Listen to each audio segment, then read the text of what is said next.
Session resumed. Majority Leader. Madam Speaker, I move that we now proceed with the reference of business and request that the Secretary General be directed to read the titles of bills and resolutions on first reading, as well as communications and committee reports. I Are there so move, any Madam Speaker. objections? Hearing none, the Secretary General is directed to read the additional reference of business. Additional reference of business. Bills on first reading. House Bill 8983 to accelerate the growth and development of the Philippine construction industry. Representative Tambunting. To the Committee on Government Enterprises and Privatization. House Bill 8984 creating the Philippine Boxing and Combat Sports Commission. Representative Pacquiao Rogelio. To the Committee on Government Reorganization and the Committee on Games and Amusements. House Bill 8989 declaring October 5 of every year a special non-working holiday to commemorate National Teachers' Day. Representative Arenas. To the Committee on Revision of Laws. Communications, letters, and emails from certain municipal mayors, city mayor, and provincial governor informing the House on the reports on fund utilization and status of programs, projects, activities, implementation relative to Bayanihan grant to cities, municipalities, and provinces, and local government support fund assistance to municipalities for certain months of October of 2020 and 2021. To the Committee on Appropriations. Committee reports. Report number 863 of the Committees on Basic Education and Culture and Appropriations on House Bill 8996. Report number 864 of the Committees on Basic Education and Culture, Youth and Sports Development Appropriations on House Bill 8997. Report number 865 of the Committees on Welfare and Children and Appropriations on House Bill 8998. Report number 866 of the Committees on Health and Appropriations on House Bill 8999. To the Committee on Rules. Majority Leader.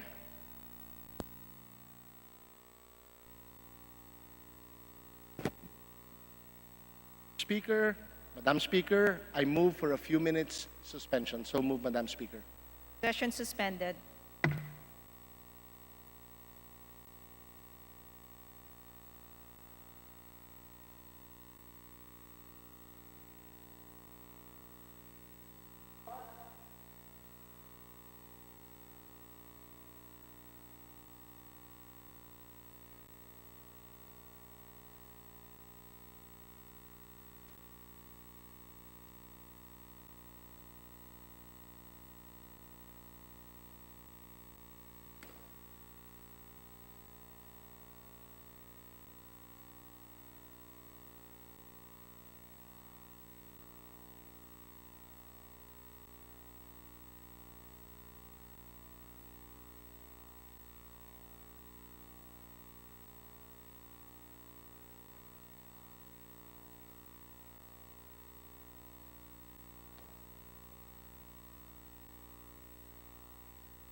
Session resumed. Madam Majority Leader. Speaker, I move that we begin consideration for approval on second reading House Bill 8930 as contained in Committee Report number 825. Would the Secretary General be directed to read the title of said measure? So move, Madam Speaker. Are there any objections?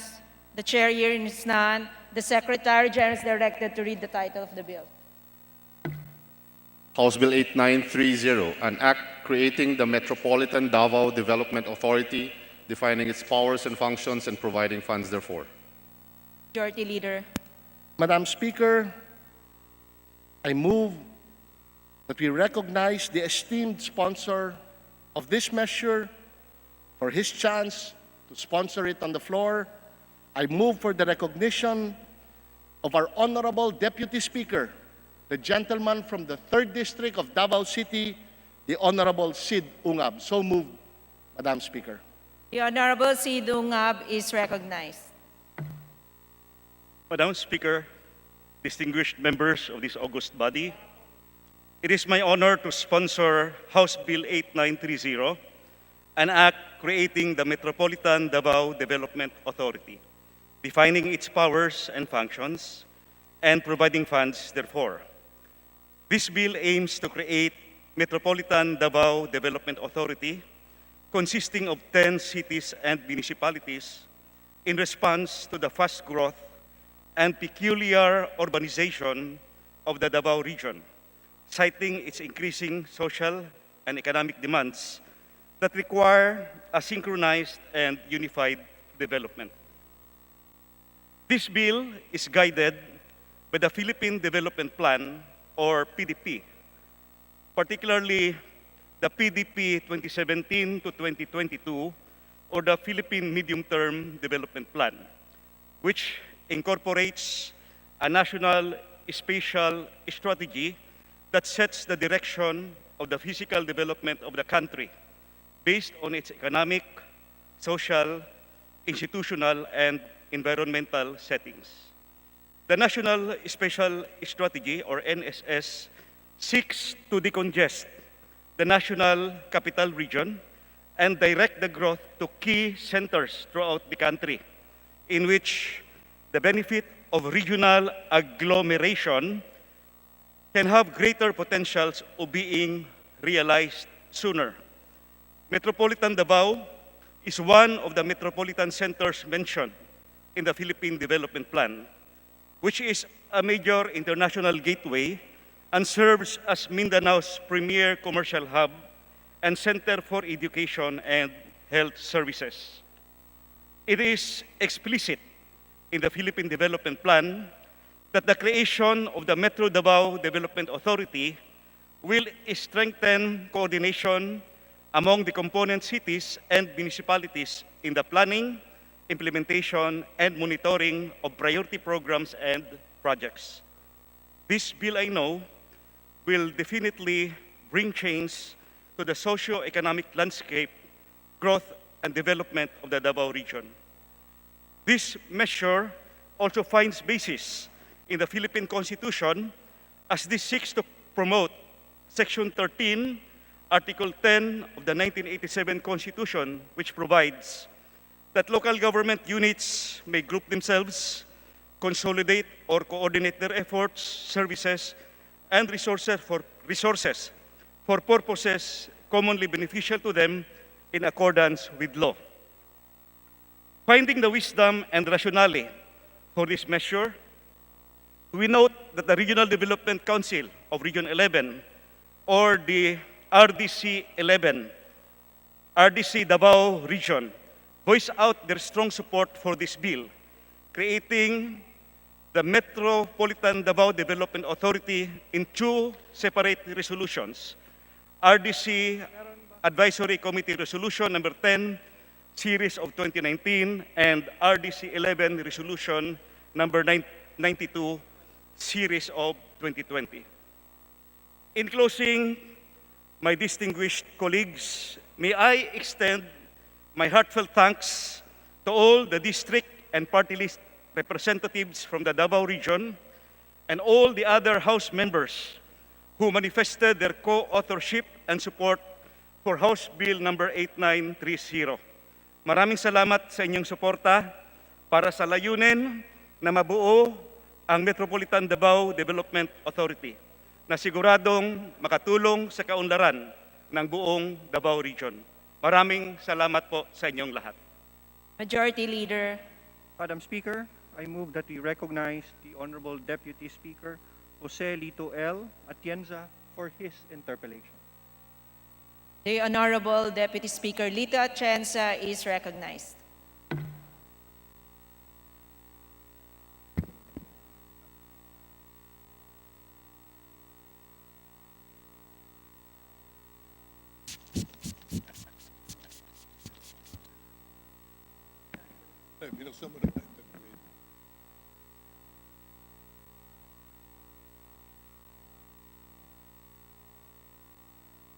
You may proceed, Honorable Lito Atienza.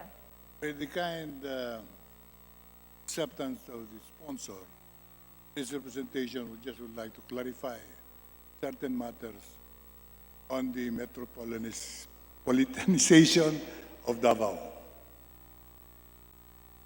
Yes, gladly, Your Honor. Yes.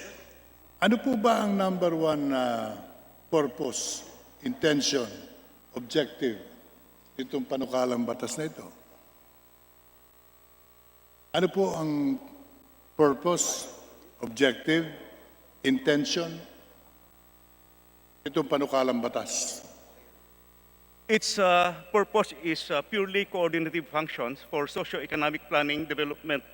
Para pong nire-replicate po natin yung Metro Manila Development Authority, and this will be the first of its kind outside of Luzon. This is in accordance with the Philippine Development Plan, particularly the medium-term development plan of the Philippines, Your Honor, Madam Speaker. Sa inyo po bang pananaw ay ang solusyon sa mga problema ng lumalaking lungsod ay gawin ito mga metropolitan area? Ang tanong ko po ay, sa inyo po bang pananaw, metropolitanization ay solusyon sa mga lumalaking lungsod sa bansa? Nais po ninyong gawing metropolitan area ito. Will that solve the problems of a growing city? Kindly repeat the question, Your Honor. Hindi masyadong... Check. 1, 2, 3. Rinig po ba niyo? Hindi.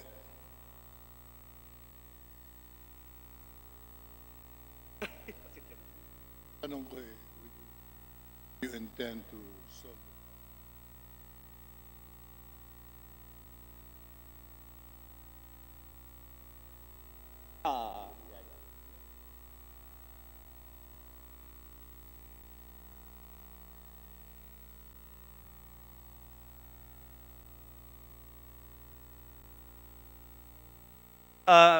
Mr. Speaker, I got the question. Yun pong concept ng Metropolitan Development Authority, particularly in the Davao region, there is already a growing trend all over the region, particularly 10 cities and municipalities in the Davao region.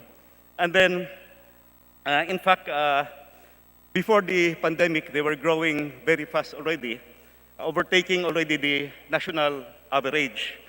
So there is proposal, this is also in accordance with the Philippine Development Plan, to coordinate of course, there are a lot of activities that can be coordinated using the services of the Metropolitan Development Authority. This will include development planning, that will include medium-term and long-term development plans, transport management, so there will be a coordination among the different cities and municipalities in the Davao region, solid waste disposal and management, flood control and sewerage management. Mabuti na yung naka-connect yung one municipality to the other city. Then urban renewal, zoning, land use planning, health and sanitation, and also public safety, among others, Madam Speaker. Madam Speaker, para bagang naririnig ko na naman yung pangako sa Metropolitan Manila noong 1975. Nung binubuo po yung Metro Manila area, pareho-pareho po ang pangako eh. Yung mga problema sa transportasyon, mabibigyan ng solusyon. Yung problema na pare-pareho sa mga lungsod, ay mabibigyan ng paraan. Pero lahat po yun hindi natupad eh. Ang pag-unlad ng Maynila at pag-unlad ng Quezon City at ng mga karatig lungsod ay naantala dahil sa MMC na ginawang MMA na ngayon ay MMDA. Pero yung pinangakong mga common transportation solutions ay hindi po naman natupad. Yung communication hanggang ngayon po palpak. Baka ganyan na mangyari sa Davao. Yun po ang inaalala ng inyong lingkod. We take the counsel of the wisdom of the Honorable Lito Atienza, who used to be a chief executive of the prime cities of the country. And in fact, we are going to study, of course, the Metropolitan Development Council for the Davao Metropolitan Authority will take into consideration the lessons learned in the Metro Manila Development Authority. So, with the experience, with the lessons, with the wisdom, with the plans that was undertaken, so we will be able to replicate what is good and learn the lessons of what has been the mistakes of the Metropolitan Development Authority, Metropolitan Manila Development Authority, Madam Speaker. Ayon po sa inyong plano, sino po ang magpapatakbo ng Metropolitan Davao area? There will be a Metropolitan Development Authority Council that will be composed of the Regional Development Council head and the governors and the city mayors comprising the MMDA, or that is covered in the Metropolitan Development Authority, Madam Speaker. Para din po yung umiiral sa Metro Manila. Merong Metropolitan Manila Council. Ano po ba yun? Parang ganun po ang organization, but of course, there will be a council which will be the policy-making body, and there will be also a management group which will be doing the implementation of the policies made by the council, Madam Speaker. Sa inyong pananaw, ito po bang nangyayari sa Metro Manila ay dapat gayahin? Tingin po ba niyo'y matagumpay ang serbisyo para sa mamamayan at ang pagpaplano ng development ng kalunsuran ay nais niyong gamitin din sa Davao? Do you think it will be beneficial for Davao's future and development that you pattern yourselves after Metro Manila area? Well, Madam Speaker, I believe that there should be a development plan, and for this purpose, it should be prepared by the experts, and of course with the inputs of the local executives and the local legislators. But not for me to say if the Metro Manila is a success or not. We should learn from the lessons of made by Metro Manila Development Authority. That is why this Metropolitan Davao Authority is being made, hoping to replicate the good things made by Metropolitan Development Authority and to make or rectify corrections kung anumang pagkakamali meron doon sa MMDA, Madam Speaker. This representation is in support of your intentions. I support the intentions of the gentleman to cause a more coordinated, cohesive development for the Davao area. Tama po yun. And I'm with you 100%. Gusto ko lang ipaalala sa inyo, why is the Metro Manila Development Authority not succeeding today. If you do not agree with that, I'm willing to prove to you that I don't think we should bother everybody on the failures. I'd like to name just one reason why it is failing. Ang namumuno po sa Metro Manila ay hindi man lamang hinalal ng taong bayan. So, do you envision the leader of the Metro Davao area will eventually be an elected official who will now be able to rule, to influence the mayors of the Davao area? Thank you for the advice, the Honorable Congressman Atienza, considering his experience, his wisdom, and knowledge in local governance. We will surely take this into consideration, Your Honor, and we will give these inputs to the Regional Development Council and, of course, to the council that will be created upon creation of this Metropolitan Development Authority. Maraming salamat po. Thank you so much for the advice. We will surely take into consideration your inputs, the Honorable Atienza, Your Honor. As we have said, Madam Speaker, metropolitanization could be a solution, but it becomes a hindrance to development when the ruler, the chairman, or the governor, for that matter, is not directly elected by the electorate. Hindi po susunod ang mga mayors ng Davao area sa isang taong kung saan ang galing, hinirang lang ng Pangulo. Yan po ang karanasan dito sa Metro Manila area. Kaya, 1975, nung itinatag ang Metro Manila Commission, and that's 35 years ago, and up to now, the promises of metropolitanization has not been delivered by the Metro Manila government. Simply because oftentimes the governor is not listened to by the mayors who are delivering the services primarily in the region.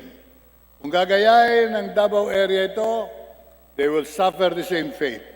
Pero kung gagayahin nila ang Tokyo, New York, to name two, where there is a metropolitan government elected by the people, then the regional government functions very well. So I hope, with that reminder, the gentleman is not overly excited with the idea without including that the governor, the chairman, or whoever leads Metro Davao government will eventually be elected by the Davaoenos. In that manner, the plans, the good intentions of the congressman, the good sponsor of this measure, will be realized. Otherwise, hindi po mangyayari sapagkat magkakaroon ng mga problema eventually on the accountability, authority, responsibility of those who are leading without a mandate. Kailangan po mayroong mandate. Kailangan po yun.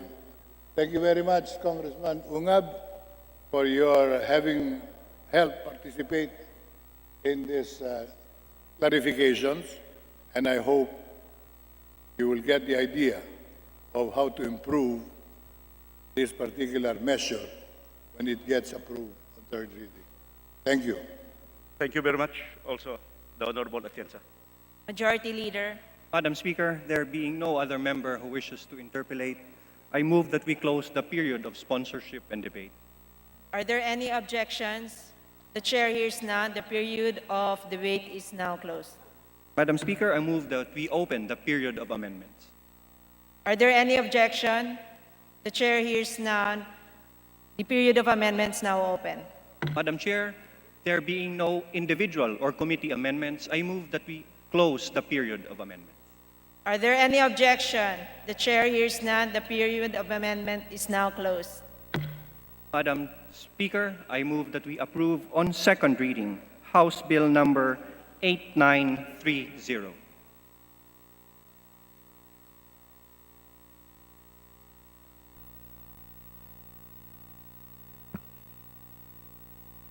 May I reiterate my motion?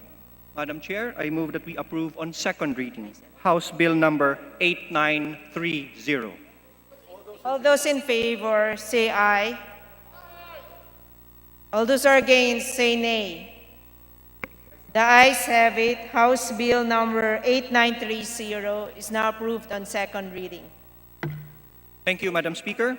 Madam Speaker, I move that we resume consideration of House Bill number 8783 as contained in Committee Report 767, and may I request the Secretary General to read the title of the bill. The Secretary General is directed to read the title of the bill. House Bill number 8783, an act strengthening the private security industry, repealing for the purpose Republic Act number 5487, entitled An Act to Regulate the Organization and Operation of Private Detective, Watchmen, or Security Guard Agencies as amended. Majority Leader. Madam Speaker, I move that we recognize the sponsor of the bill, the Honorable Michael Edgar Y. Aglipay of Diwa Party List. The Honorable Mike Aglipa is now recognized.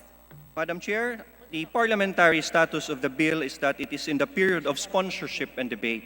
Madam Speaker, I move that we recognize the Honorable Arlene D. Brosas of Party List Gabriela for her interpellation. The Honorable Arlene Brosas is now recognized. Thank you, Madam Speaker. Maraming salamat, Madam Speaker.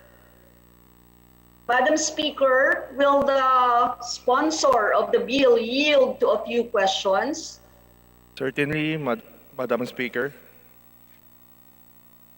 Thank you, Madam Speaker. Madam Speaker, while the bill intends to professionalize the private security industry, it contains some provisions that require clarification.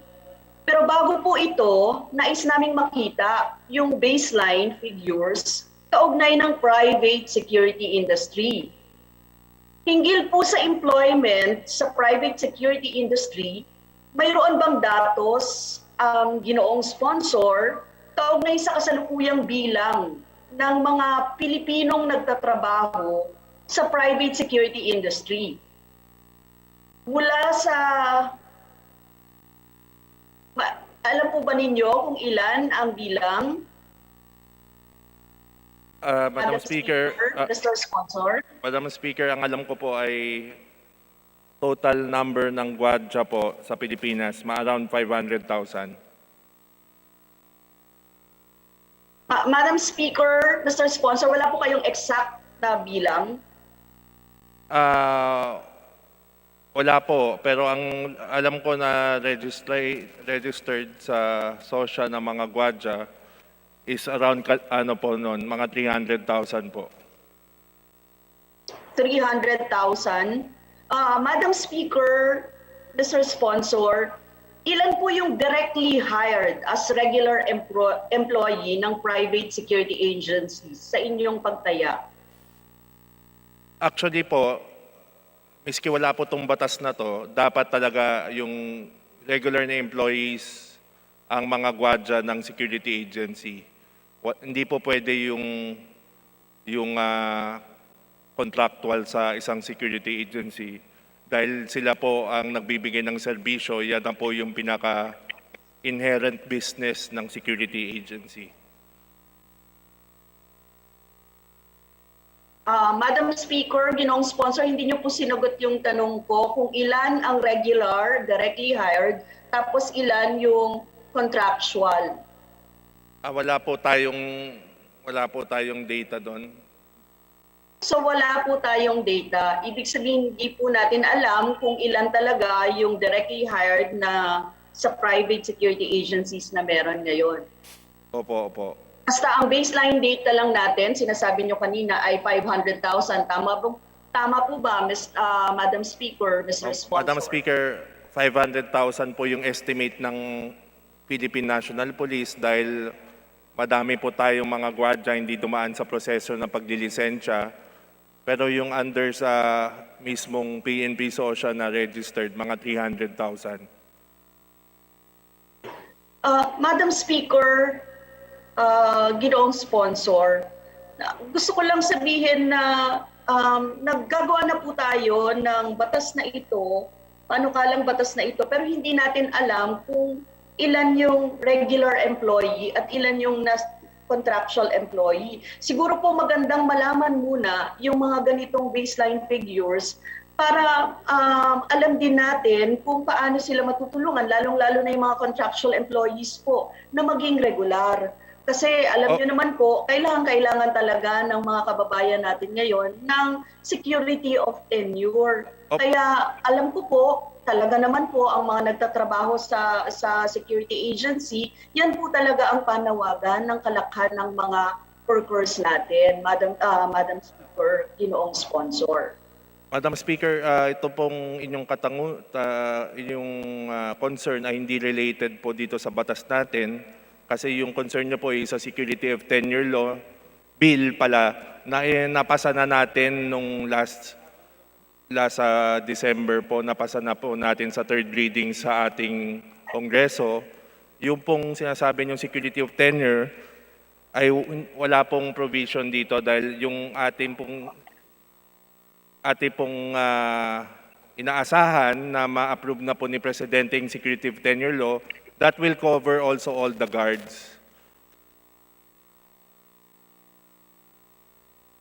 Thank you, Madam Speaker. Thank you, Mr. Sponsor. Mr. Sponsor, sinasabi ko lang ang kaugnayan ng pagpapahalaga natin sa security of tenure o yung pagiging regular ng mga trabahador sa security agency. Yun lang naman po ang punto. At meron po itong kinalaman dito sa bill na ginagawa ninyo kasi hindi naman natin gusto na dumami talaga yung mga contractual. Kasi ang gusto nga natin, maging regular talaga ang trabaho ng ating mga mamamayan. Yun lang naman po, Madam Speaker, Mr. Sponsor. Kaugnay naman po sa Section 10, Madam Speaker, hinggil sa administrative fee ng private security agencies.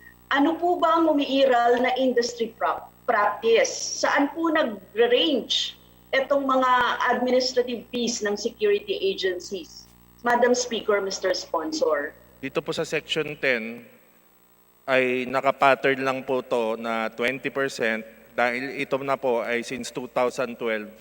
Meron na pa tayong DOL Department Order 150-16 na nagbibigay po ng 20% na agency fee nung almost 9 years na kaya nilalagyan ng minimum agency fee para yung mga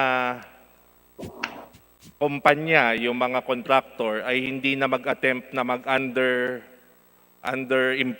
mag-impose sila ng below na agency fee na 1,000, 2,000 na sila na natatakda sa mga security agencies na take it or leave it.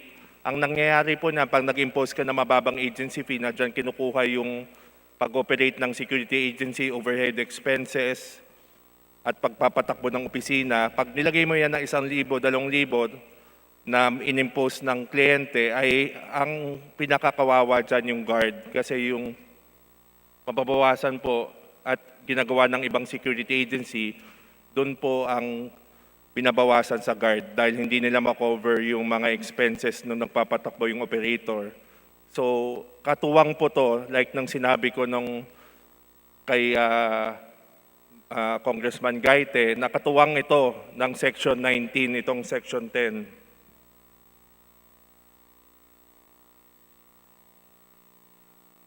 Madam Speaker. Madam Speaker, Mr. Sponsor, sa tansya niyo po hindi mataas ang 20% na administrative fee.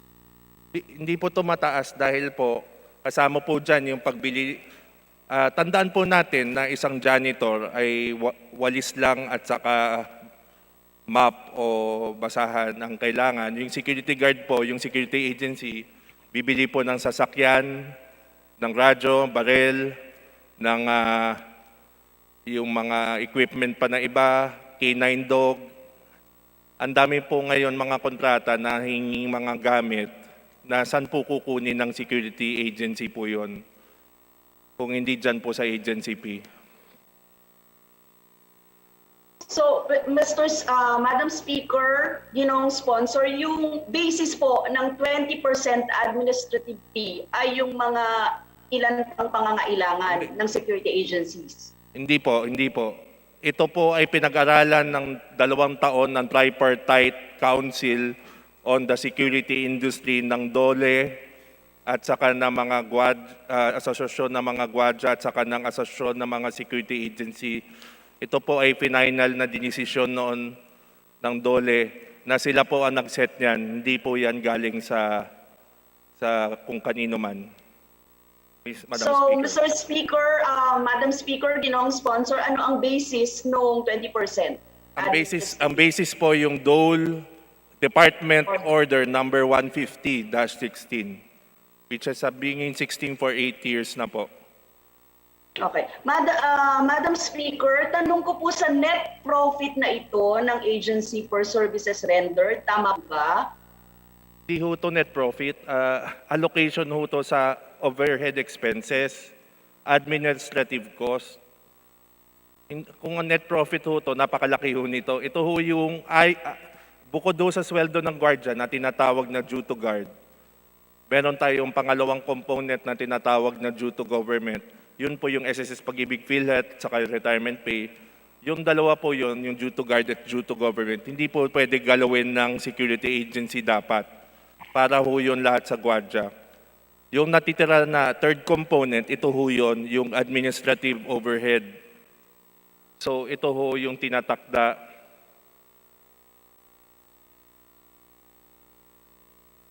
Madam Speaker, may taxable po ba itong 20% na ito? Yes, Madam Speaker. Ito po ay taxable ng value-added tax. At saka after bawas na lahat ng gastos, ay ito po ay masasubject sa corporate income tax. Thank you, Madam Speaker. Thank you, Mr. Sponsor, sa mga sagot kaugnay po dito sa 20% na administrative. Kasi gusto nating malaman kung saan talaga mapupunta yung sinasabi na 20% administrative fee na tinatawag. Meanwhile, Madam Speaker, Ginoong Sponsor, sa Section 15 po, may katanungan ako. It is stated that the PNP shall exercise general supervision over the operation of all private security agencies through the SOSIA. Ano pong ibig sabihin ng general supervision? Does this have to do with Section 14, which refers to the suspension or cancellation Opo, power of Opo, the Madam PNP? Speaker. Tama po yan. So, ito po yung suspension or cancellation power of the PNP chief over the licenses of security agencies. Opo, cancellation at saka suspension of license to operate will come from the PNP SOSIA po. So, general supervision of the PNP po siya. Yes, as is what is happening now, Madam Speaker, it will be continued on that same arrangement, Madam Speaker. So, Madam Speaker, ganyan na yung kalakaran dati. Ito na yung kalakaran Ibig ngayon. sabihin, Ito na yung kalakaran ngayon. Binibigyan lang ho natin ng mga nakalagay sa batas na rason.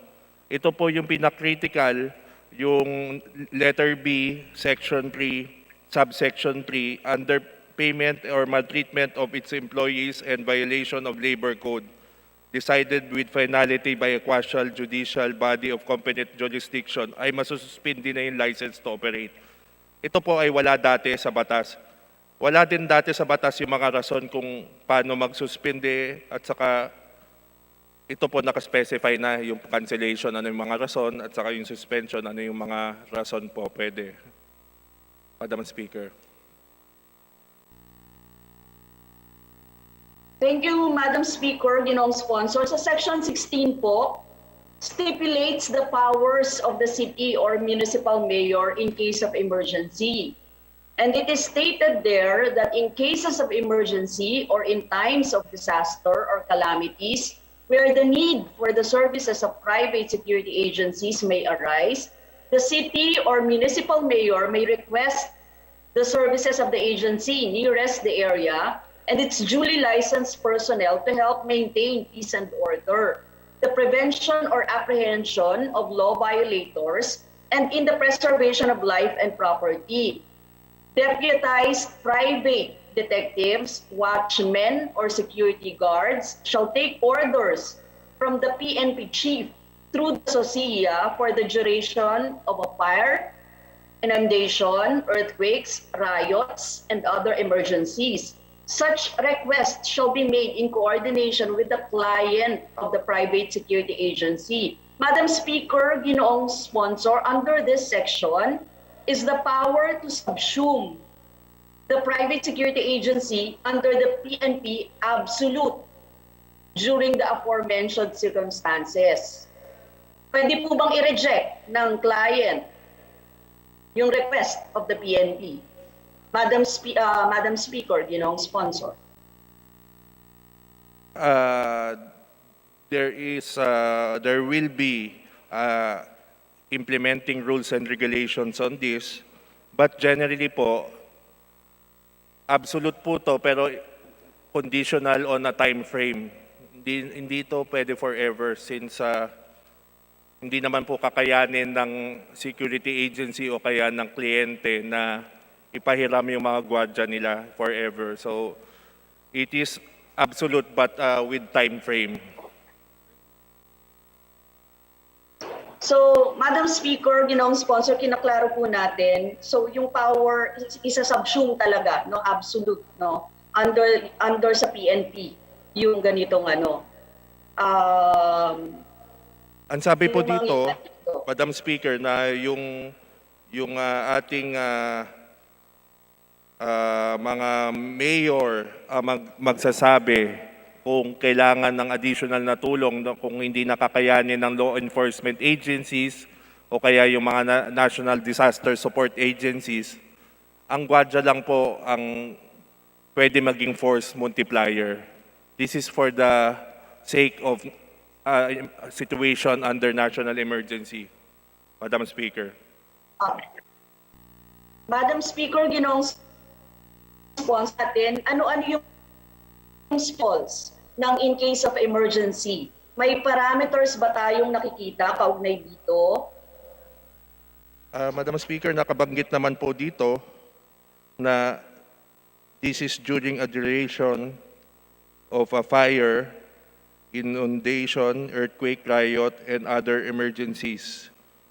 So, yung request po ay iko-course sa kliyente dahil sila po yung nagbabayad ng guard. And yun po ang mag-uutos sa security agencies na ina-allow nila kasi sila po nagbabayad niyan. Madam Speaker, ginoong sponsor, may nakalagay kasi dito na other emergencies eh. Kaya kinaklaro po natin, we would like to see concrete examples kasi otherwise, the PNP would be exercising wide discretion over the private security industry on top of its well-oiled police force, no? Ano po ba yung rationale sa likod nito? Madam Speaker, ginoong sponsor. Ang rationale po nito ay nilagay po ito dahil sa na-experience ng ating bansa itong pandemic. So, meron time na basta po ay isang competent authority, which is maybe the president or maybe the city or municipal mayor will declare a state of calamity or emergency. Then, covered na po yung particular emergency na yon, nitong sinasabing other emergencies, Madam Speaker. Yes, Madam Speaker, ginoong sponsor, kaya po natin pinapaklaro ito. Okay po yung fire, inundation, earthquakes, riots, ganyan. Pero yung may nakalagay na other emergencies, ano po ba ito? Mr. Speaker, Madam Speaker, parang itong ating health crisis ngayon.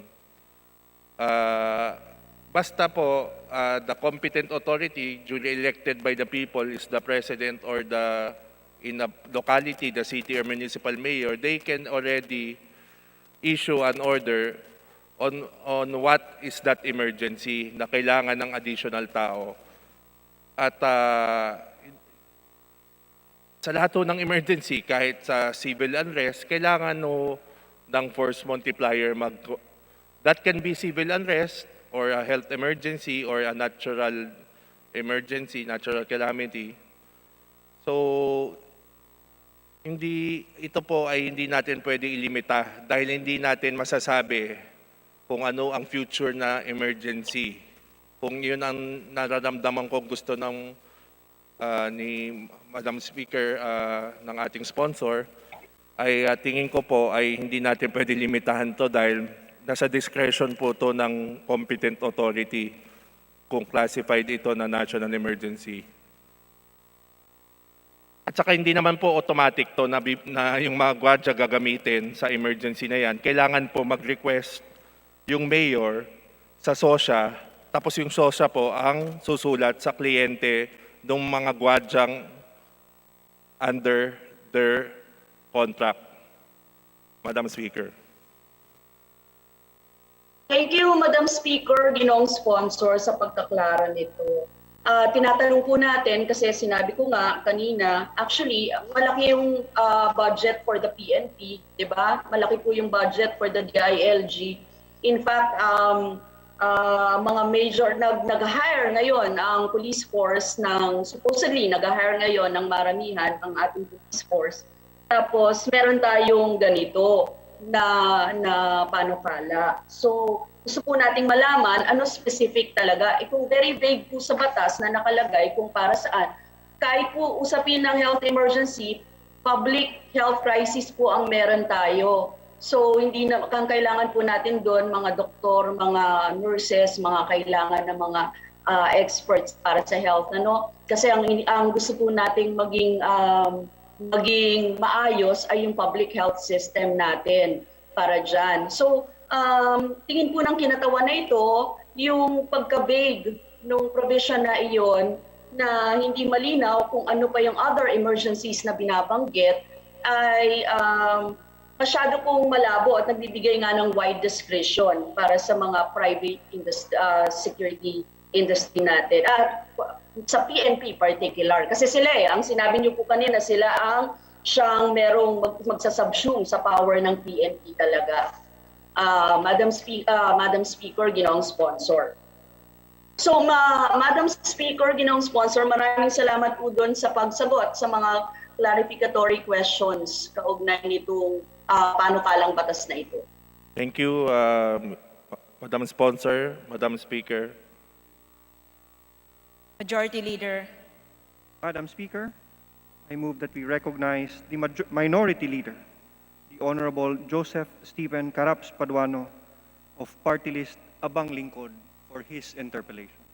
The Honorable Joseph Stephen Caraps Paduano is recognized. Thank you, Madam Speaker. Will the good sponsor, my friend from DIWA Party List, will accept some clarificatory questions, Madam Chair? Madam Speaker. Yes, Madam Speaker, I would gladly accept questions. Thank you, Madam Speaker. Madam Speaker, let me proceed with some clarificatory questions by section, Madam Chair. First, on Section 5, Madam Chair, let me read the second paragraph of Section 5. It states, the operator or licensee of the said agency must be at least 25 years old, a college graduate of good moral character, and has no previous record of conviction of any crimes or offense involving moral turpitude, etc., etc. Now, the first question, Madam Chair, is why 25 years old?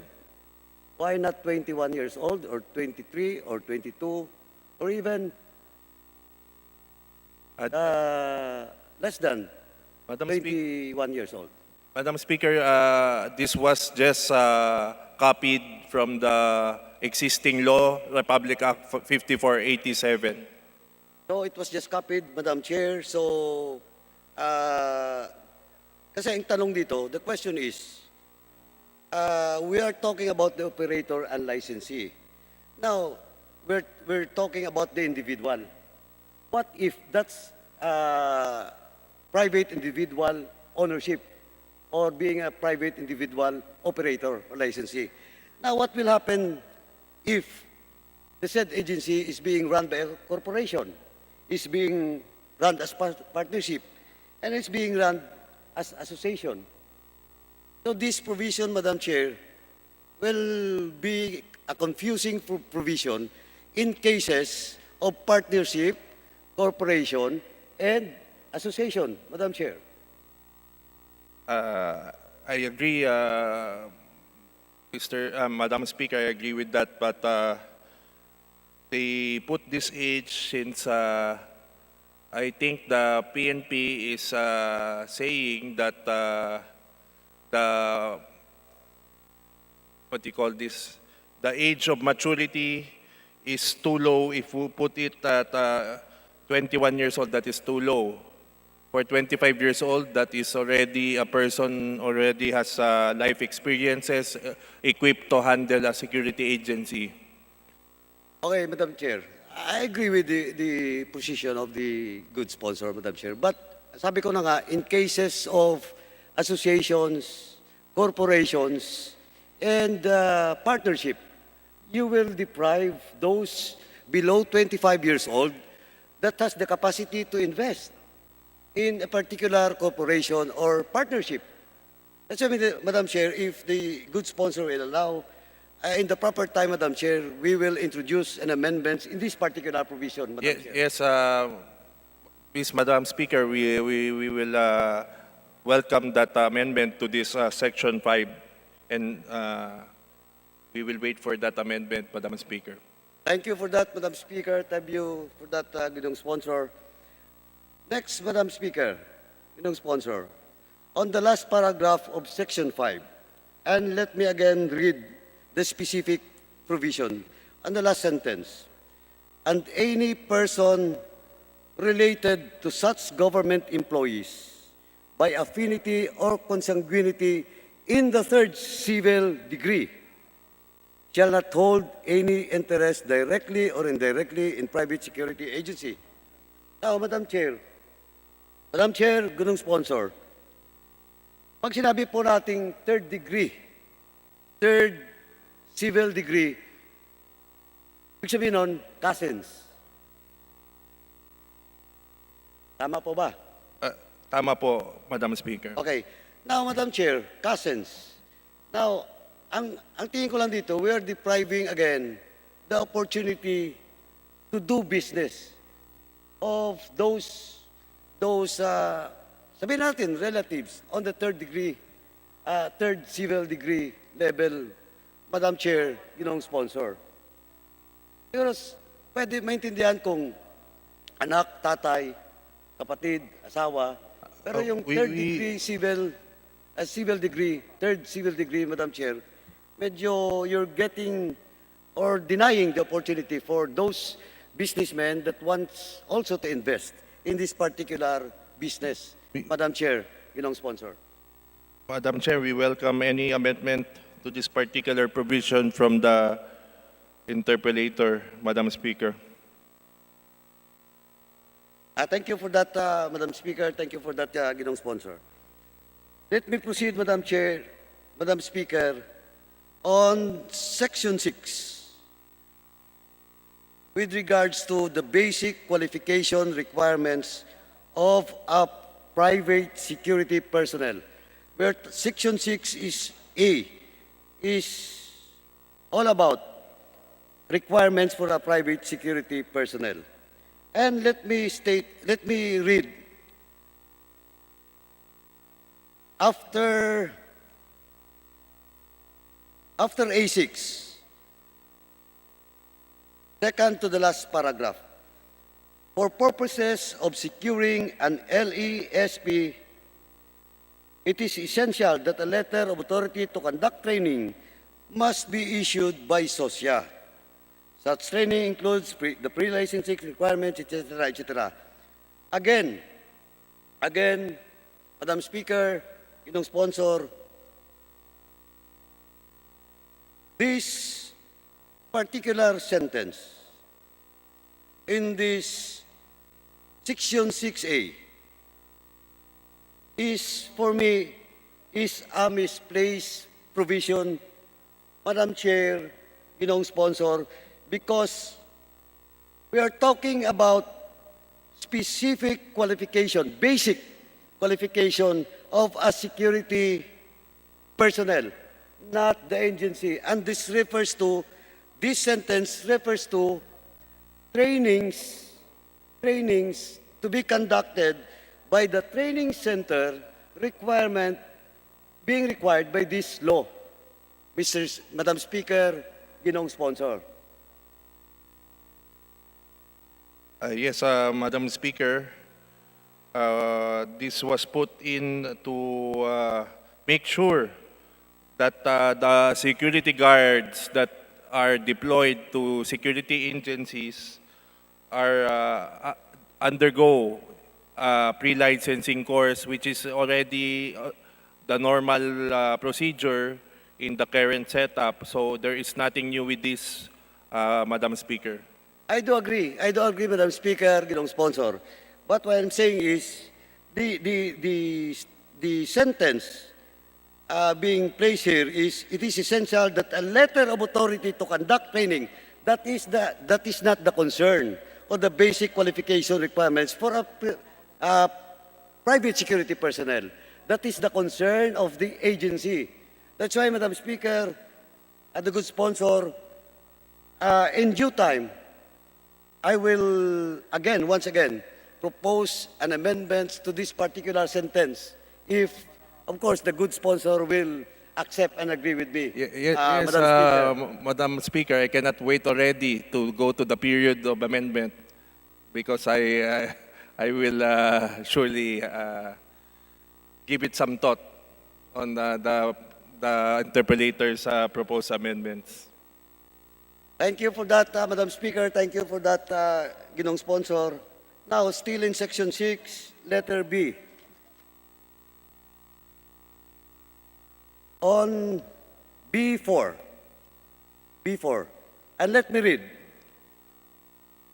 21 years old up to 60 years old for watchman or an armed security guard. At more than 35 years old for new applicants and security guards in non-supervisory position. Madam Speaker, ginong sponsor, in this particular provision, why only watchmen or an armed security guard? Because my understanding is there are also some agencies and security guards which is unarmed and for purposes only to watch the properties of the client. Now, it is never mentioned in this particular provision, Madam Chair, Madam Speaker, ginong sponsor, the armed security guards. They supposedly, for me, without mentioning watchmen or unarmed security guards, because that is the agreement between the client or the principal and the security agency. So, again, Madam Chair, Madam Speaker, the good sponsor, once again, I will introduce again an amendments on this particular wordings of this provision. Madam Speaker, ginong sponsor. Madam Speaker, Mr. Sponsor, we await that amendment on the Section 6 of this Section 6B, this Act, proposed bill. Thank you. Thank you, Madam Speaker. Thank you, ginong sponsor. On Section 7, let me proceed on Section 7, Madam Chair. And let me read Section 7, letter A. A person who shall engage in the business of or act as a private security agency or engage in private security services shall first secure the necessary permit from the PNP chief, which permit as approved is a prerequisite in obtaining a license to operate. Madam Speaker, Your Honors, so there will be two requirements for a licensee or an agency to get a license to operate. He must first get a permit, necessary permit from the PNP chief, and then after that, he will apply again to get the license to operate. Is that correct, my understanding, Madam Speaker, the good sponsor? The procedure, Madam Speaker, now is for a new security agency, before it becomes permanent, it needs the signature of the Chief Philippine National Police, which is a requirement to get the license to operate. It is a part of the same procedure, but it is part of the same procedure. They go hand in hand. It is not a different permit from the other permit. So it's a documentary procedural approval by the Chief PNP being a new security agency, but after already existing for renewal already, Madam Speaker, they do not need already the permit from the Chief PNP. Mr. Sponsor, Madam Speaker. Thank you for that clarification, Madam Speaker, Ginong Sponsor. So what you're saying is, on all those new applicants, this will apply. But on renewal, No need No of need. the renewal, Madam Speaker, only the new ones. thank you for that clarification, Madam Speaker, Ginong Sponsor. Now, let me proceed on, again, still on Section 7, letter B. And let me read the actual sentence, Madam Speaker. A license is required of any person who shall operate, manage, or direct a licensed private security detective or training agency, except for those employed solely for clerical or manual work. Any person participating in the management or operation thereof shall likewise secure a license to operate a private security agency and provide security services. Now, my understanding in this particular provision, Madam Speaker, Your Honors, is a licensee or a private agency hires a certain individual or group to manage the whole operation. Now, he cannot be qualified or be hired to manage the operation of a certain agency unless otherwise he has also a license to operate. Now, the question is, what if, for example, I am the owner of the agency, or a corporation owns an agency, and the agency wants to hire full of management team to operate. Now, bakit kailangan pa na dapat kami napapasok sa management operation, kailangan pa namin ng lisensya? Kumbaga, yung requirements for those licensee and agency is just the same in this case. Mr. Speaker, Your Honor. Madam Speaker, ito ay parang, kunyari, may-ari ka ng, you are a owner of a real estate company, buying and selling land. The owners or the management are real estate accredited by the real estate brokers or real estate professionals or real estate licensed real estate brokers or licensed real estate appraisers. They are part of management. This will enhance their knowledge. So in the PNP, they put in this provision so that the owners may undergo courses to license them as security officers so that they know how the business of the security industry works. So that is the reason for this, Madam Chair, Mr. Chair, So you're saying is, Mr. Speaker. am I correct to interpret that the procedures and requirements being asked for those licensee and this management team or individual that will operate is still the same? They have to undergo the same procedure? Only a minimum of 3 officers, the owner, the general manager, and the operation manager. Before, Mr. Speaker, during the time, the last 20 years, before 2015, up to the clerk, up to anybody in the office, they will require a security officer license.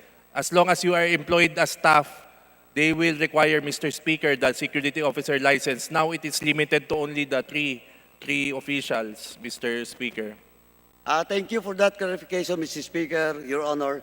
So, may I suggest, again, during the period of amendments, we should be specific on this. Yes, So that yes, it cannot be interpreted that the whole management operations will have to undergo such requirements yes, to get a Mr. license. Speaker, we welcome that amendment later on. Thank you for that, Mr. Speaker, Your Honor. Let me proceed. Again, I have still a number of questions, if the good sponsor Yes, will sir. allow. Yes, Mr. Speaker, Okay, continue. on Section 9, Mr. Speaker, Your Honor, fees and bonds to be paid. When all requisites for the issuance of the license have been complied with, the Chief PNP or the duly authorized representative shall issue a permit for the issuance of license, blah, blah, blah, etc., etc. Now, we give the full authority to the PNP. And now, we again give such authority to the duly authorized representative. And who is this duly authorized representative, Mr. Speaker? In your mind, Mr. Speaker, Goning sponsor. Yes, Mr. Speaker, the duly authorized representative is only one person. That is the director of the Civil Security Group. This has been going, Mr. Speaker, for the last 30 years. That the director of the Civil Security Group, after the initial approval of the Chief PNP in succeeding renewals, is the authorized person to issue a permit and license. So, Mr. Speaker, I think that the sponsor only wants to put the name of a person to limit. Aye. Am I correct, Mr. Speaker? Yeah, we don't need the name of the person. But what I'm saying is, what will be the department or agency that will be delegated with just such authority? Kasi ang sinasabi dito, or the duly authorized representative shall issue a permit for the issuance of such license and register the same. I agree, Mr. Speaker.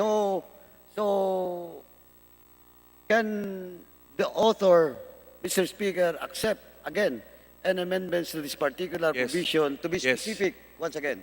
Yes, I agree, Mr. Speaker. We await the amendment. Thank you for that, Mr. Speaker. Now, let me proceed on Section 10. Itong administrative fee. Well, in fact, this administrative fee was also clarified and asked by several interpellators, especially Congresswoman Brosas and Congressman Gaite. Now, ang tanong ko lang po, malinaw na that this administrative fee will be an additional fee from the client. Tama po ba? Ano po yun? Pakiulit, Mr. This Speaker. 20% administrative fee is over and above dun sa kontrata mismo, cost of contract. Tama po ba?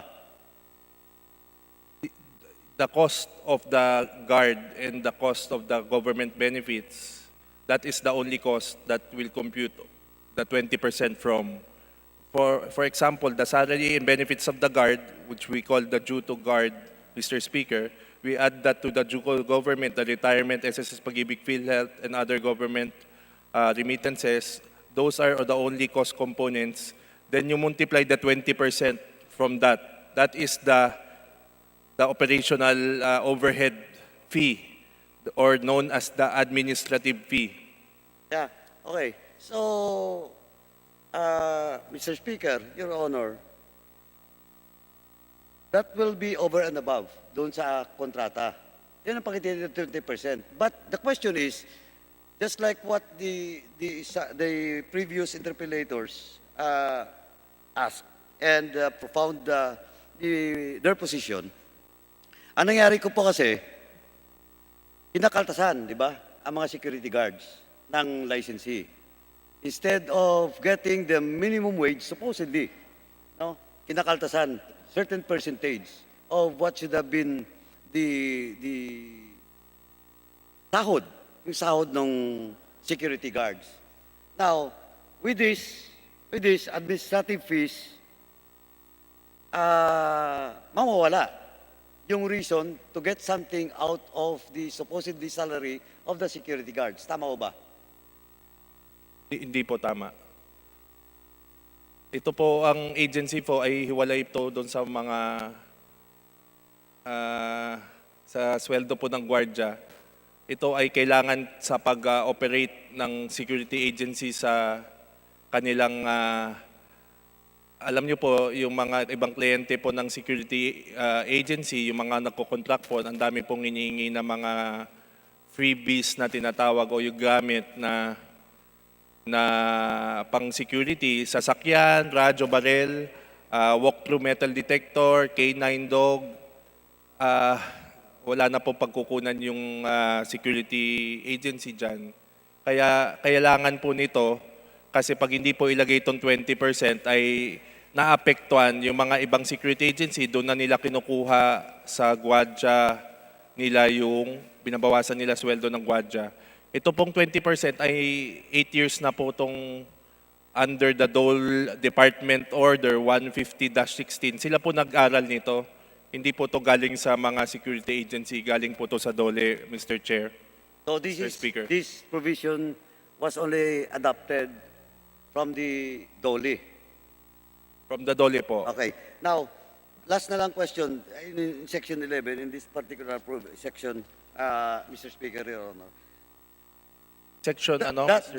Does this also covers the damages during official functions of security guards? No, Mr. Speaker.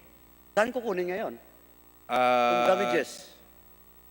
The damages is normally depends kung ano po, hindi ko po alam yung mga policy ng security agency, pero yung normally po, minsan po naghahati yung security agency pag talagang negligence po, natulog yung gwardiya, nanakawan siya. Oh, pero Minsan po kasi na may investigation, Mr. Chair, Mr. Speaker, na after may mawala isang bagay, titignan sa CCTV or other investigative tools kung sino may negligence. Kung walang negligence yung gwardiya, may nawala, hindi naman negligent yung gwardiya, ay dapat yung security agency managot. Pero kung natulog siya, kitang-kitang tulog, tapos nanakawan siya doon sa area niya, bawat gwardiya po kasi, Mr. Speaker, ay may area of responsibility na kinukuha yung gwardiya na yon para bantayan isang lugar, defined ang lugar, pero natulog siya buong gabi, ay normally po sa security guard po binabawas yon. Pero kung other matters na hindi katulad nun po, ay dapat sa security agency dahil yun po ang kakontrata ng kliyente, ng contractor po. thank you for that clarification, Mr. Speaker, Your Honor. Now, let me proceed, Mr. Speaker, doon po sa Section 14, cancellation of a license to operate.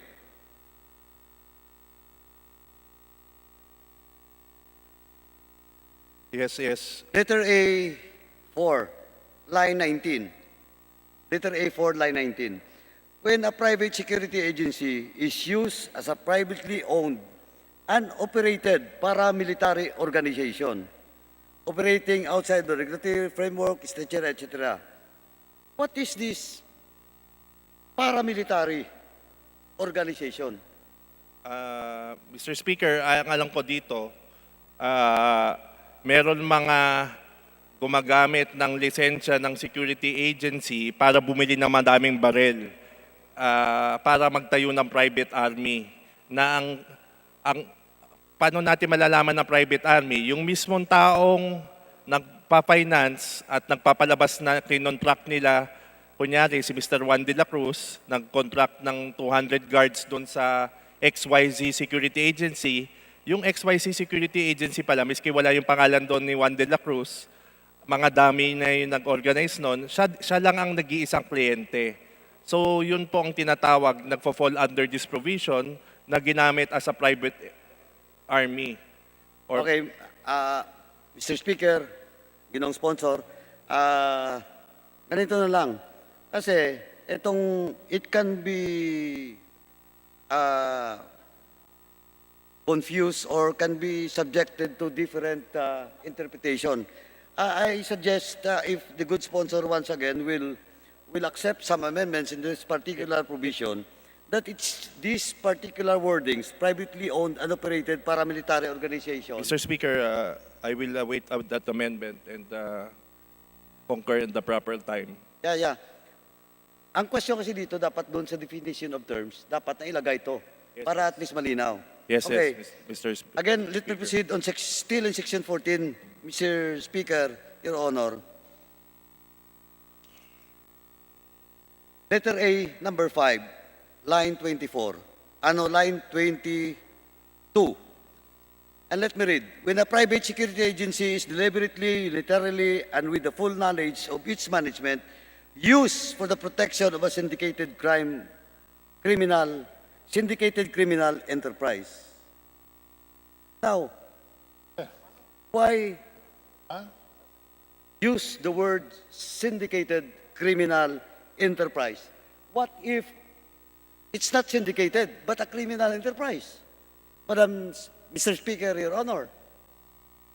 I think, Mr. Speaker, a syndicate is more than 5 persons. I think this is, for example, a drug syndicate that they use the security agency as the guard of their compound or their, that is what I think the PNP, Mr. Speaker, Mr. Sponsor is thinking about.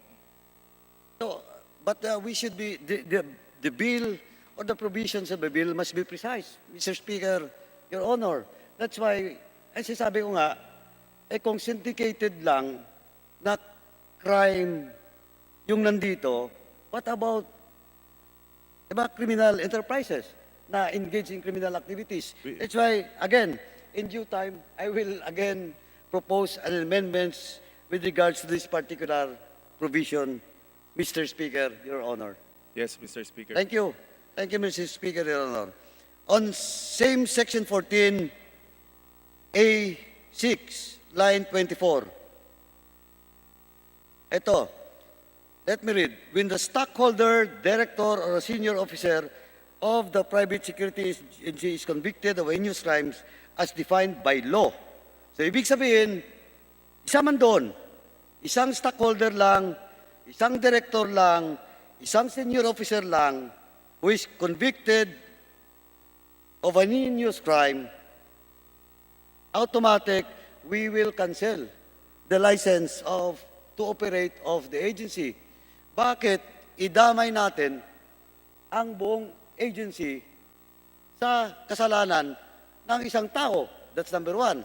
Number two, to be specific, what if there is a pending case in court and finally, it was decided that indeed this particular director or persons being a stockholder, a director or senior officer was convicted on an heinous crime. Madadamay kaagad ba ang ahensya? And the decision of the agency which handles this security agency or the licenses of these agencies will be cancelled. Mr. Speaker, Your Honor.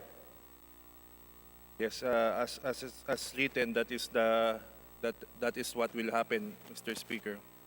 So, Mr. Speaker, Your Honor, for example, non-related yun. Yung kaso ng isang director, hindi dahil director siya ng agency, security agency. It happens 20 years ago. And before that conviction, he is now one of the director or one of the stockholders of that company. Mr. Speaker, that is the proposal of the PNP, and we can propose amendment on a later time. Thank you for that. Thank you for that, Mr. Speaker. And again, in due time, we will propose an amendment to this particular provision, Mr. Speaker, Your Honor.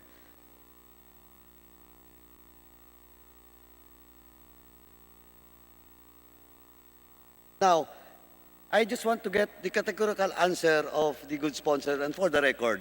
Now, when, if ever, the license of the agency will be cancelled, is it perpetual cancellation? Mr. Speaker, Your Honor? yes, perpetual. I thank you for that clarification. I have no question about it with regards to perpetual cancellation, Mr. Speaker, Your Honor. Now, let me proceed with regards to suspension of license to operate. Anyway, my question only is, though we have elaborated some points of this with regards to the suspension, nothing in this provision about suspension on the procedures in lifting the suspension, Mr. Speaker, Your Honor. Since, as far as I understand, suspension is not perpetual. There's a certain period of time that it should be lifted, and what should be the requirements that the agency should comply before lifting the said suspension, Mr. Speaker, Your Honor. Mr. Speaker, like any other suspension, when you serve the number of days stipulated in the suspension order, you will be given back your license. So I suggest, Mr. Speaker, for any unambiguous provision that this provision seems to give interpretation, we put two options. It's either 3 months or 6 months. Yeah. Anyway, in due time, once again, we will propose an amendment, of course, with your consultation to this good author, about the period of suspension, maximum and minimum. At the same time, the requirements that the agency should comply. Hindi pwede na, dahil dumating na yung panahon na dapat lifted na, wala siyang dapat i-comply because there are some offenses that the agency should comply before it will be lifted. And I hope the good sponsor will agree with me with regards to that. Mr. Speaker, we await the period of amendments. Anyway, on Section 16, Mr. Chairman, Mr. Speaker, Your Honor, it was elaborated also by Congresswoman Arlene Brosas about during emergencies and calamities. Now, in the formulation kasi, in the first sentence of Section 6 about the powers of the city or municipal mayors in cases of emergency. And let me read, in case of emergency or in time of disaster or calamities, where the need, blah, blah, blah, etc., etc. Now, but in the last sentence of the same section, and let me read, deputized private detectives, watchmen, or security guards shall take orders from the Chief PNP through the SOSIA for the duration of a fire, inundation, earthquakes, riots, or other emergencies. Now, I think, Mr. Speaker, once again, in due time, we will propose an amendment to this, and we'll just copy the wordings of the first sentence so that it will not be confusing and complicate this Section 16 of the said proposed bill, Mr. Speaker, Your Honor. Mr. Speaker, we await the proposal of the of the interpellator, Mr. Speaker.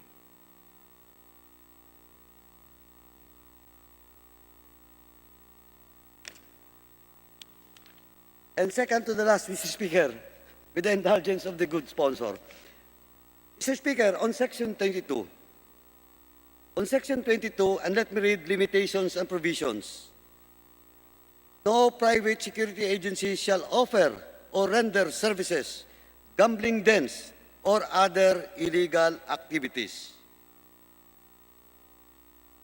Again, pag sinabi mo yung gambling dens, this will be interpreted by different interpretations because there are also gaming dens. That's why, in due time, I will again propose an amendments to the wordings of this particular provision, and instead of gambling or other illegal enterprise, maybe places conducting illegal gambling and other illegal enterprise. And I hope the good sponsor will accept such amendments in due time. Mr. Speaker, Your Honor. We await the amendments, Mr. Speaker. Thank you, thank you. Last na lang po, Mr. Speaker. On Section 24, penal clause, line 15, second paragraph.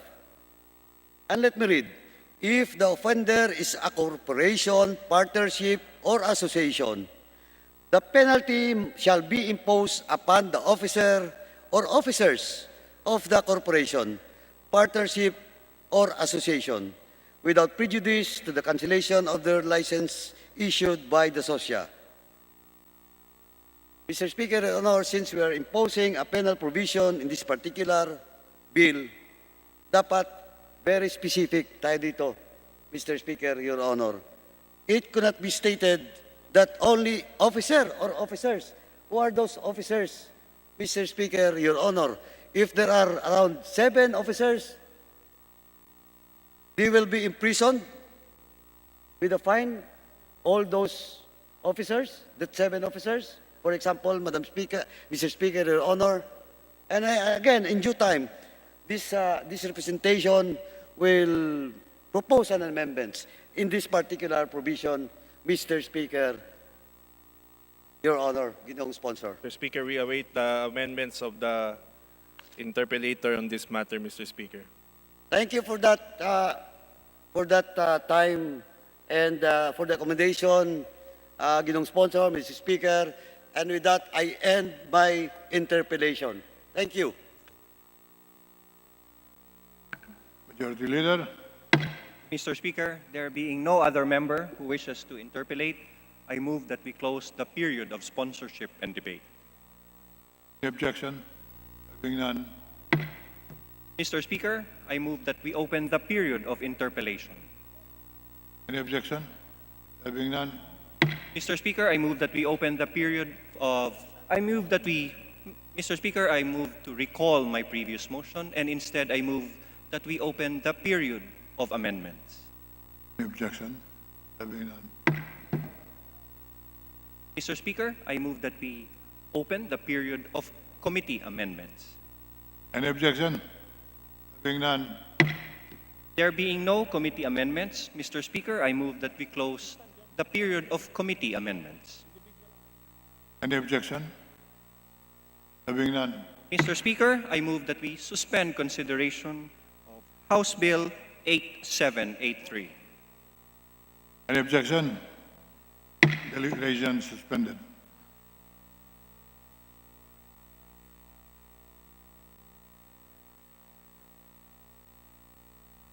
Mr. Speaker, I move that we suspend session.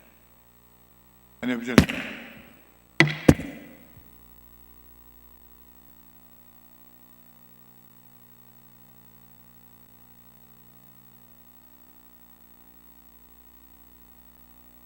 Oh.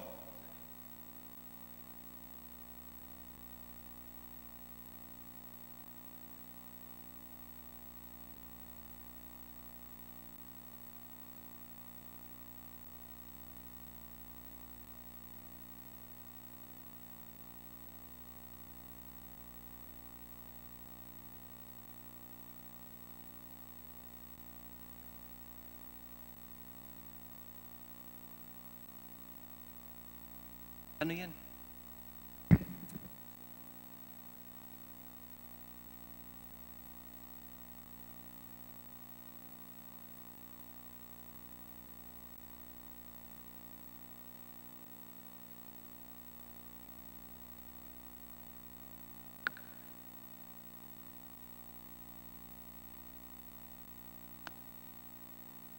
Session is resumed. Majority Leader. Mr. Speaker, I move that we resume consumption of House Bill number 8781 as contained in Committee Report 766. And may I request the Secretary General to read the title of the bill.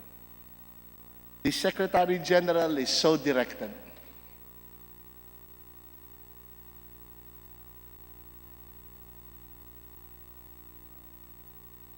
Eight, 781.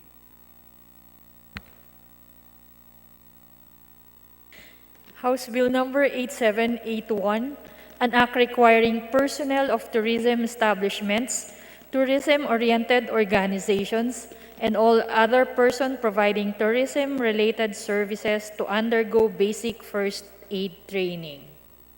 Majority Leader. Mr. Speaker, the parliamentary status of the bill is that it is in the period of sponsorship and debate. Mr. Speaker, I move that we recognize the sponsor of the bill, the Honorable Sol Aragones of the 3rd District of Laguna. The distinguished lady from the 3rd District of Laguna, the Honorable Sol Aragones, is recognized. Mr. Speaker, I move that we recognize the Honorable Deputy Speaker, Jose Lito Atienza, for his interpellation. Our esteemed Deputy Speaker, the Honorable Jose Lito Atienza, is recognized to interpellate the sponsor. Thank you, Mr. Speaker. Honorable sponsor, good afternoon, and congratulations for this very significant and timely provision of safety in our tourism areas. I just would like to clarify certain portions of the proposal.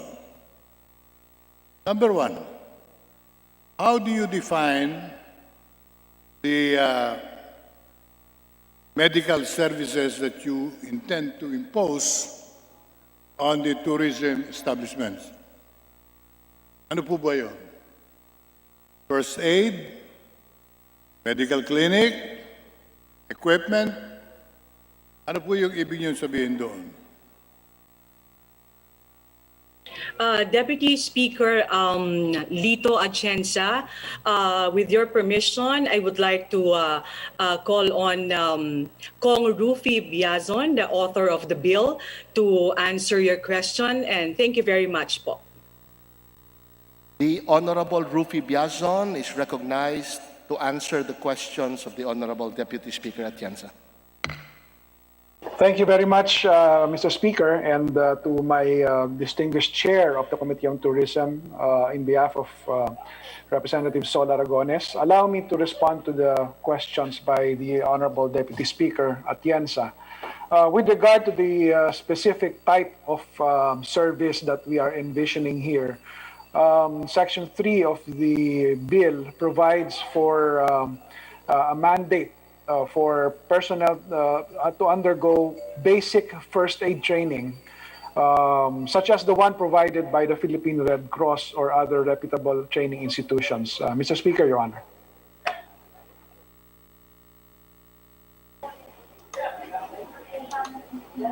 The gentleman mentioned that it will consist mainly of basic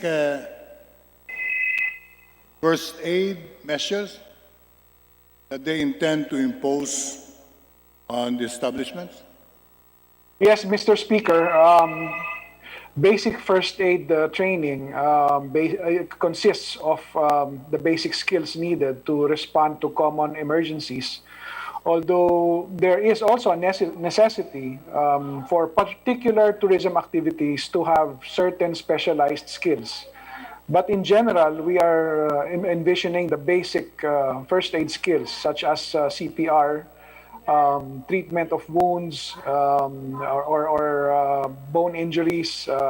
These are basic skills that are taught in many first aid training modules, Mr. Speaker. Yung po bang sinasabi ninyong first aid, yung po ba'y para sa lahat ng establishmento, or do you have a definition of the different types of establishments where you would want to impose on this? The vision, Mr. Speaker, is for tourism service establishments and personnel to be covered by this proposal or this requirement of first aid training. Nakikita po kasi natin na ang isa sa mga maaari nating maialok sa ating mga turista, no, as an attraction or as a come-on, is that they are safe wherever they go in the Philippines. Whether they are in a restaurant or whether they are in the beach or even scuba diving, different activities, there should be a ready response of first aiders. And although local governments usually have their own emergency response services, we believe that it would be ideal if the tourism establishments themselves and the personnel who are working in the tourism industry know these basic first aid skills so that the response is instant, not just immediate, but instant, Mr. Speaker.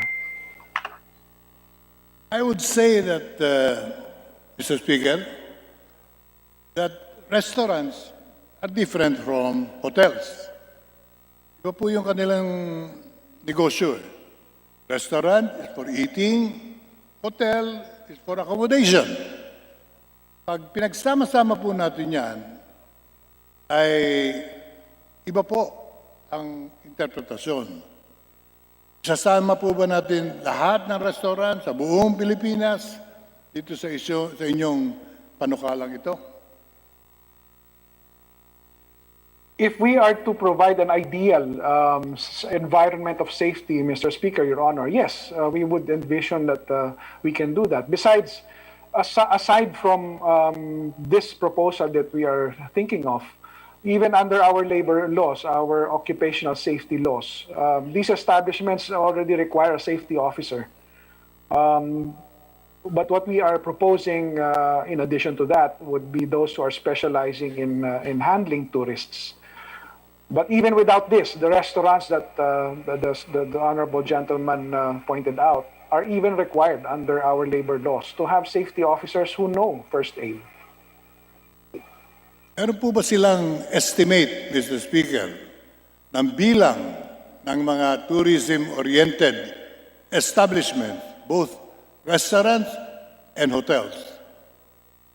The appropriate agency, Mr. Speaker, would have the figures. I would admit that this representation right now does not have those figures, but definitely the agencies who are in charge of overseeing the operations of such establishments have those figures. For example, the Department of Tourism accredits tourist establishments. The DTI also has that information, and of course the local government units as well. Mr. Speaker, we are asking this very basic question because we would like to consider the job that we are tasking the Department of Tourism and the owners of the establishments with this additional imposition for safety. The intention might be good, may be useful, but it will entail a big job and a big task and a huge expense, again, on the part of the businessmen. After 1 year of no business, we are going to impose another requirement for their operation. We should know how many of them are still operating. Many of them have already closed up because they had no business for 1 year and they have run out of capital. I would suggest to the sponsors to determine how many establishments are we talking about. Yan po ba'y kayang gawin sa lalong madaling panahon? Sino po ba ang gagawa niyan? Do you envision the Red Cross to be capable of tackling the job, or are you thinking of commissioning private first aid specialists to do the training? Mr. Speaker, in the hearings that were conducted by the committee, both in the 17th Congress and the 18th Congress, all the stakeholders were given the chance to air their side. And it was met with a resounding acceptance in both Congresses. Umabot na lang nga ho ulit ngayon. In fact, in the last Congress, it was already approved. So, from the stakeholders themselves, there was no opposition and there was no objection to the proposal. And it was met with the welcome arms. Again, I apologize if I don't have those specific figures, but the establishments, the groups of establishments concerned, the agencies, the Red Cross, during those deliberations, all welcomed the idea. And they recognized the importance of having personnel who are able to immediately treat tourists or their clients who get into injuries or accidents. More so that I think the emphasis on workers having those skills would come in very handy once we enter that phase post-pandemic that we are going to recover the economy through tourism. As we all know, tourism would be a big driver of economic recovery for us once it is feasible to allow tourists to go to the Philippines. And having skilled employees and personnel skilled with first aid, I think, would be a big come-on. Thank you, Mr. Speaker. Mr. Speaker, we would like to remind the sponsor that the period of the 17th Congress and the period of the 18th Congress are two different times. In the 17th Congress, tourism was booming in the Philippines. Everyone was making good money. But today, hardly do we get any tourists at all. 1 year, no tourism in the Philippines, because there were no tourists allowed to even enter the Philippine Islands. So here we are again considering an additional imposition. Magrereklamo po ang mga negosyante rito. Ano na naman yan? Did the gentleman estimate how much cost will the establishment, whether restaurant or hotel or hostel, how much will they incur to answer the responsibility given by this measure? Mr. Speaker, definitely the environment in the 17th and the 18th Congresses are different. Many establishments closed because of the 2020 pandemic. But it does not change, we believe it does not change the justification and what we think is a good measure for those who are still existing, especially after especially after we enter into the economic recovery phase of this problem, for them to be able to come up with measures to meet the requirements of the bill. As we said, the stakeholders themselves at that time, both in the 17th and 18th Congress, did not pose any objection, and they very well know what it takes to comply with the law. And there are services that are free for these kinds of training. So it does not necessarily entail a heavy cost, Mr. Speaker. Did the gentleman mention 2 million estimate? There is no figure specified, Mr. Speaker, because there are, as we mentioned, there are trainings that are for free conducted.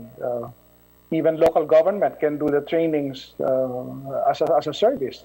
which we know that other local governments are doing. For example, in the case of our city, our DRRM office conducts free basic first aid as one of the services.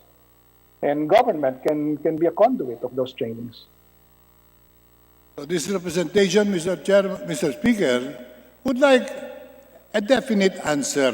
Magkano po ba ang estimate ninyo na gagastusin ng bawat establishments to follow the good intentions of the proposed law? How much per establishment? Mr. Speaker, kung estimate natin, tulad po na sabi ko, meron kasing libre.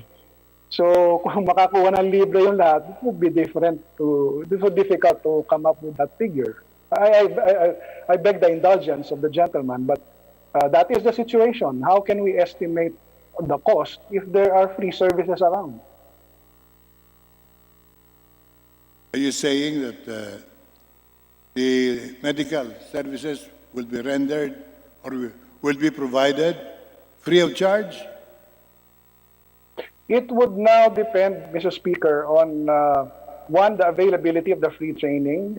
Ideally, if governments, local governments can do what other local governments are doing, providing free basic training, then of course, cost would not be that big a problem. There are organizations which offer, again, free training, and there are other organizations or establishments who would be willing to take on professional services for such training. As we have stressed, Mr. Speaker, the time of 2016, 2017, 2018 were very, very prosperous years for the Philippine tourism industry. Maski magkano po gagastusin ng mga establishmento to improve their conditions and their protection for their guests. But 2020 was calamitous and disastrous. I know many businessmen who have lost everything they have in the tourism business. Small hotels, restaurants, development projects in the tourist centers of the nation. Ubus na po ang kanilang kapital. Nag-layoff na po sila. Sarado po sila hanggang ngayon. And here we are, we're coming out in another law saying, you better provide these services. Tatanungin tayo, kanino namin ibibigay yan? Wala po naman kaming turista ngayon. Ano isasagot natin doon? Is the gentleman prepared to answer that question? Yes, Mr. Speaker. Paghahanda po ang tawag doon eh. Hindi ho tayo magkukumahog pag nandyan na yung mga turista. No? We are optimistic that once the favorable environment sets in, tourism industry will be one of those shining industries that will save the Philippines. Mas maganda ho, handa tayo because ang sakit natin sa nakaraan, hindi tayo handa. Marami na rin hong mga turista na hindi lang ho yung na-injure, may namatay pa nga dahil walang available na first aid once na nagkaroon ng injury or accident. And we believe that one of the things that we can really offer and to attract more visitors is that we can offer tourists safety and security in the destinations that they go to. Halimbawa, nung pumunta ho ako sa Kawasan Falls in Cebu, yung tourist activity ho doon, you jump from one canyon to another. No? Anytime pwede ka magkaroon ng injury. And when I asked yung guide ko noon, sabi ko, marunong ka ba ng first aid? Medyo napakamot lang ho siya ng ulo. And these are things na I think would bolster tourism.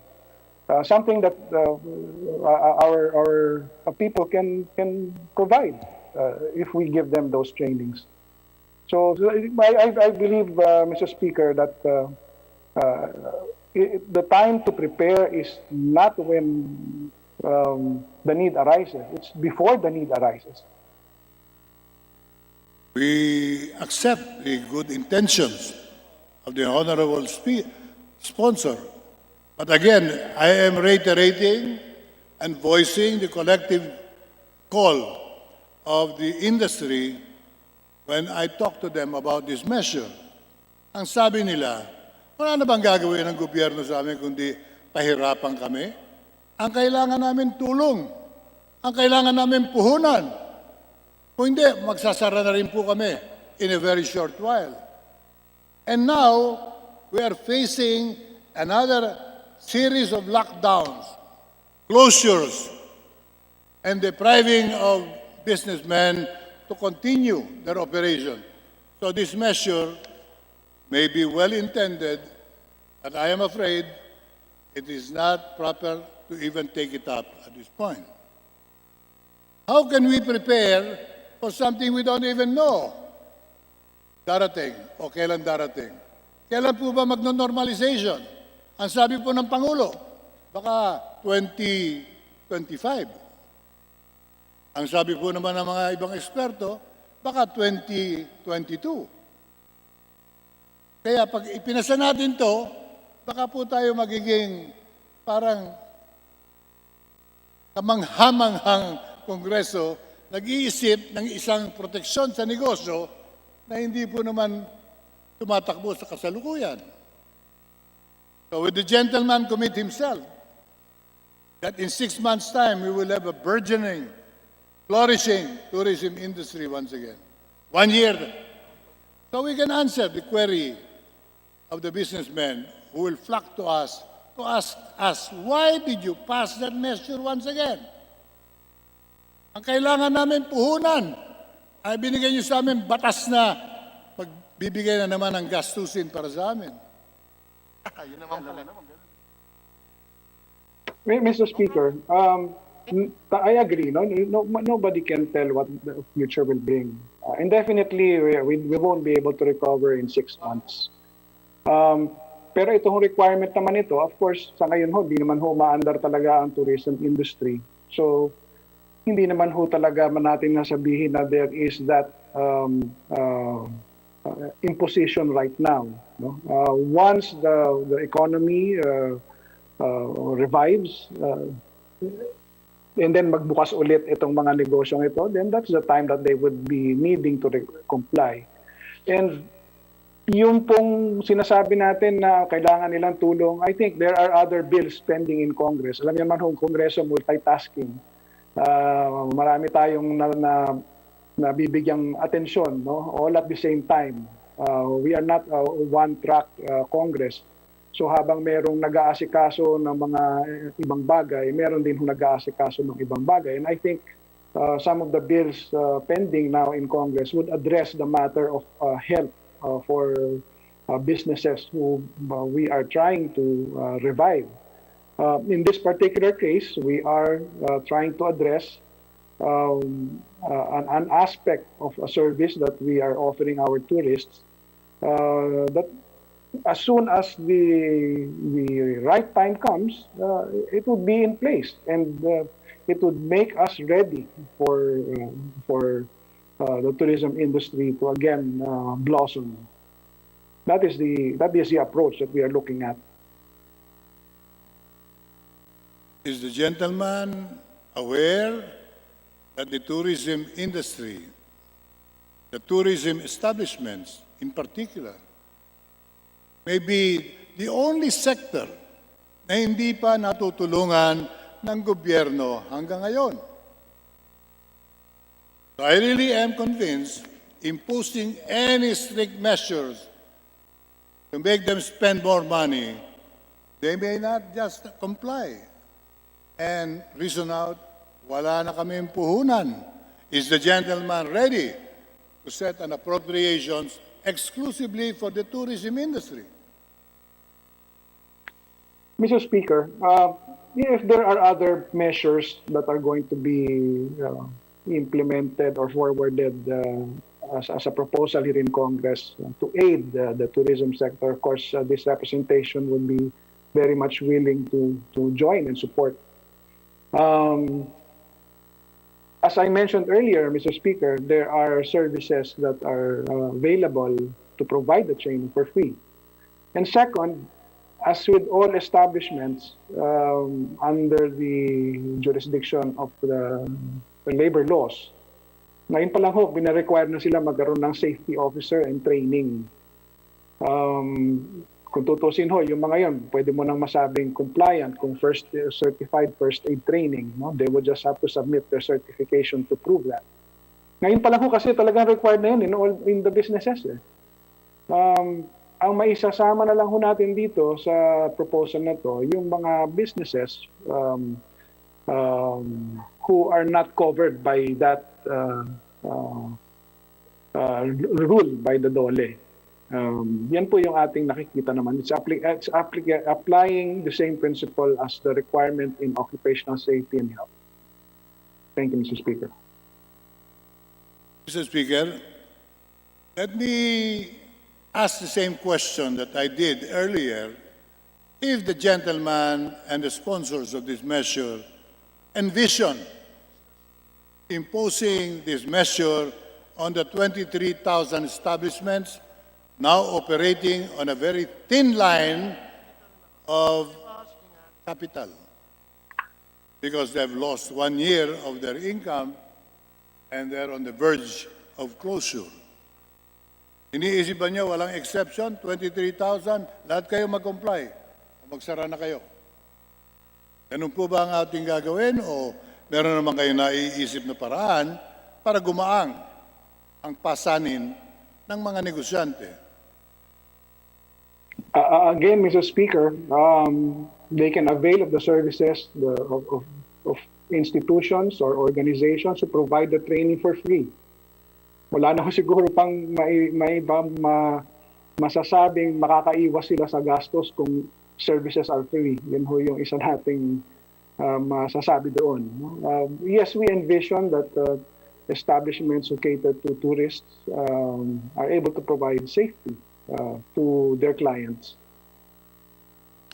This representation is with the good intentions of the sponsor.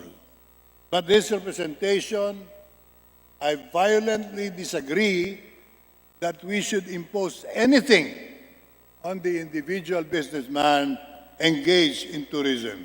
Because there is no business to talk about. Wala pong negosyo. Wala pong turista.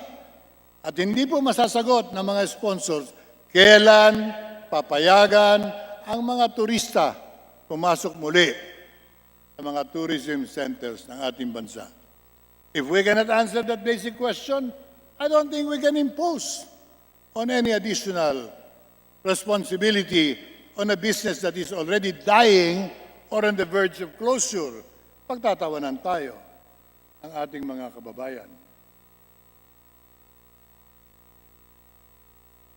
I would therefore just limit and center and focus on what can be done. If the gentleman could consider that the imposition of a medical clinic or a small office to provide medical attention, not first aid, because it is a fact, Mr. Speaker, it is a fact that all establishments engaged in tourism have already been given first aid training. Hindi ko po maintindihan yung i-require na naman natin ang first aid training. Kumuha na ng mga first aid training yan. I asked many of them, they said, we already have certificates of training. What are the sponsors thinking about now? Additional business for whoever. Pinagsususpetsahan pa tayo that we are promoting a certain business. Mr. Sponsor, Mr. Speaker, establishments today operating under the permission of the Department of Tourism have been required to take up emergency first aid training. So, sino po yung kanilang i-require? Yung bang nag-training na, i-require pa rin natin? Mr. Speaker, as mentioned earlier, kung meron na ho silang certification of training for first aid, they don't need to undergo new training for a new certificate. They would just have to present their certificate of training as required by the bill. The proof of the training to be shown would be the compliance. So hindi naman ho kailangan paulitin pa ng training. Although strictly speaking ho, refresher courses are needed kung talagang gusto nating maging effective first aider ang isang tao. So there is a periodic refresher training. It's not a one-time thing. Pero kung meron na ho silang existing and they can present that they are certified, that would be no problem under this bill, Mr. Speaker. Ipipilit pa rin ninyo na kailangan mag-training. Let me repeat myself, Mr. Speaker. Kung nakapag-training na at nakapakita ng certificate, they don't need to undergo new training.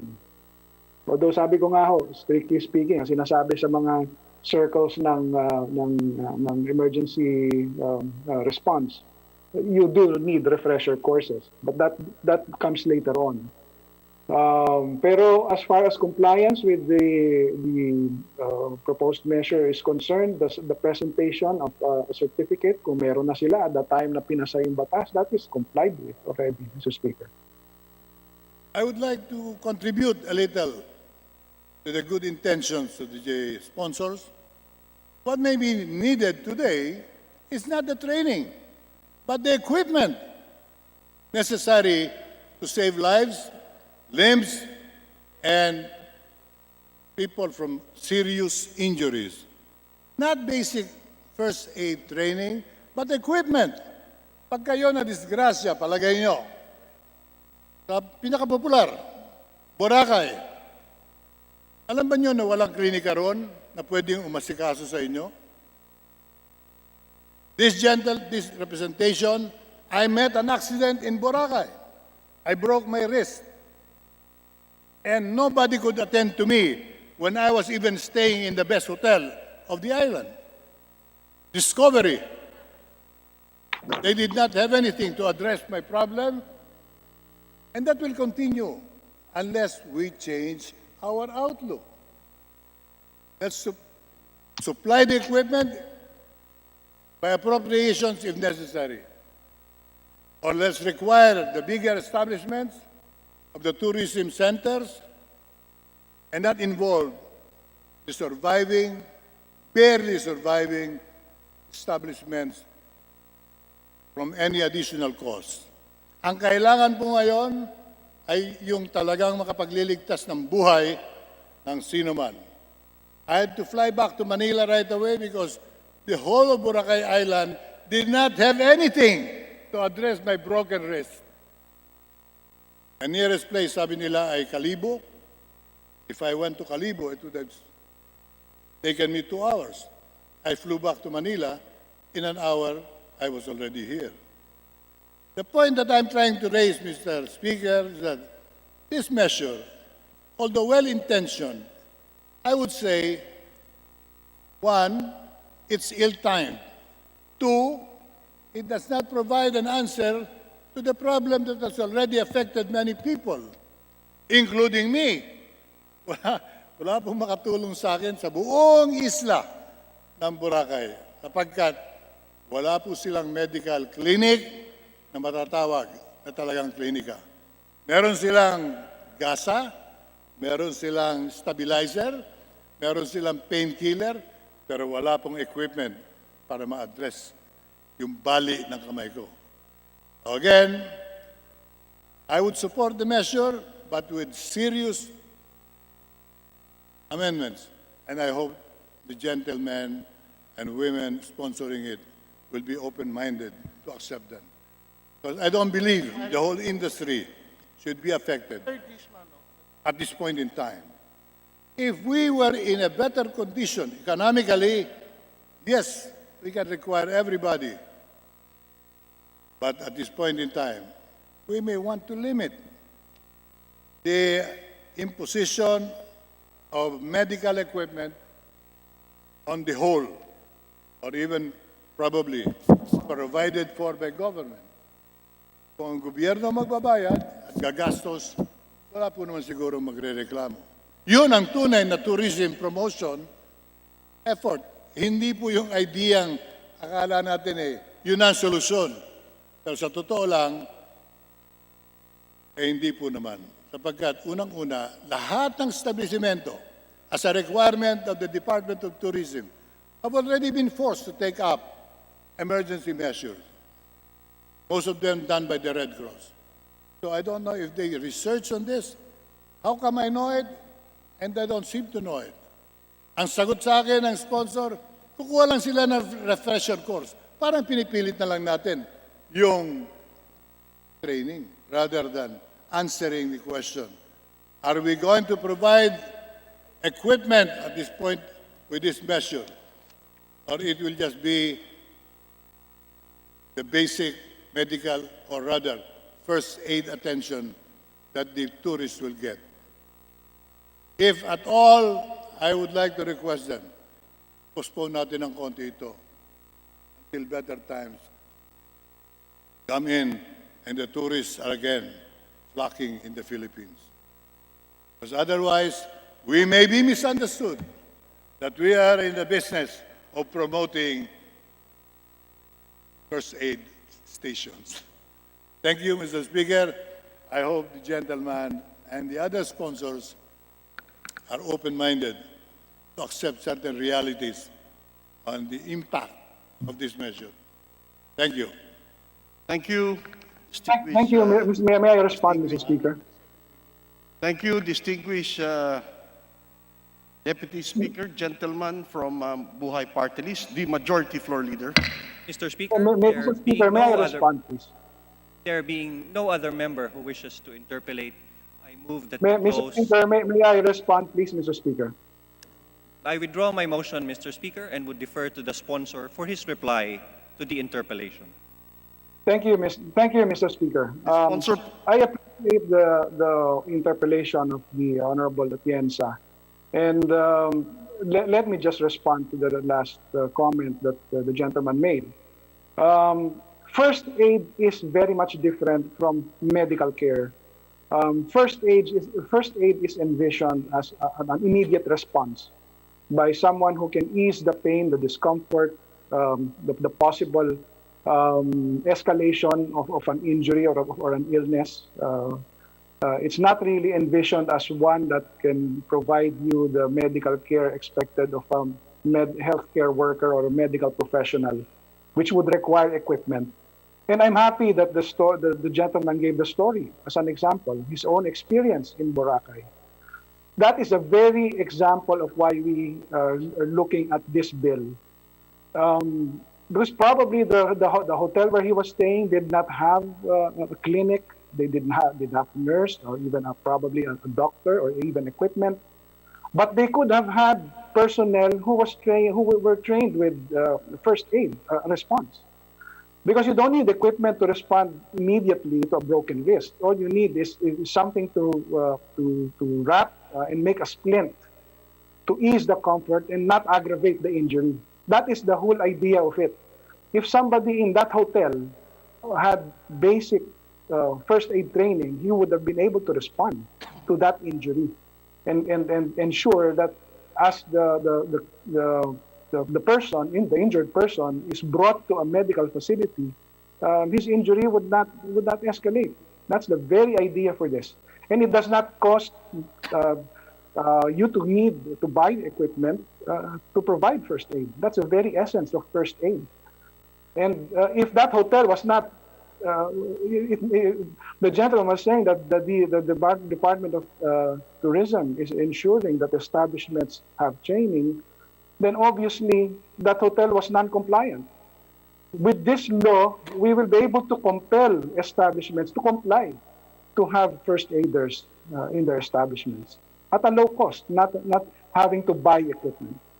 So that we believe, Mr. Speaker, is the idea of the measure presented. But we are willing, Mr. Chairman, Mr. Speaker, to accept any proposed amendment, provided that it does not veer away from the spirit of what we are trying to propose. Thank you, Mr. Speaker. Thank you, Honorable Sponsor, the Majority Floor Leader. Mr. Speaker, there being no other member who wishes to interpolate, I move that we close the period of sponsorship and debate. Is there any objection? Chair hears none. Motion is approved. Mr. Majority Floor Speaker, Leader. I move that we open the period of amendments. There is a motion to open the period of amendments. Is there any objection? Chair hears none. Motion is hereby approved. Mr. Majority Speaker, Floor Leader. I move that we open the period of committee amendments.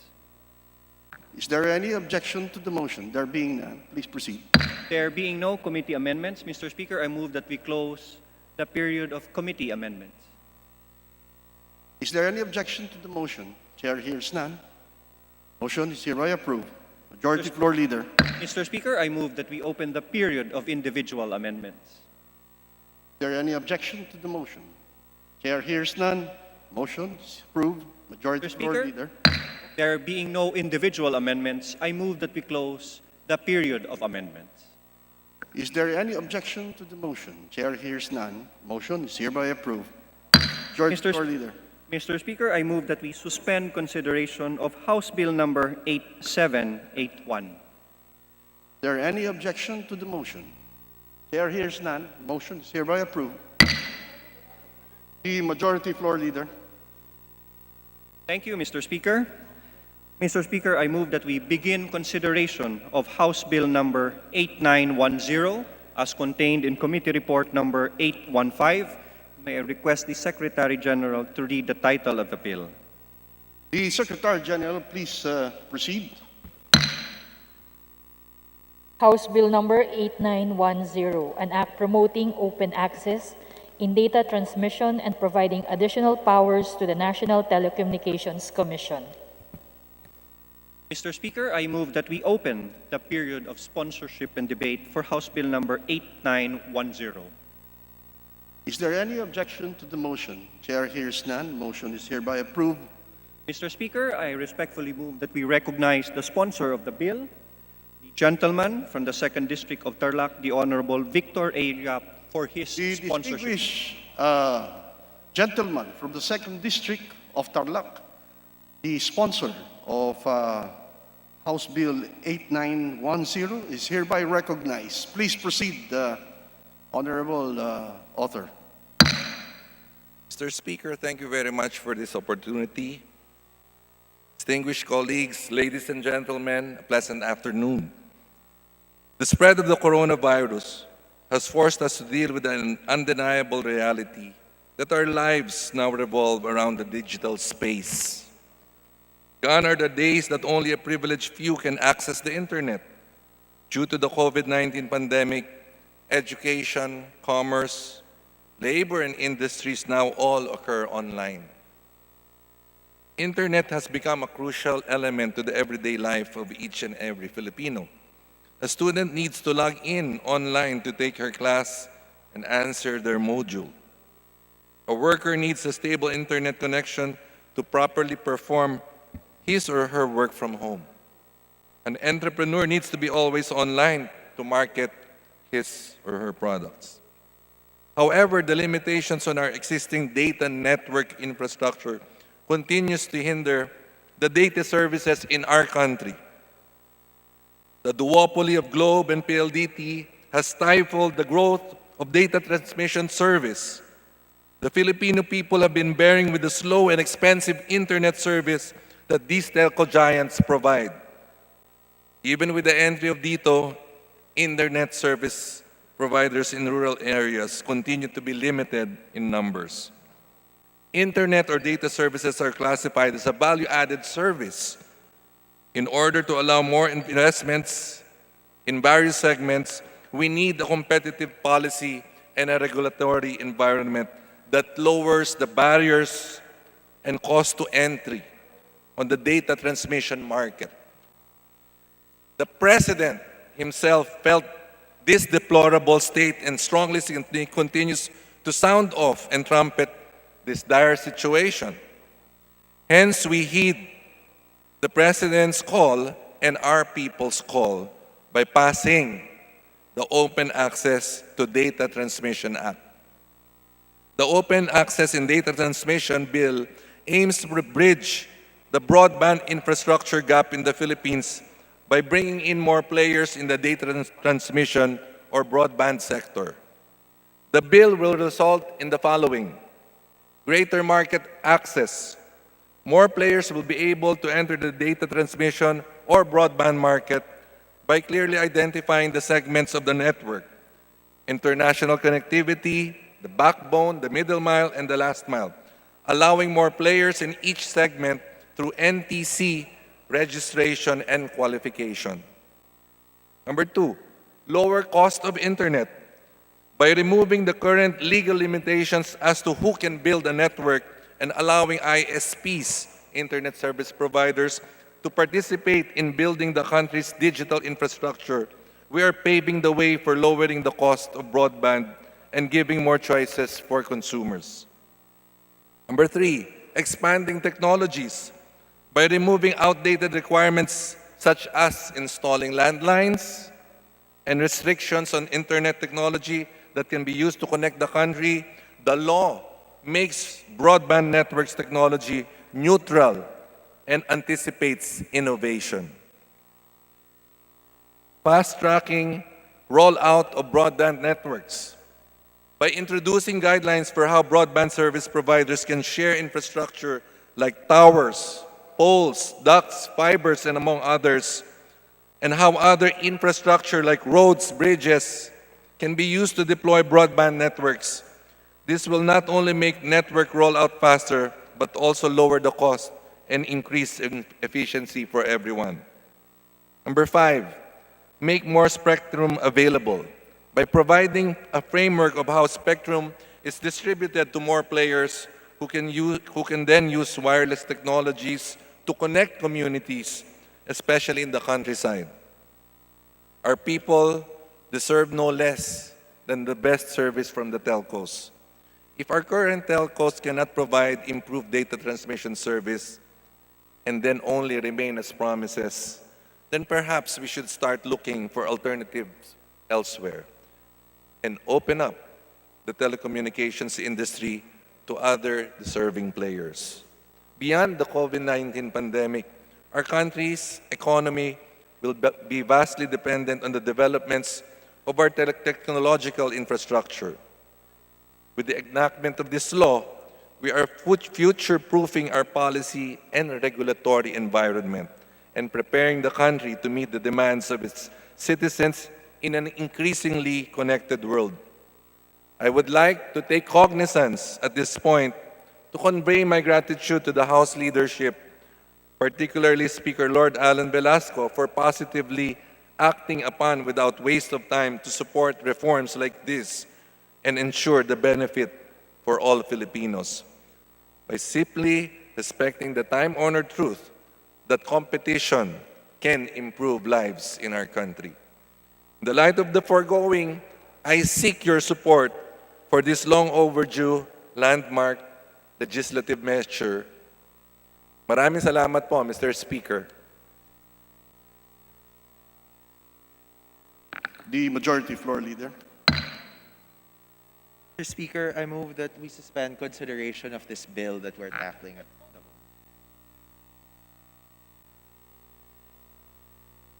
All right. Let me withdraw that previous motion. Mr. Speaker, I move that we terminate the period of sponsorship and debate. Is there any objection to the motion? Chair hears none. Motion is approved. The Majority Floor Leader. I move that we open the period of amendments. Is there any objection to the motion? Chair hears none. Motion is hereby approved. Majority Floor Leader. There being no committee or individual amendments, I move that we close the period of amendments. Is there any objection? Chair hears none. Motion is hereby approved. Majority Floor Leader.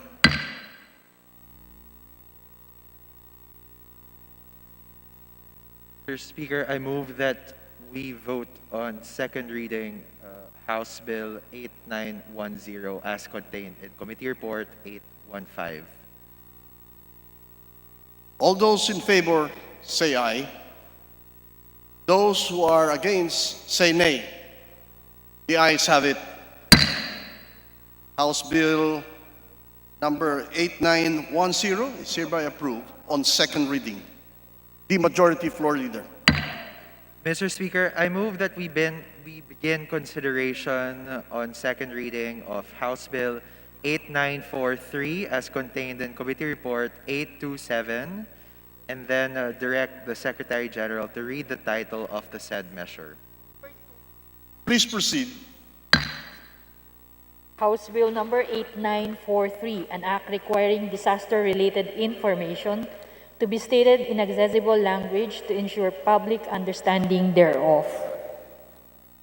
The Majority Floor Leader. Mr. Speaker, I move that we open the period of sponsorship and debate. Is there any objection to the motion? There being none, motion is hereby approved. Majority Floor Leader. To sponsor the said measure, I move that we recognize the distinguished lady from the 4th District of Leyte, the Honorable Chairperson of Disaster Resilience, Congresswoman Lucy Torres Gomez. The Honorable Lady from the 4th District of Leyte is hereby recognized. Please proceed.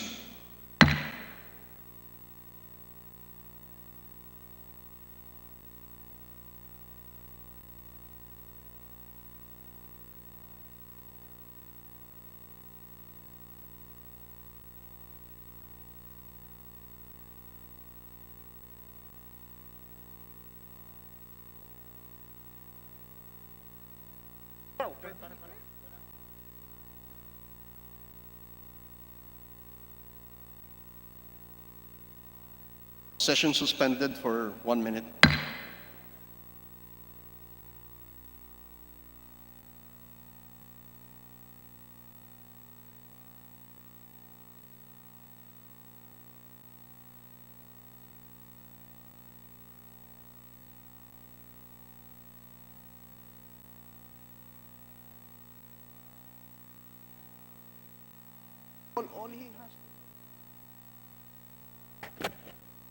Thank you very much, Mr. Speaker. Session resumed. Majority Floor Leader. Mr. Speaker, I move instead that we recognize the Honorable Bong Suntay to sponsor said measure. So move. The distinguished sponsor, gentleman from Quezon City, is hereby recognized. Please proceed. Thank you very much. Mr. Speaker, may I move that we consider House Bill 8943 and that the sponsorship speech, the explanatory note of the author be made as part of her sponsorship speech. Is there any objection? Chair hears none. Therefore, the explanatory note is entered as the sponsorship speech for this particular measure. The Majority Floor Leader. Mr. Speaker, there being no member who wishes to interpolate the sponsor, I move that we close the period of sponsorship and debate. Is there any objection? There being none, motion is approved. I move Majority that Floor Leader. I move that we open the period of amendments. Is there any objection? Chair hears none, motion is approved. The Majority Floor Leader. There being no committee or individual amendments, I move that we close the period of amendments. Is there any objection to the motion? Chair hears none, motion is approved. Majority Floor Leader. Mr. Speaker, I move that we vote on second reading House Bill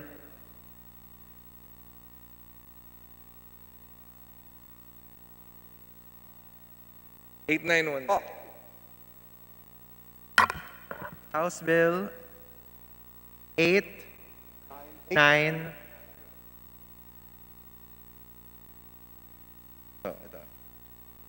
House Bill 8943 as contained in Committee Report 827.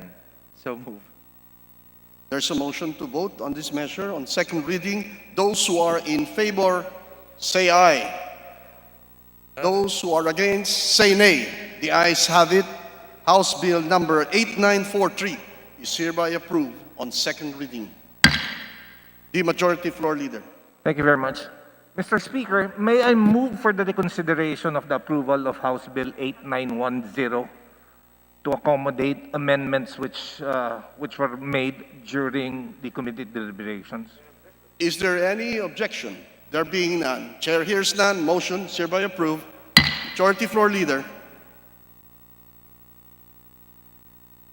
Mr. Speaker, once again, I move that we recognize the Honorable Vic Yap to sponsor or any amendments that shall be considered for this measure.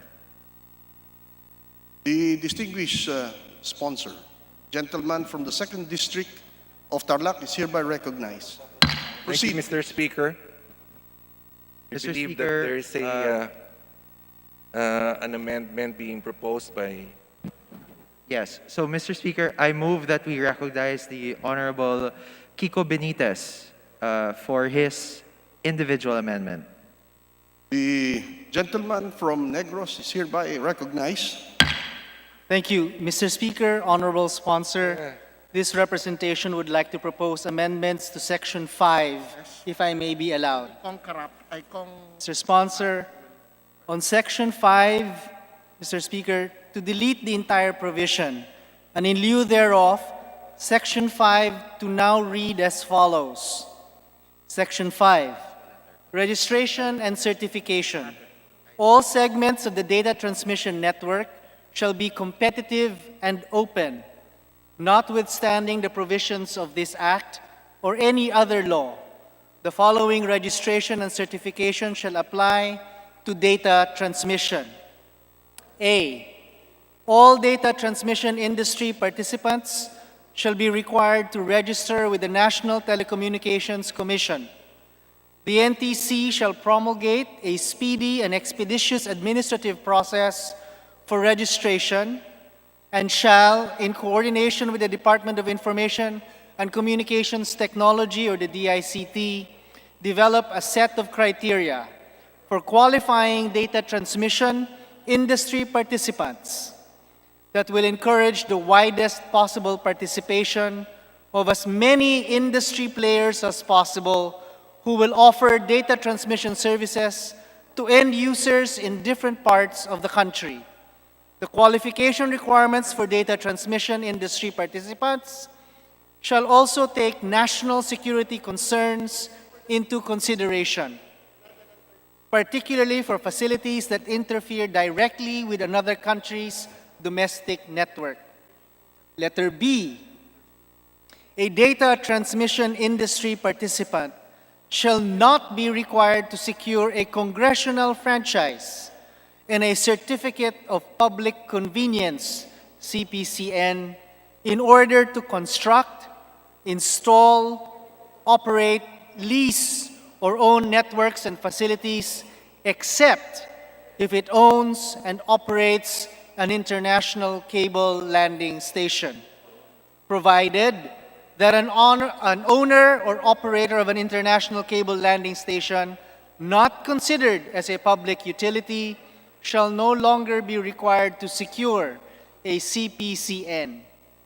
And finally, letter C, data transmission industry participants shall likewise be required to comply with national and global best practices and standards on cybersecurity and shall be subject to a network audit by the Cybersecurity Bureau of the DICT.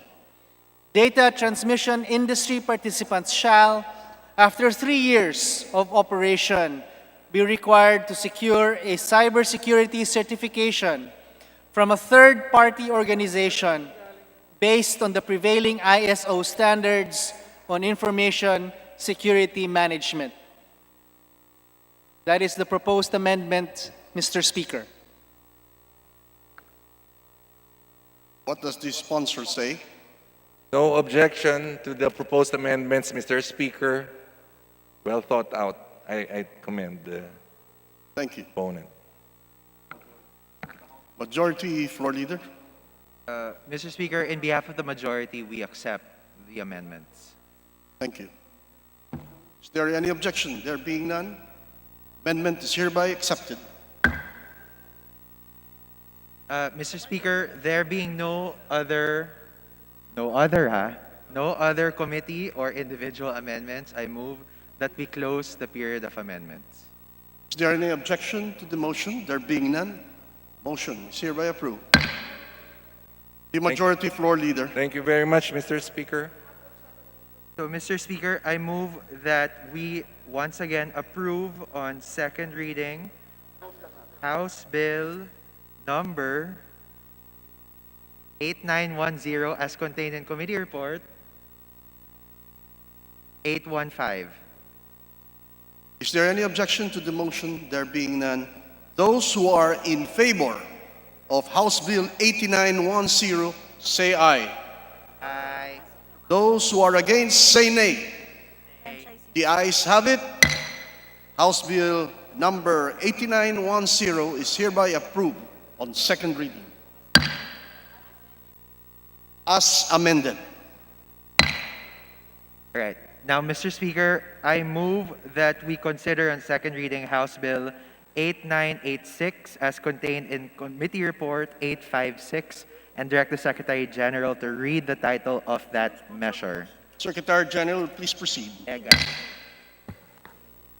House Bill number 8986, an act renaming Terminals 1 and 2 of the Mactan Cebu International Airport after the brave and fearless chieftain Lapu-Lapu in commemoration of the quincentennial anniversary of the victory at Mactan. The Majority Floor Leader. Mr. Speaker, I move that we open the period of sponsorship and debate. Is there any objection? Chair hears none. Motion is approved. Mr. Majority Floor Speaker, Leader. I move that we recognize the Honorable Bong Suntay to sponsor the said measure. The distinguished gentleman from Quezon City. Thank you very much, Mr. Speaker. Recognized. Please Mr. proceed. Speaker, may I move that the explanatory note be made part of the sponsorship speech of the said measure? Is there any objection? There being none, the explanatory note of this House Bill is hereby entered as the sponsorship speech.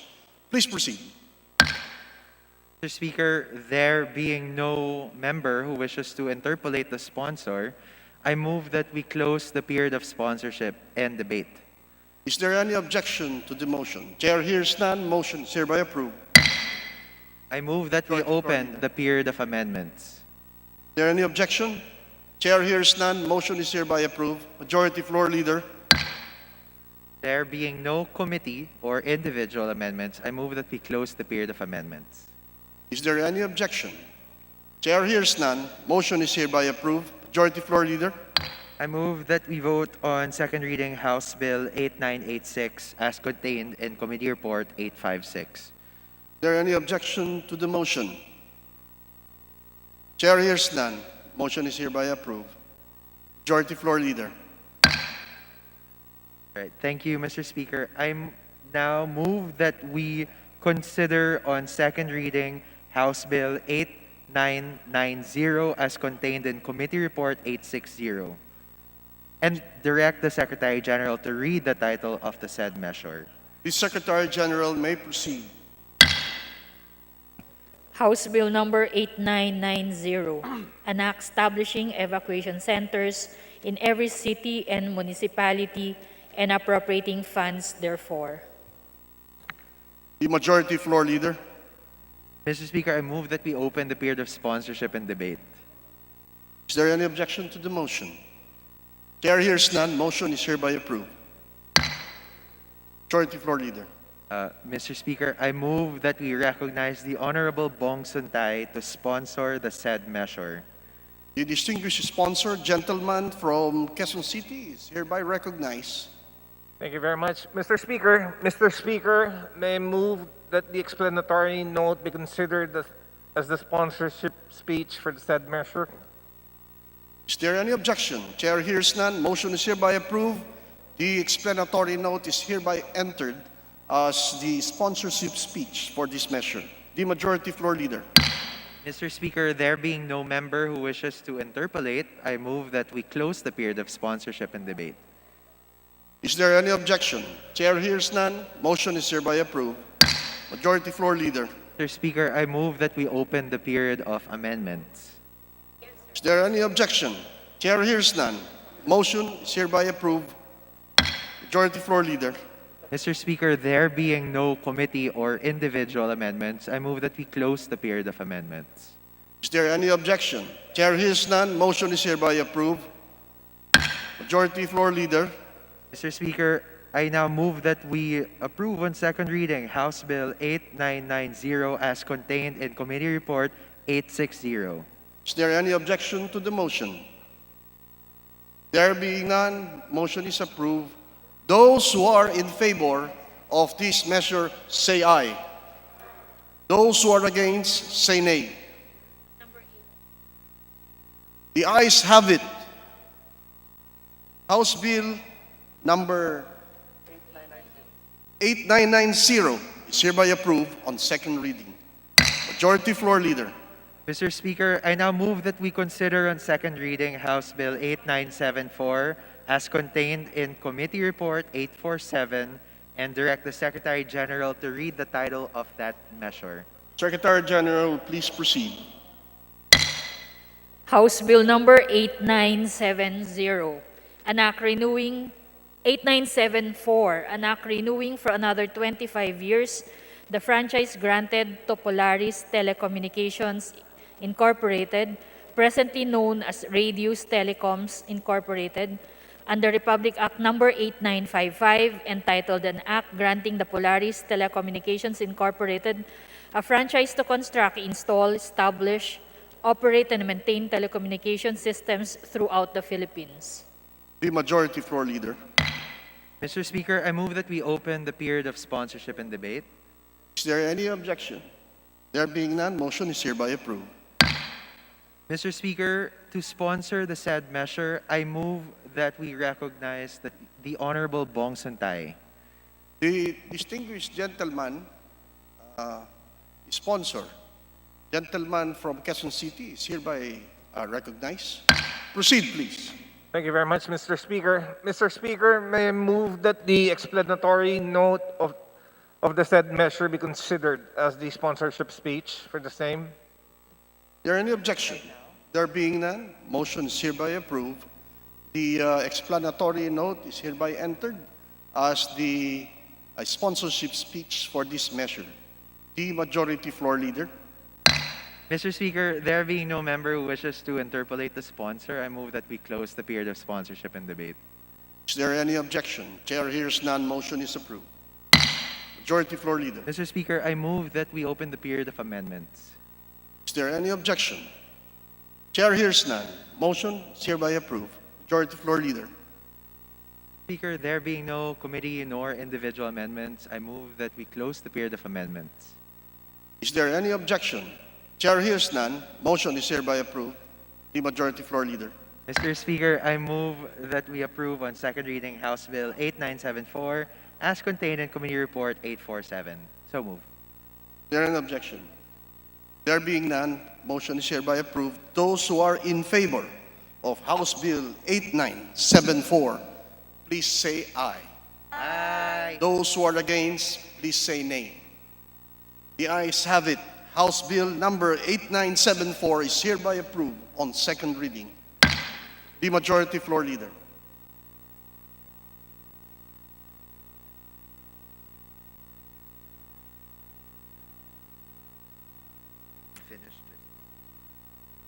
Mr. Speaker, I move that we take up House Bill 8818 as contained in Committee Report 770 on second reading.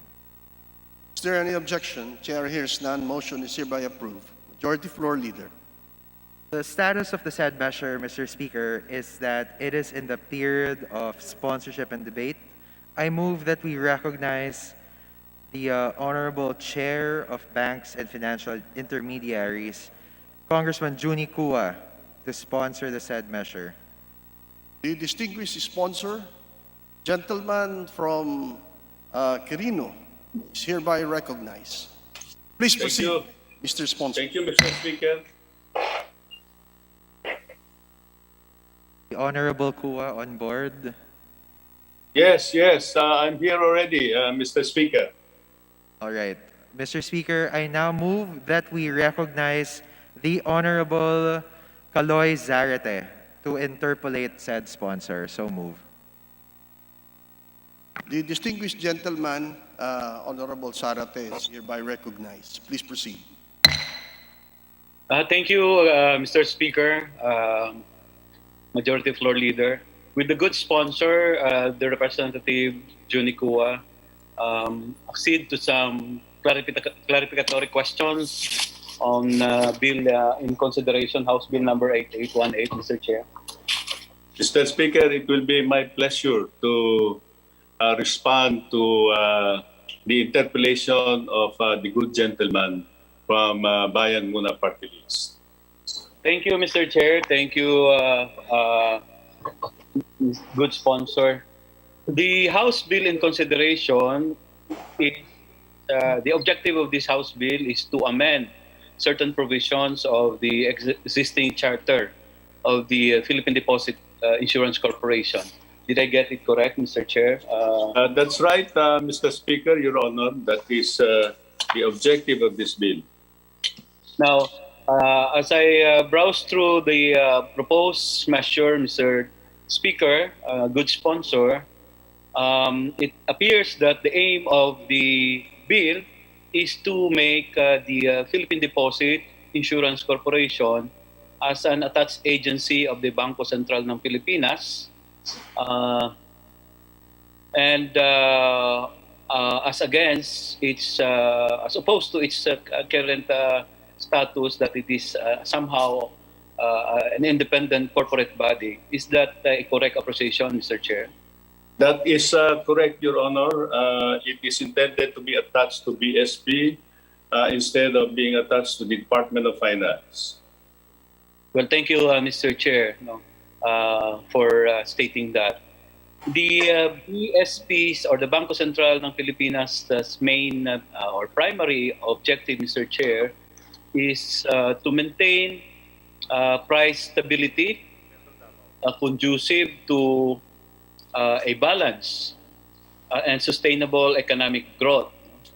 The BSP also aims to, if I am correct, to promote and preserve monetary stability and the convertibility of the national currency. The BSP even provides policy direction in the areas of money, banking, and credit. So, in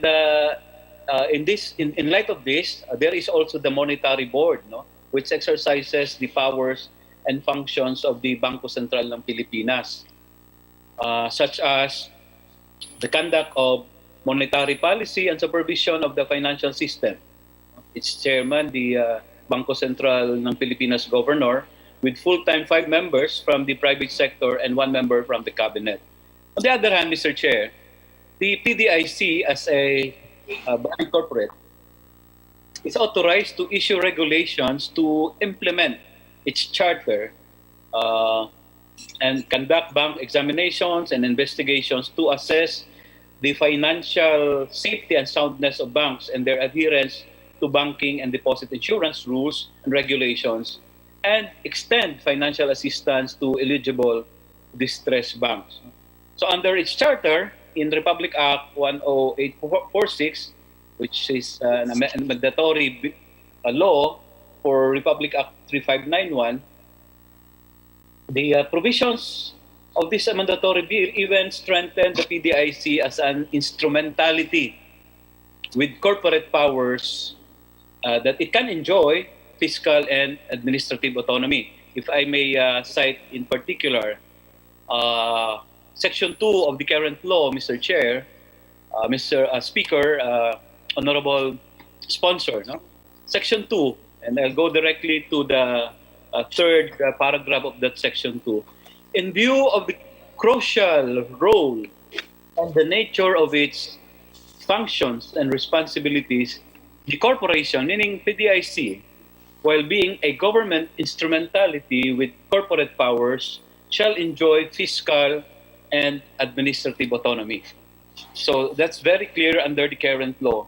I will now go to my specific and particular questions with regard to the bill in consideration that will amend the charter of PDIC. My first question, Mr. Chair, do we have now an evaluation report on the performance of the PDIC And if there is one, what is the result of the evaluation report? Because we are now going to amend its charter, there must be some studies and investigation or evaluation conducted. That is why we are proposing to amend its charter now, Mr. Chair. Well, that's quite a great question, Mr. Speaker. Has there been an evaluation of PDIC as a body corporate to justify these amendments? Certainly there is, Mr. Speaker, Your Honor, and it is the output of this evaluation that this charter amendment is being proposed. In the evaluation, it has been realized that there is a need to avoid overlapping of functions between the Bangko Sentral, who is the main regulator of the banking industry, and the PDIC. And this overlapping of functions specifically points to two main activities. Number one is the conduct of bank examination. The PDIC also conducts an investigation in relation to deposit-taking function of the banks. At the same time, it also issues what is called a cease and desist order. If there is a finding that there are activities that are unlawful or unsafe and unsound banking practices, a cease and desist order can be issued. Now, this bill tries to avoid that overlapping, so that the function of bank examination, as well as the issuance of cease and desist order, is now centralized into the hands of the Bangko Sentral ng Pilipinas. Also, it has been borne out by that study that the mandate or the authority of the PDIC to undertake bank resolution be taken away from it, so that the function of regulation and the function of bank closure will now be centralized in the Bangko Sentral ng Pilipinas, it being the main regulator. And it is borne out by this study also that it would be best for the system that the PDIC focuses or concentrates in its function in the payment of insurance, no? So magiging paybacks na lang siya, tigabayad na lang siya. So these are basically some of the findings resulting from that evaluation, Mr. Speaker, Your Honor. Thank you, good sponsor, Mr. Speaker.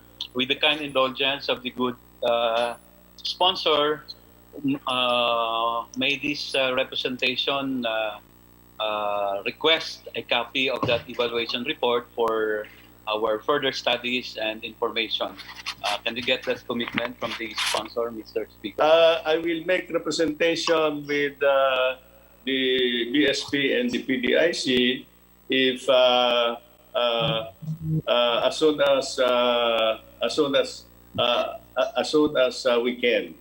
But my understanding is that this amendment, this charter amendment, is born out of that kind of a study and evaluation. Thank you, good sponsor, Mr. Speaker. So, will that also explain why in this proposed bill, Mr. Sponsor, Mr. Speaker, the PDIC is now only recommended and considered, and in fact mandated as an attached agency of the BSP. Why should it become an attached agency now of the BSP, Mr. Sponsor, Mr. Speaker? Well, I think for better coordination and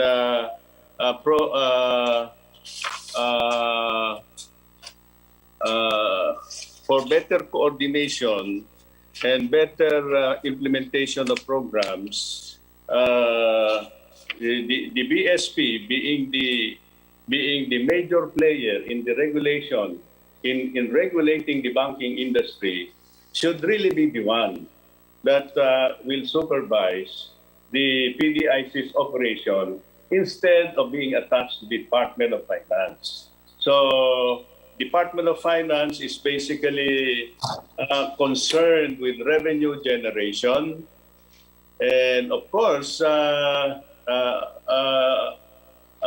also in a very broad sense, be involved in the financial stability as well of the entire economy. But over the years, it had been the experience that coordination will be better if they be placed under the Bangko Sentral ng Pilipinas. Thank you, good sponsor, Mr. Speaker. Now, what will then make of its current power, Mr. Sponsor, Mr. Speaker, which says that, or its function, which says that it is a government instrumentality with corporate powers enjoying fiscal and administrative autonomy. How will that be affected by making it now as just an attached agency of the Bangko Sentral ng Pilipinas? Now, what is the difference now between all these two functions or even concepts, Mr. Sponsor, Mr. Speaker? Well, I think somehow this will be a little bit modified as it will be directly made under the umbrella of the Bangko Sentral ng Pilipinas, no? So, Mr. Speaker, Your Honor. So, does that mean, Mr. Sponsor, Mr. Speaker, that its enjoyment of fiscal and administrative autonomy will already be removed from its the policy, no, that creates the PDIC. So tatanggalin na po yung kanyang fiscal and administrative autonomy because it's now only considered as an attached agency of the Bangko Sentral ng Pilipinas. Is that what the good sponsor is saying, Mr. Speaker? Well, we need to agree on what we mean by fiscal and administrative autonomy. No? So when we say fiscal autonomy, in a sense, it will continue to be autonomous in the sense that it has, on its own, it can decide how much contribution it will assess the insured banks. It can decide on its own. It can decide on its own.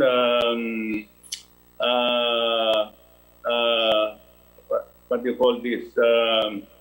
The administrative operation of its organization. But insofar as, for example, conduct of bank examination, it can no longer do it by itself. No, it has to be deemed appropriate and approved by the Bangko Sentral ng Pilipinas. So that, I think, makes it a little different and therefore, in a sense, modified. Thank you, good sponsor, Mr. Speaker. I'm just a little bit confused, Mr. Sponsor, Mr. Speaker. In the objective cited why this amendment or amendatory bill is being proposed, it says here that the main objective of this bill as stated in the fact sheet, Mr. Sponsor, Mr. Speaker, is to strengthen the regulatory framework of PDIC and to promote and safeguard the interests of the depositing public by providing insurance coverage, etc. So, will the good sponsor elaborate and clarify with the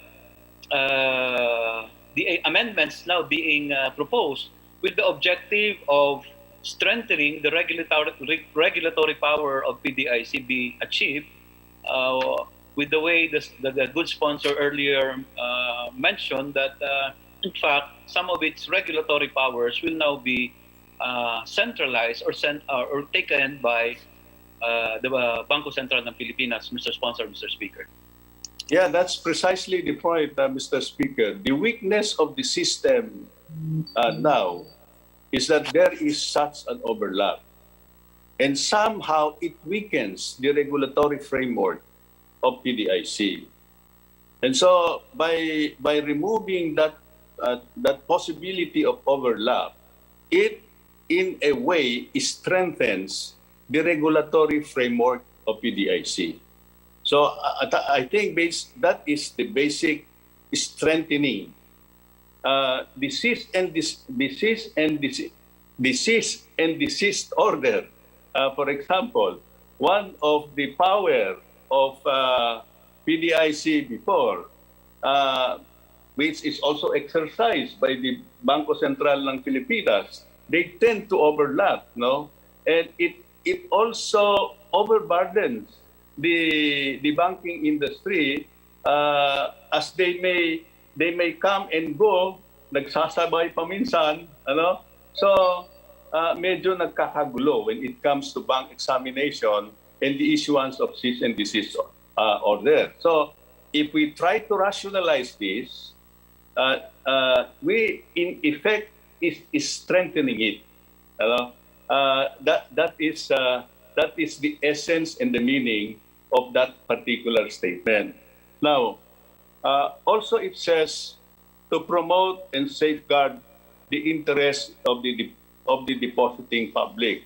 So I think by doing all of this, by ensuring that they become just merely a payback in the system, in a way that promotes safeguard of the depositors. Promote the interest of the depositors. Mr. Speaker, Your Honor. Thank you, good sponsor, Mr. Speaker. So, what the good sponsor is saying, with the act of clipping its powers, weakening its powers, in effect, is strengthening its regulatory powers. Is that the situation the good sponsor is saying, Mr. Speaker? Yeah, it is something that seems to be conflicting, and something that seems to be conflicting. But in a way, that is how it is.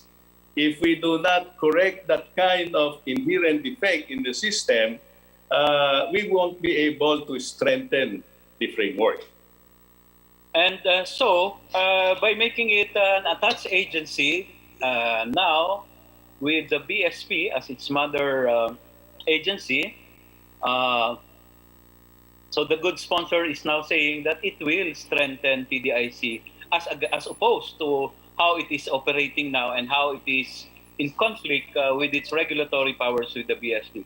Is that what the good sponsor is saying? Exactly, Mr. Speaker, Your Honor. You got it. At the moment, it is attached to the Department of Finance. And the Department of Finance relationship with the banking industry is one that is indirect. Whereas the relationship of the Bangko Sentral ng Pilipinas with the banking industry is one that is direct because they are the one directly regulating them. So placing the PDIC away from the DOF, which does not have a direct relationship with the banking industry, will make the coordination better. Thank you, good sponsor, Mr. Speaker. So this is a demotion for the PDIC in effect. No? I will go now to some other provisions of the bill in consideration. In Section 8 of the bill, powers and responsibilities and prohibitions in subparagraph B, may refer to it.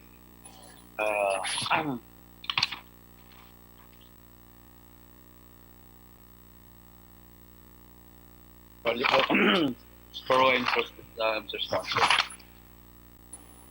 Okay. Subparagraph D, no? It says, whenever the BSP deems it appropriate and necessary for PDIC to join the conduct of examination of a bank, no, then it says there is also that power in inserted, no, subparagraph D. So all of these proposed amendments, Mr. Chair, to the humble appreciation of this representation, do not show or provide support for the strengthening of PDIC. No? Again, I'm going back to the objective of the bill. No? Instead, correct me if I'm wrong, what I understand is that PDIC now is just being taken care of by another instrumentality, or yet, as I mentioned earlier, to be candid about it,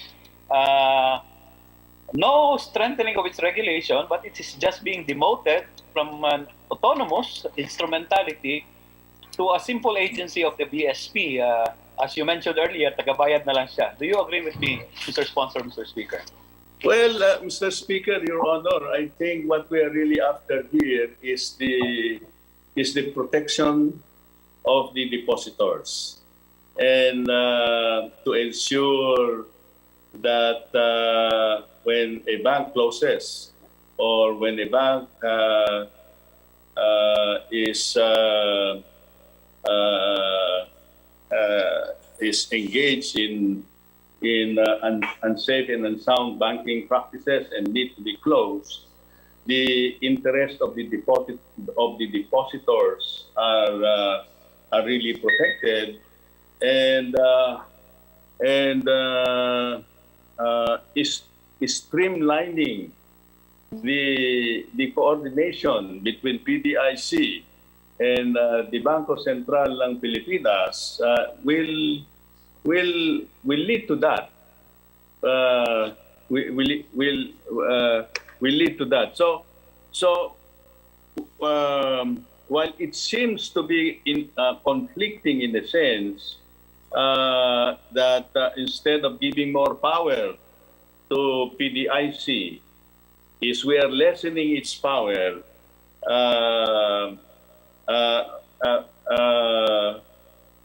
we are in effect improving the regulatory framework for the protection of the depositing public. So that is how I would like to appreciate these amendments that we are doing. It's not that we are weakening PDIC, but we are in effect strengthening the whole framework in the deposit insurance system by correcting some of the overlaps. And that way, I think, would also be strengthening the PDIC as a system of being just a payback. Thank you, good sponsor, Mr. Speaker, for that clarification. Now, just another last point on that aspect. Considering that it is now an attached agency only of BSP, will that also affect Mr. Sponsor, Mr. Speaker, for example, the staffing complement of the DIC? Will this result to, for example, lessening the number of the staff complement of PDIC, Mr. Sponsor, Mr. Speaker? Very short, magkakaroon pa ng tanggalan dito, Mr. Sponsor, Mr. Speaker, as a result of the fact na yung kanyang function is, and in fact, yung kanyang regulatory function that requires also staff complement will now be reduced. And in fact, as you mentioned, ang magiging function na lang niya ay magbayad, no, ng insurance, no, doon sa distressed banks, Mr. Sponsor, Mr. Speaker. Well, Mr. Speaker, Your Honor, that has not been feared to be an effect because if you will note in the language of the bill, hindi naman nating totally inaalis yung authority to examine. Ano? Kung di ang examination can, in certain cases, they may still be allowed provided it has been deemed appropriate by the Bangko Sentral ng Pilipinas. So hindi siya completely deleted as a function. They may still be allowed when necessary, but at least the instruction is coming from a centralized source, no? So hindi kagaya ngayon na ang authority comes from PDIC, also from BSP, gano'n, no? So centralize natin yon, but they may still be allowed as deemed and appropriate by the Bangko Sentral ng Pilipinas.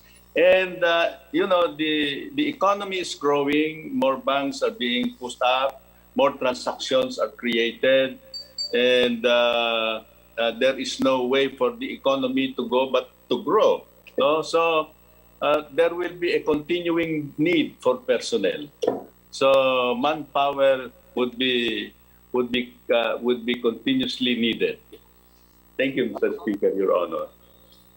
Thank you, good sponsor, Mr. Speaker. I just hope that this will not result to, you know, the so-called downsizing of personnel, no, that will again result to mawawala na naman ang trabaho nating mga kababayan, no? Now, I'll go to another point, Mr. Sponsor, Mr. Speaker. In the Section 4, the definition of terms, particularly in subparagraph Z, no, you inserted a new definition of term there, which says that the term unsafe and unsound banking refers to the conduct of business in an unlawful, unsafe, or unsound manners as may be defined by the BSP under Republic Act 7653 as amended. No? However, so as it is now, this bill in consideration, and even Republic Act 7653, Mr. Sponsor, Mr. Speaker, correct me again if I misappreciated it, did not really provide a definition of unsafe and unsound banking. No? I scanned through our Republic Act 7653, the new Central Bank Act, and I did not find any definition of what is unsafe and unsound banking. Will the good sponsor confirm it or agree to that observation, Mr. Sponsor, Mr. Speaker? That's a very good observation, Mr. Speaker, Your Honor. In fact, I also have the same experience as you have. But I tried to probe deeper into it. The charter of Bangko Sentral allows it to define unsafe and unsound banking practices. And if you look at its manual of operations, manual of regulations of banks, or MORB, they call it MORB. In one of the appendices there is a definition of unsafe and unsound bank practices. And I'd like to quote some of the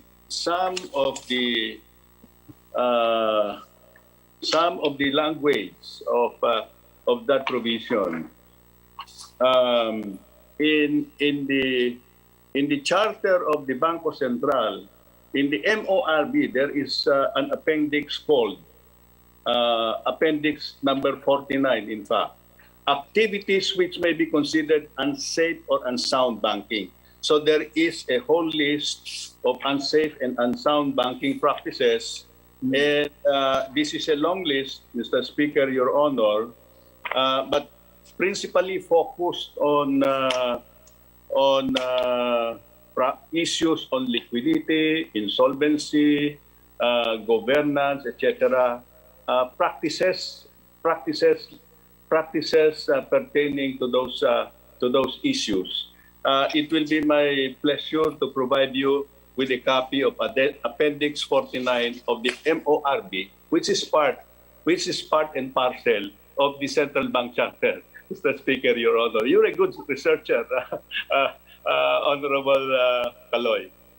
Thank you, good sponsor, Mr. Speaker, because again, I probe into it, and in fact, there is already a law that defines, Mr. Sponsor, Mr. Speaker, what is unsafe and unsound banking practices, no? And I am referring to Republic Act 8791. And this is the general, and this is a later law, this is the general banking law of 2000. No? That's correct. That's Section 56. Yes, but it is clearly defined in Section 56 what are these unsound practices. No? So I'm just curious, Mr. Sponsor, Mr. Speaker, why wasn't there a reference to Republic Act 8791 instead? No? In the definition of, in paragraph Z, instead of using as may be defined by the BSP under 7653. I'm just curious, Mr. Sponsor, Mr. Speaker. You're right, Mr. Speaker, Your Honor. Actually, if you try to look into the language of Section 56 and Appendix 49 of the MORB, they practically talk of the same thing. And it's all about, practices that are considered to be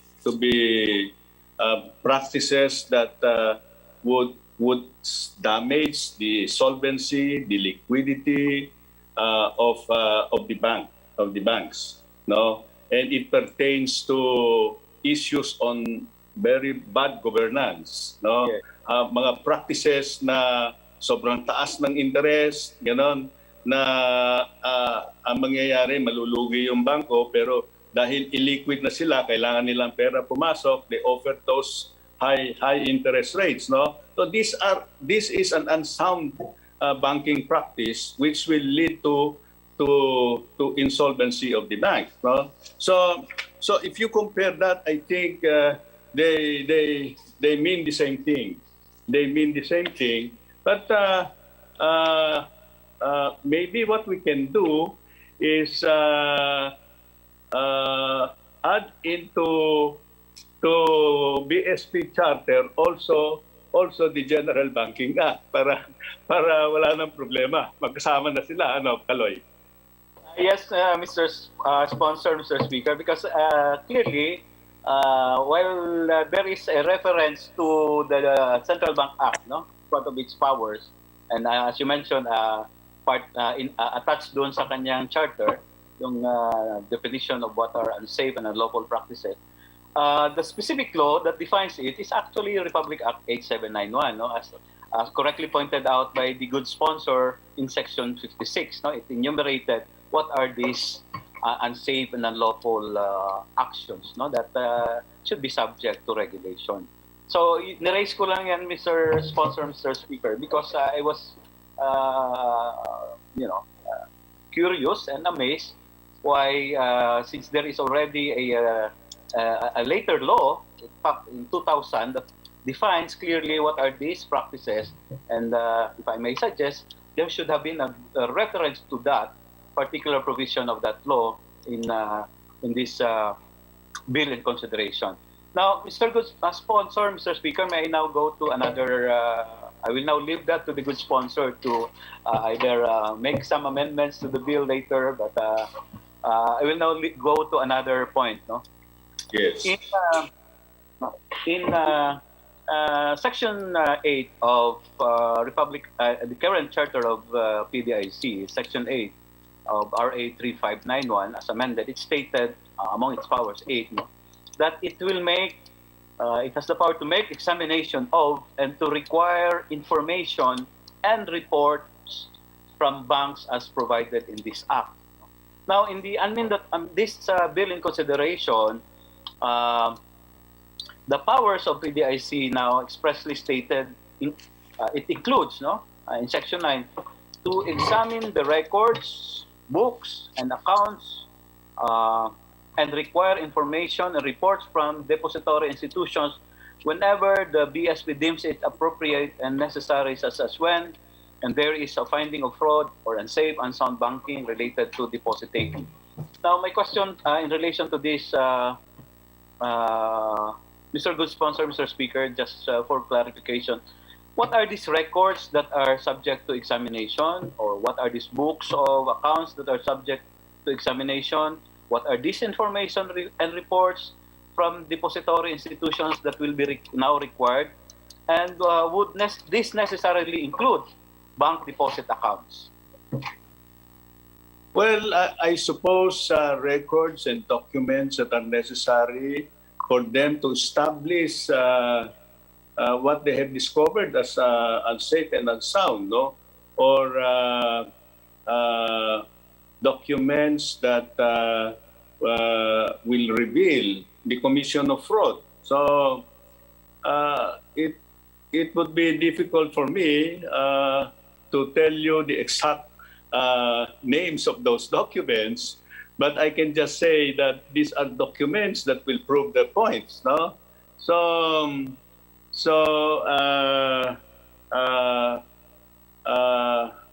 I guess that's how I would interpret this provision.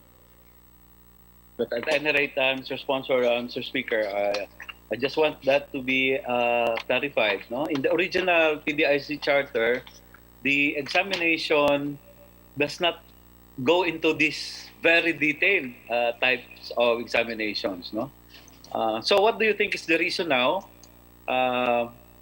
why there is this very detailed enumeration of examining the records, books of accounts, and require information and reports from depository institutions? Will it not disturb the state policy on, for example, the absolute bank's secrecy of bank deposit, Mr. Sponsor, Mr. Speaker?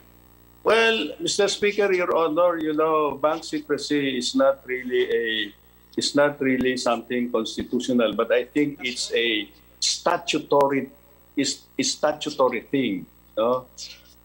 It being a statutory thing, it can be taken away by the state as well when it feels there is a need for it. Just like the proposed legislation we are now crafting, we're trying to carve out certain exemptions from the bank secrecy law because it is being used as a shield to cover up for wrongdoings. So they are using bank secrecy as a shield para hindi mabuksan, para hindi matignan. So and so they continue to commit fraud, depriving the Bangko Sentral ng Pilipinas the power or authority to really prove that something is wrong. So ang nangyayari tuloy-tuloy na ginagawa. So I guess this has the same rationale as this one. We want to give them a little more authorization to allow them to really probe deeper into their accounts in relation to the possibility of bank closure in order to further prevent this dissipation of asset, to protect the depositing public. Thank you, good sponsor, Mr. Speaker. So the good sponsor is saying that in effect, this proposed amendment, especially in Section 9, with reference to Section 11 of the current charter of BSP, will in effect amend our laws on bank secrecy. Is that what the good sponsor is? Well, I think that power is already enshrined in the current law. No, we are just trying to be more detailed, siguro, in the languaging of this one. But I think that authorization is already allowed under the present law. Well, thank you, good sponsor, Mr. Speaker. But as I observed, no, in the current charter, that particular provision in Section 11 is the caption for that is bank resolution. No? But now, what is being introduced is authority to examine deposit records, very specific, no? And as I mentioned, I enumerated all those things that will now be subject to examination. No? And that is why I inquired whether this will in effect also amend, no? Or modify our existing banking secrecy law, Mr. Sponsor, Mr. Speaker. Now, yes, go ahead, please. Will the good sponsor reply to that observation, Mr. Sponsor, Mr. Speaker? Yeah, as I have responded earlier, I think that authorization is already allowed under the present law, and I guess this is just a little more reinforcement of that authority already given to them. So, yeah, that's it, Mr. Speaker, Your Honor. Thank you, good sponsor. Because again, I am a little bit confused again pagdating dito sa provision na ito. Because in the fact sheet, for the proposed amendment, a key provision there states that it is to restrict the power to conduct bank examination to cases where there is a finding of fraud or unsafe or unsound banking related to deposit taking or a failure of corrective action, and such action by PDIC is deemed appropriate and necessary by the BSP. So nakalagay ho doon yan sa fact sheet. But the way it is now amended or worded, and as explained by the good sponsor, it seems that it was not even restricting, no, such power, but instead it is expanding the power to examine records by the PDIC. No? So will the good sponsor clarify this? No, kasi kanina sabi natin yung kanyang regulatory powers ay kailangan i-clip natin, no, para mas malinaw.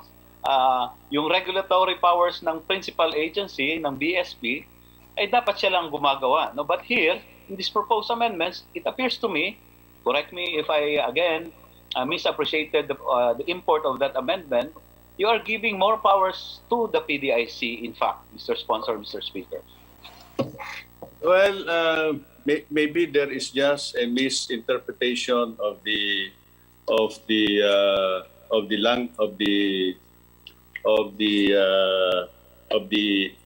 essence of this point. I think what is meant by this item, this bullet point here, is that while before the authority to examine the bank also is given to the PDIC. Now it is now centralized with the BSP. So I think that is the meaning of that language, restrict. Maybe that is not the appropriate language for it, no. But the essence is that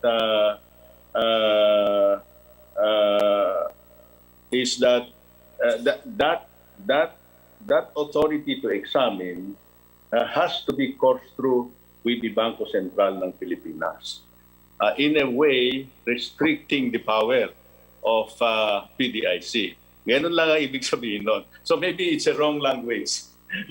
Okay, thank you, Mr. Sponsor, Mr. Speaker. Kasi because of a lot of deletions, no, dito sa charter ng PDIC and So when I followed on what were deleted and what were retained, no, and I was already confused, no, because for example, when you deleted the phrase due to capital deficiency, so you're in practically in effect expanding the coverage of prompt corrective action to those declared by the monetary board, no? Or when the provision which says the such authority may not be exercised when the failure of prompt corrective action is due to grounds other than capital deficiency. So yun yung that's the impression that I got from all of these deletions, no, in section 11, no. So para ang naiwan, instead of clipping its powers, the PDIC is in fact given more powers than it has now, no, Mr. Sponsor, Mr. Speaker. At any rate, I'll go to another point, no. If the intention is to the intention really is to lessen the power of PDIC, then so be it. But my understanding and to the sample representation, it appears that if we go through the remaining provisions after all of these enumerations in section 11 will be deleted, it will in fact give more powers to PDIC. Probably I am wrong in that aspect. But at any rate, yeah. Yes, Mr. Sponsor, if you have. Yeah. Anyway, as I have said, it might look conflicting, but it really the essence is to avoid overlapping, no. So yung overlapping on the authority to examine or to issue cease and desist, ina-avoid lang natin yung possibility of that, and therefore by centralizing it with the SP, somehow it looks clipping the power of the PDIC. But as I said, it does not mean they cannot examine. They can also examine, provided it is really authorized by the BSP. Yeah, please go ahead with your next point.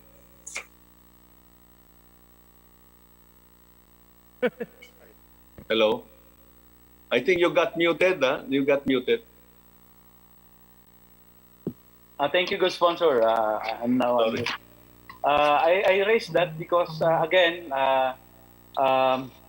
I'm going back to my original premise earlier, no. So kung ganito kalawak yung magiging examinations instead, no, of PDIC, again, it will somehow really amend, no, and affect the bank secrecy law, which protects our bank deposits, no. And ano ba yung sinabi sa ating bank secrecy law, no?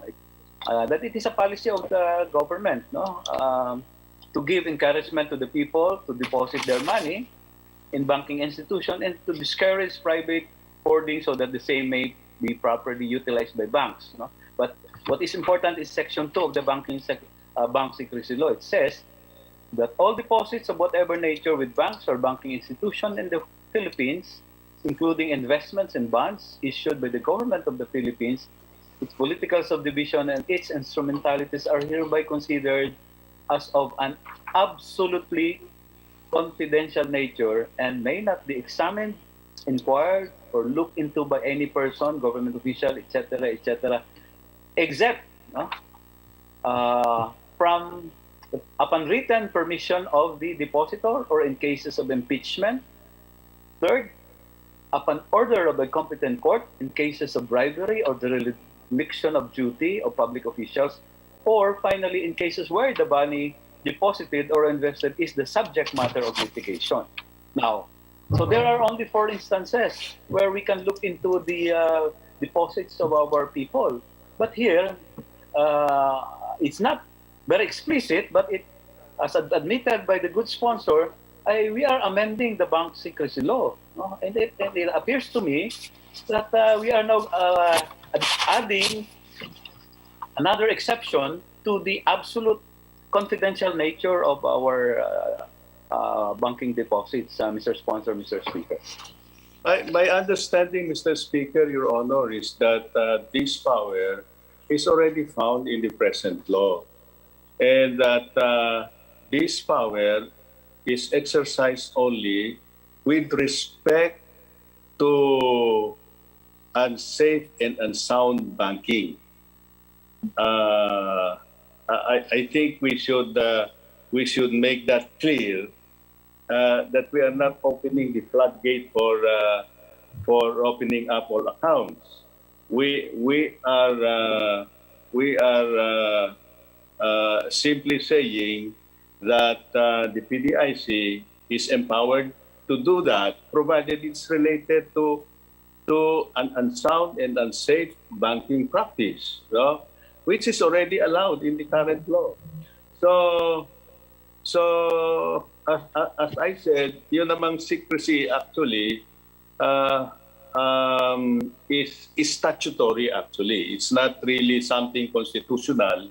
It's really something statutory which the state can get back when it finds it necessary. Kasi halimbawa natin inaabuso na nga talaga yung deposito ng publiko nung may-ari ng bangko because of unsafe and unsound practice. And then we do not allow them to really look into the account and prove the case. So, yun ang ano doon. Yun ang punto doon. And so, I think this particular power is not really an additional power now. It is a power already given to them in the current law. No?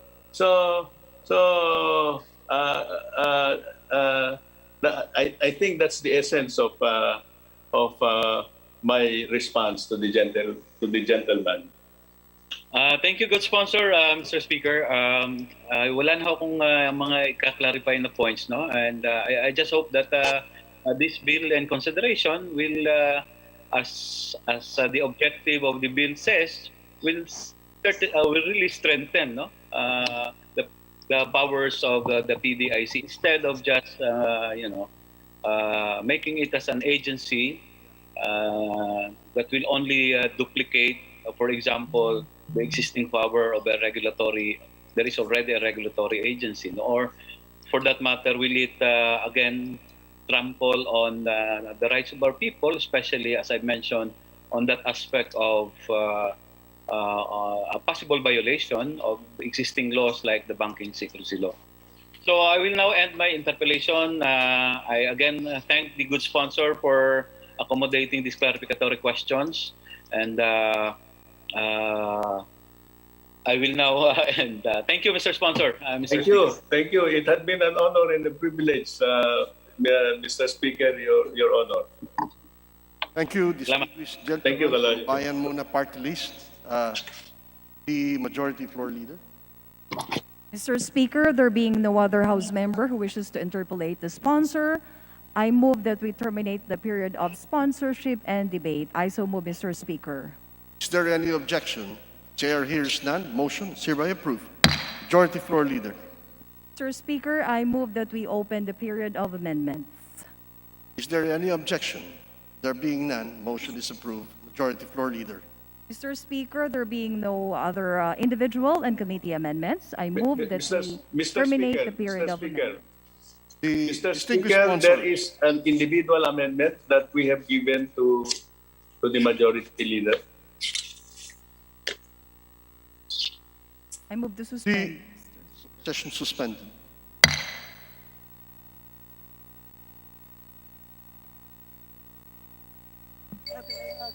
Pen mo na consider.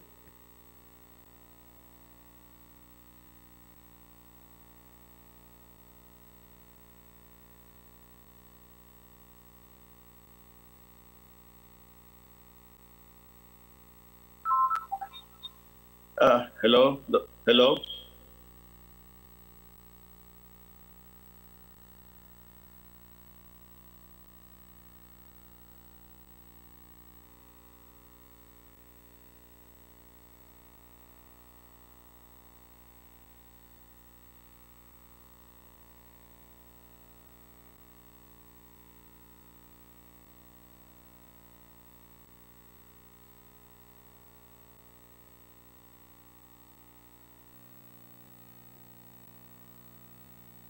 Session resumed. Majority Floor Leader. Mr. Speaker, we've been informed that the sponsor has withdrawn his period of amendments. I so move, Mr. Speaker. There being no objection. Is there any objection? There being none, motion is approved. Majority Floor Leader. Mr. Speaker, there being no other individual and committee amendments, I move that we terminate the period of amendments. Is there any objection? Chair hears none. Motion is approved. Majority Floor Leader. Mr. Speaker, I move to approve on second reading House Bill number 8818. I so move, Mr. Speaker. Those who are in favor, say aye. Aye. Those who are against, say nay. The ayes have it. Therefore, House Bill number 8818 is hereby approved on second reading. The Majority Floor Leader.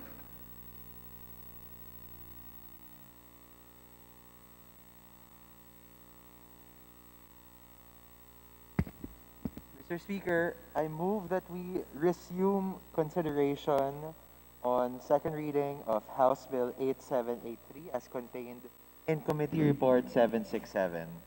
Is there any objection? Chair hears none. Motion is hereby approved. Majority Floor Leader. Mr. Speaker, the parliamentary status of this measure is that it is in the period of amendments, right? Amendments. I move that we recognize the Honorable Mike Aglipay to sponsor any said amendment. So move. The distinguished sponsor is hereby recognized. Please proceed. Mr. Speaker, I move that we recognize the Honorable Minority Leader, Caraps Paduano, for his individual amendment. So move. The distinguished Minority Floor Leader is hereby recognized. Thank you, Mr. Speaker. Will the good sponsor entertain some amendments, Mr. Speaker, Your Honor? Yes, this representation will gladly accept individual amendments for this measure.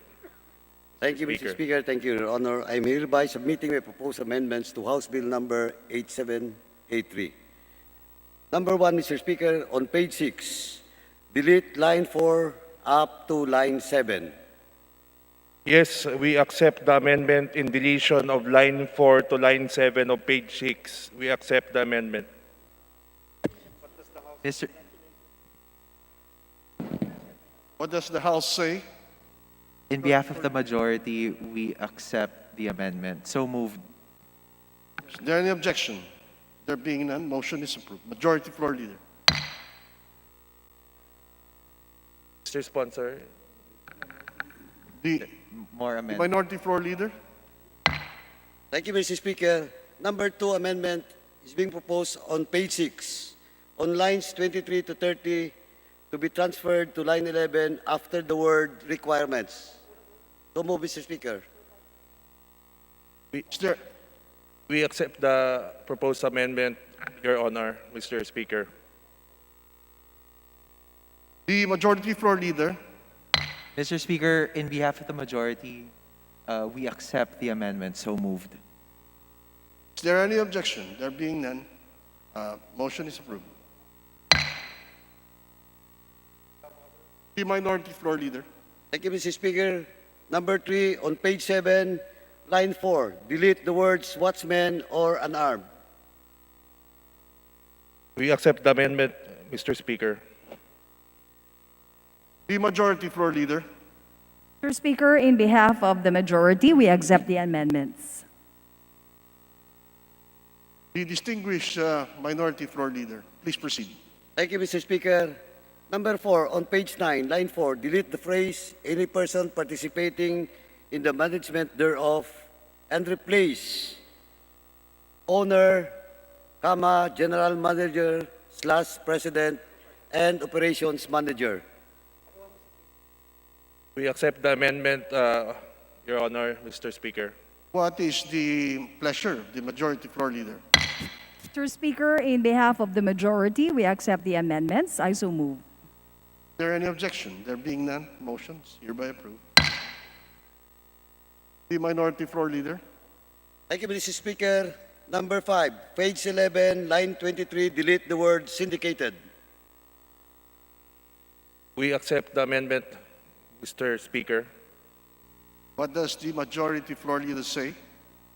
Mr. Speaker, in behalf of the majority, we accept the amendments. I so move, Mr. Speaker. Is there any objection? Amendment is hereby accepted.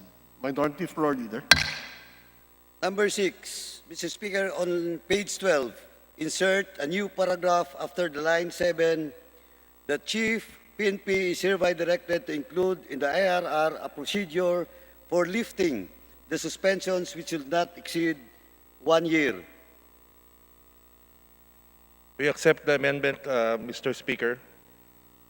What does the majority floor leader say? Mr. Speaker, in behalf of the majority, we accept the amendments. I so move, Mr. Speaker. Is there any objection? There being none, amendment is hereby accepted. Minority floor leader. Number 7, Mr. Speaker, on page 12, line 16, delete the phrase fire, inundation, earthquakes, riots, or other emergencies, and replace with emergency, disaster, or calamities. We accept the amendment, Mr. Speaker. The majority floor leader. In behalf of the majority, we accept the amendments. I so move, Mr. Speaker. There being no objection, is there any objection? Chair hears none. Amendment is hereby accepted. The minority floor leader, please proceed. Thank you, Mr. Speaker. Number 8, on page 14, line 29, delete the phrase gambling dens or other illegal enterprises and replace it with, to quote, persons or places conducting illegal gambling or other illegal activities. We accept the amendment, Your Honor, Mr. Speaker. The majority floor leader, please. In behalf of the majority, we accept the amendments. I so move, Mr. Speaker. Is there any objection? Chair hears none. Amendment is hereby accepted. The minority floor leader. And the last but not the least, Mr. Speaker, on page 15, line 16, insert this phrase after the word association. And let me quote, who participated in the decision that led to the violation of any of the provision of this act. We accept the amendment, Your Honor, Mr. Speaker. The majority floor leader.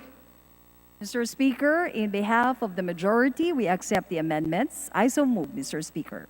Is there any objection? Chair hears none. Amendment is hereby accepted. Approved.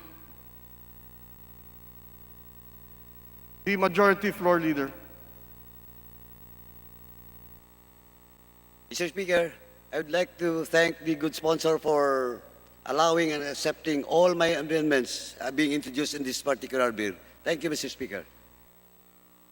With the competence of the minority floor leader, who could refuse? Thank you, distinguished minority floor leader. Yes, majority floor leader. Mr. Speaker, there being no other individual and committee amendments, I move that we terminate the period of amendments. I so move, Mr. Speaker. Is there any objection?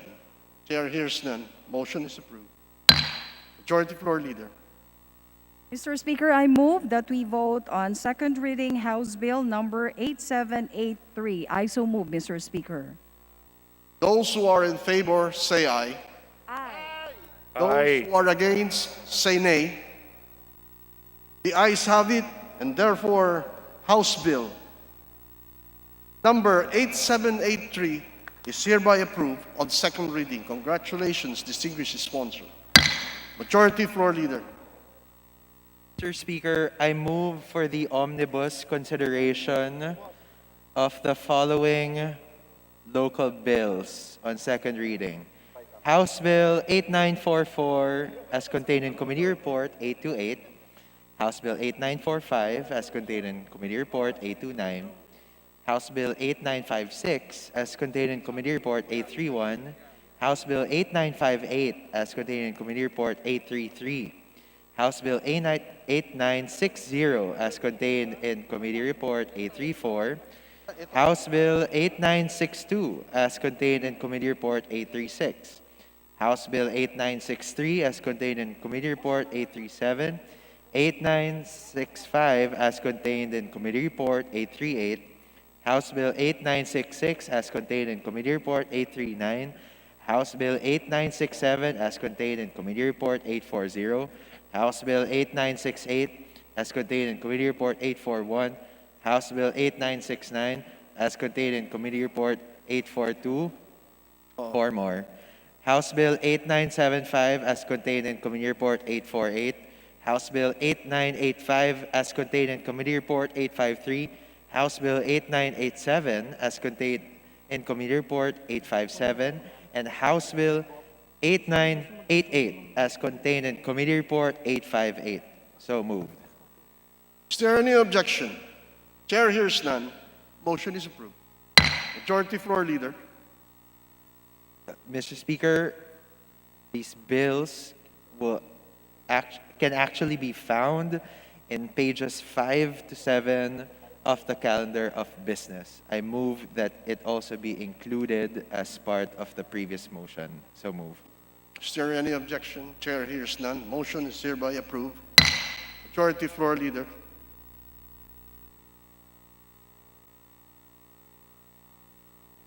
Mr. Speaker, I move that we close the period of sponsorship and debate on all these measures. So moved. Is there any objection? Chair hears none. Motion is hereby approved. Majority Floor Leader. Mr. Speaker, I move that we open the period of amendments for said measures. Is there any objection? There being none, motion is hereby approved. Mr. Speaker, there being no... All right.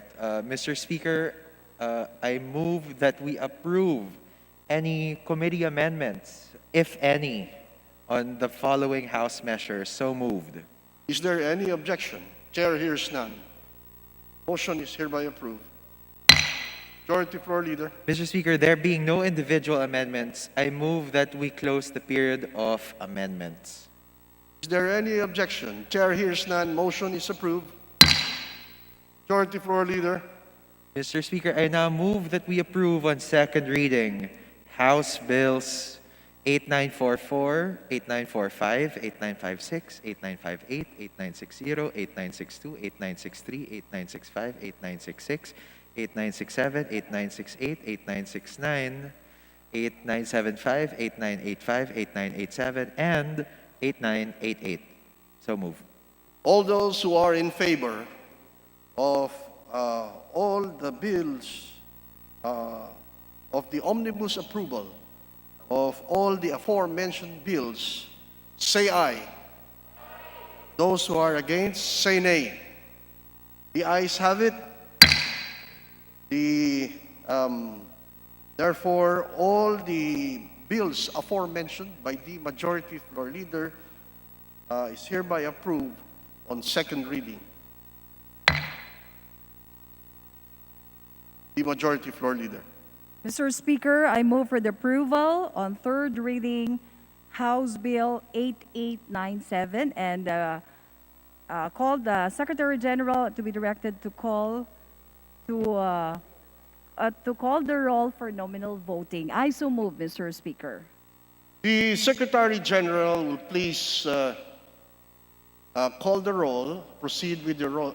Please read the title of the bill and call the roll, henceforth call the roll, and proceed with the nominal voting. House Bill number 8897, an act declaring April 27 of every year a special non-working public holiday throughout the country to be known as Lapu-Lapu Day, in commemoration of the victory of Lapu-Lapu and his men over the Spaniards led by Ferdinand Magellan in the historic Battle of Mactan on April 27, 1521, repealing for the purpose Republic Act number 11040. Roll call of members in consideration of House Bill number 8897 on third reading. Abante, Abaya, Abellanosa, Abuag Seldevar, Abunda, Acop, Acosta, Acosta Alba, Adyong, Advincula, Agabas, Agaraw, Aglipay, Aguinaldo, Albano, Almario, Alonte, Alvarez France, Alvarez Genaro, Alvarez Pantaleon, Amante Matba, Amatong, Angara, Aragones, Arbison, Arenas, Arroyo, Atienza, Aumentado, Babasa, Bagatsing, Balindong, Banyas Nograles, Barba, Barbers, Baronda, Barsaga, Bascug, Bautista, Bautista Bandigan, Belmonte, Benitez, Bernos, Biazon, Billones, Beron, Bolilia, Bondoc, Bordado, Bravo, Brosas, Bulut, Bustos, Kabatbat, Cabochan, Cabredo, Cagas, Calderon, Calixto, Caminero, Campos, Canama, Kawagdan, Cardema, Cari, Castelo, Castro Franz, Castro Fredenil, Cayetano Alan Peter, Cayetano Maria Laarni, Celeste, Chato, Chipeco, Chungalao, Co Angelica, Co Elizaldi, Coangco, Coliantes, Crisologo, Cua, Quaresma, Cueva, Colyamat, Dagook, Dalipe, Dalog, Daza, De Jesus, De Venecia, Defensor Lawrence, Defensor Michael, De Los Santos, De Loso Montalia, De Maporo Abdullah, De Maporo Kalit, Duavit Duhali, Duterte, Di Faustino Ino, Di Faustino Michael, Di Ian, Ebka, Secleo, Elago, Enverga, Erice, Erigel, Ermita Buhayin, Escudero, Espina, Espino, Estrella, Fariñas Ria, Fariñas Rudy Cesar, Fernandez, Fernando, Ferrer Juliet, Ferrer Luis, Flores, Fortun, Fortuno, Frasco, Fentebella, Gaite, Garbin, Garcia Jose Enrique, Garcia Pablo Jan, Garcia Vincent, Garin Janet, Garin Sharon, Gasataya, Gatchalian, Gato, Heron, Go Ed, Go Mark, Gonzaga, Gonzales Aurelio, Gonzales Neptali, Gonzales Sandro, Goriseta, Gico, Gulias, Guya, Haresco, Hataman, Hernandez, Herrera, D. Hofer, Haloso, Xavier, Jimenez, Co Eliza, Co Wilton, Kunghun, Labad-Labad, Lacson, Lacson Noel, Lagman, Lagon, Lara, Lazatin, Liachon, Legarda, Lim Kaichong, Lopez, Loyola, Lusotan, Macapagal Arroyo, Maceda, Madrona, Malapitan, Mangawang, Mangudadatu, Marcoleta, Mariano Hernandez, Marinho, Marquez, Martinez, Matba, Matugas, Mendoza, Mercado, Momo, Natividad, Naganyo, Navan, Nieto, Noel, Nograles, Jericho, Nograles Juan, Nolasco, Nunez Malanyao, Nawaminal, Olivares, Ong Jose, Ong Ronnie, Ordanes, Ortega, Uano Dizon, Pacquiao Alberto, Pacquiao Rogelio, Padirnos, Paduano, Palma, Pancho, Panotes, Peña, Pichay, Pimentel, Pineda, Plaza, Puno, Kimbo, Radaza, Ramirez Sato, Remulla, Revilla, Reyes, Rivera, Robes, Rodriguez, Roman, Romero, Romualdez Ferdinand, Romualdez Yeda, Romualdo, Romulo, Roque, Sakdalan, sa Garbaria, sa Kaluran, Salceda, sa Limbangon, Salo, Sanchez, Sangkopan, Santos Recto, Sarmiento, Saulug, Savellano, Xiao, Silverio, Singson, Singson Mihan, Sinsuat, Swansing Estrelita, Swansing Horacio, Suarez Aleta, Suarez David, Suntay, si Alvarado, Taduran, Talyado, Tambunting, Tanalaysa, Tanangelina, Tansamir, Tanshari, Tansherni, Tejada, Teves Arnolfo, Teves Jose, Tiangco, Tolentino, Torres Gomez, Tulfo, Tupas, Tutor, T. Alan, T. Diego, Umali Alfonso, Umali Maria Victoria, Unabia, Ungab, Uy Juliet, Uy Rolando, Valeriano, Valmayor, Vargas, Vargas Alfonso, Velasco, Veloso, Vergara, Villa, Villafuerte, Villanueva Eduardo, Villanueva Noel, Villar, Villaraza Suarez, Villarica, Violago, Yap Eric, Yap Victor, Yu, Zamora Ronaldo, Zamora Waikurat, Zarate, Zubiri.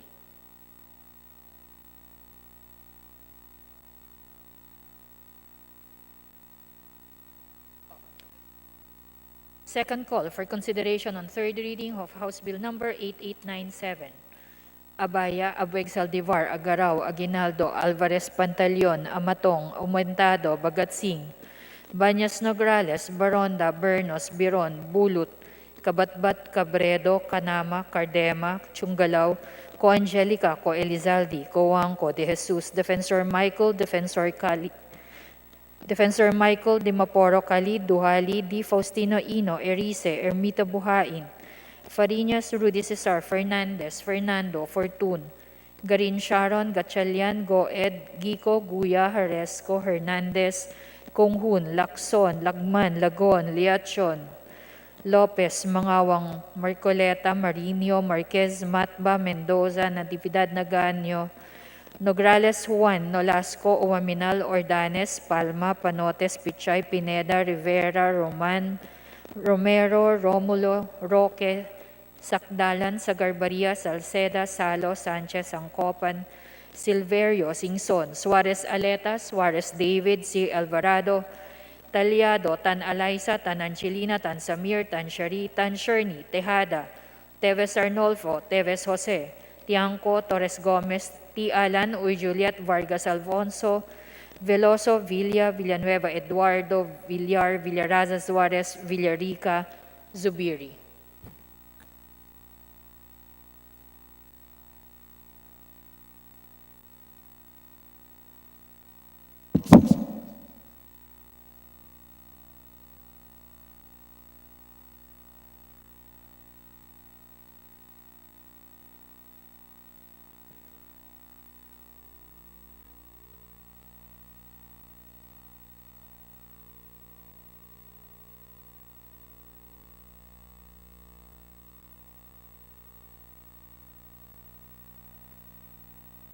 With 201 members voting in the affirmative, 0 in the negative, and 0 abstentions, House Bill number 8897 is hereby approved on third and final reading. Majority Leader. Madam Speaker, I move that we vote on third reading House Bill number 8901. And for this purpose, may I ask that the Secretary General be directed to read the title of the measure. I so move, Madam Speaker. And thereafter call the roll for nominal voting. Are there any objections? The chair here is none. The motion is approved. Secretary General is directed to read the title of House Bill number 8901 and thereafter call the roll for nominal voting. House Bill number 8901. An act renewing for another 25 years the franchise granted the Soundstream Broadcasting Corporation under Republic Act number 8209 entitled An Act Granting Soundstream Broadcasting Corporation a franchise to construct, install, establish, operate, and maintain radio and television broadcasting stations in the province of Isabela and in other places in the Philippines. Roll call of members. Consideration of third reading, House Bill number 8901. Abante, Abaya, Abellanosa, Abu, Abueg Saldivar, Abunda, Acop, Acosta, Acosta Alba, Adjong Advincula, Agabas, Agaraw, Aglipay, Ginaldo, Albano, Almario, Alonte, Alvarez Franz, Alvarez Enaro, Alvarez Pantaleon, Amante Matba, Amatong, Angara, Aragones, Arbison, Arenas, Arroyo, Atienza, Aumentado, Babasa, Bagaching, Balindong, Banyas Nograles, Barba, Barbers, Baronda, Barsaga, Bascug, Bautista, Bautista Bandigan, Belmonte, Benitez, Bernos, Biason, Billones, Biron, Bolilla, Bondoc, Bordado, Bravo, Brosas, Bulot, Bustos, Kabatbat, Kabutsan, Cabredo, Cagas, Calderon, Calixto, Caminero, Campos, Canama, Cawagdan, Cardema, Cari, Castelo, Castro Franz, Castro Fredenil, Cayetano Alan Peter, Cayetano Maria Larni, Celeste, Chato, Chipeco, Chungalaw, Co Angelica, Co Elizalde, Cuanco, Colyantes, Crisologo, Cuwa, Cuaresma, Cueva, Culyamat, Dagok, Dalipe, Dalog, Dasa, De Jesus, De Venecia, Defensor Lawrence, Defensor Michael, De Los Santos, De Loso Montalia, Di Maporo Abdula, Di Maporo Khalid, Duabit, Tuhali, Duterte, Di Faustino Ino, Di Faustino Michael, Di Ian, Ebca Secleo, Elago, Enverga, Erice, Erigel, Ermita Buhai, Escudero, Espina, Espino, Estrella, Fariñas Ria, Fariñas Rudy Cesar, Fernandez, Fernando, Ferrer Juliet, Ferrer Luis, Flores, Fortun, Fortuno, Frasco, Fuentebella, Gaite, Garbin, Garcia, Jose Enrique, Garcia, Pablo Jan, Garcia, Vincent, Garin Janet, Garin Sharon, Gasataya, Gatchalian, Gato, Heron, Goed, Mark, Gonzaga, Gonzales Aurelio, Gonzales Neptali, Gonzales Sandro, Goriseta, Gico, Gulias, Guya, Harasco, Hataman, Hernandez, Herrera D, Hofer, Alosos, Javier Jimenez, Coelisa, Wilton, Conghun, Labad-Labad, Lacson, Noel, Lagman, Lagon, Lara, Lazatin, Leachon, Legarda, Lim, Caichong, Lopez, Loyola, Lusotan, Macapagal Arroyo, Maceda, Madrona, Malapitan, Mangawang, Mangudadato, Marcoleta, Mariano Hernandez, Marino Marquez, Martinez, Matba, Matugas, Mendoza, Mercado, Momo, Natividad Nagaño, Neva, Nieto, Noel, Nograles, Jericho, Nograles Juan, Nolasco, Nunez Malanion, Waminalo Olivares, Ong Jose, Ong Ronnie, Ordanes Ortega, Juan Dizon, Pacquiao Alberto, Pacquiao Rogelio, Pajernos, Paduano, Palma, Pancho, Panotes, Peña, Pichay, Pimentel, Pineda, Plaza, Puno, Kimbo, Radasa, Ramirez Sato, Remulla, Revilla, Reyes, Rivera, Robes Rodriguez, Roman, Romero, Romualdez Ferdinand, Romualdez Sieda, Romualdo, Romulo, Roque, Sakdalan, sa Garbaria, sa Kalaruan, Salceda, Salimbangon, Salo, Sanchez, Sangkopan, Santos Recto, Sarmiento, Saulog, Sabillano, Xiao, Silverio, Singson, Mihan, Sinswat, Swansing Estrelita, Swansing Horacio, Suarez Aleta, Suarez David, Suntay, si Alvarado, Taduran, Talyado, Tambunting, Tanalaysa, Tanangelina, Tansamir, Tanshari, Tansherney, Tihadat, Teves Arnulfo, Teves Jose, Chanco Tolentino, Torres Gomez, Tulfo, Tupas, Chutor, Tialan, Tijego, Umali, Alfonso, Umali, Maria Victoria, Unabia, Ungab, Uy Juliet, Uy Rolando, Valeriano, Valyamor, Vargas, Vargas Alfonso, Velasco, Veloso, Vergara, Villafuerte, Villanueva, Eduardo, Villanueva, Noel, Villar, Villarasa, Suarez, Villarica, Villalago, Yap Eric, Yap Victor, Yu Zamora, Ronaldo, Zamora, Waykurat, Zarate, and Subir.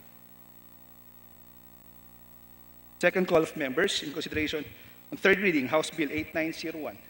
Abaya, Abay Saldivar, Agaraw, Aguinaldo, Alvarez Pantaleon, Amatong, Aumentado, Bagaching, Banyas Negrales, Baronda, Bernos, Biron, Bulot, Kabatbat, Cabredo, Canama, Cardema, Chungalaw, Cuangelica, Cuelizalde, Cuangco, De Jesus, Defensor Michael, Di Maporo Khalid, Duhali, Di Faustino Ino, Erice, Ermita Buhain, Fariñas, Rudy Cesar, Fernandez, Fernando, Garin Sharon, Gatchalian, Goed, Gico, Guya, Haresco, Hernandez, Konghun, Lacson, Lagman, Lagon, Liachon, Lopez, Mangawang, Marcoleta, Marino, Marquez, Matba, Mendoza, Natividad, Daganyo, Nograles 1, Nolasco, Minalo, Ordanes, Palma, Panotes, Pichay, Pineda, Rivera, Roman, Romero, Roque, Sakdalan, Sagarbaria, Salceda, Salos, Sanchez, Sangkopan, Silverio, Singson, Suarez Aleta, Suarez David, si Alvarado, Talyado, Tanalaysa, Tanangelina, Tansamir, Tanshari, Tansherney, Tihada, Teves Arnulfo, Teves Jose,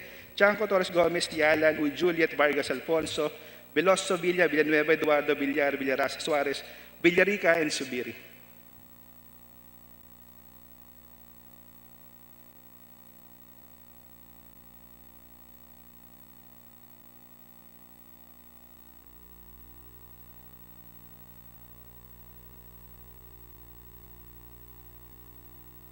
With 201 or 201 members voting in the affirmative, 0 in the negative, and 1 abstention, House Bill number 8901 is hereby approved on third and final reading.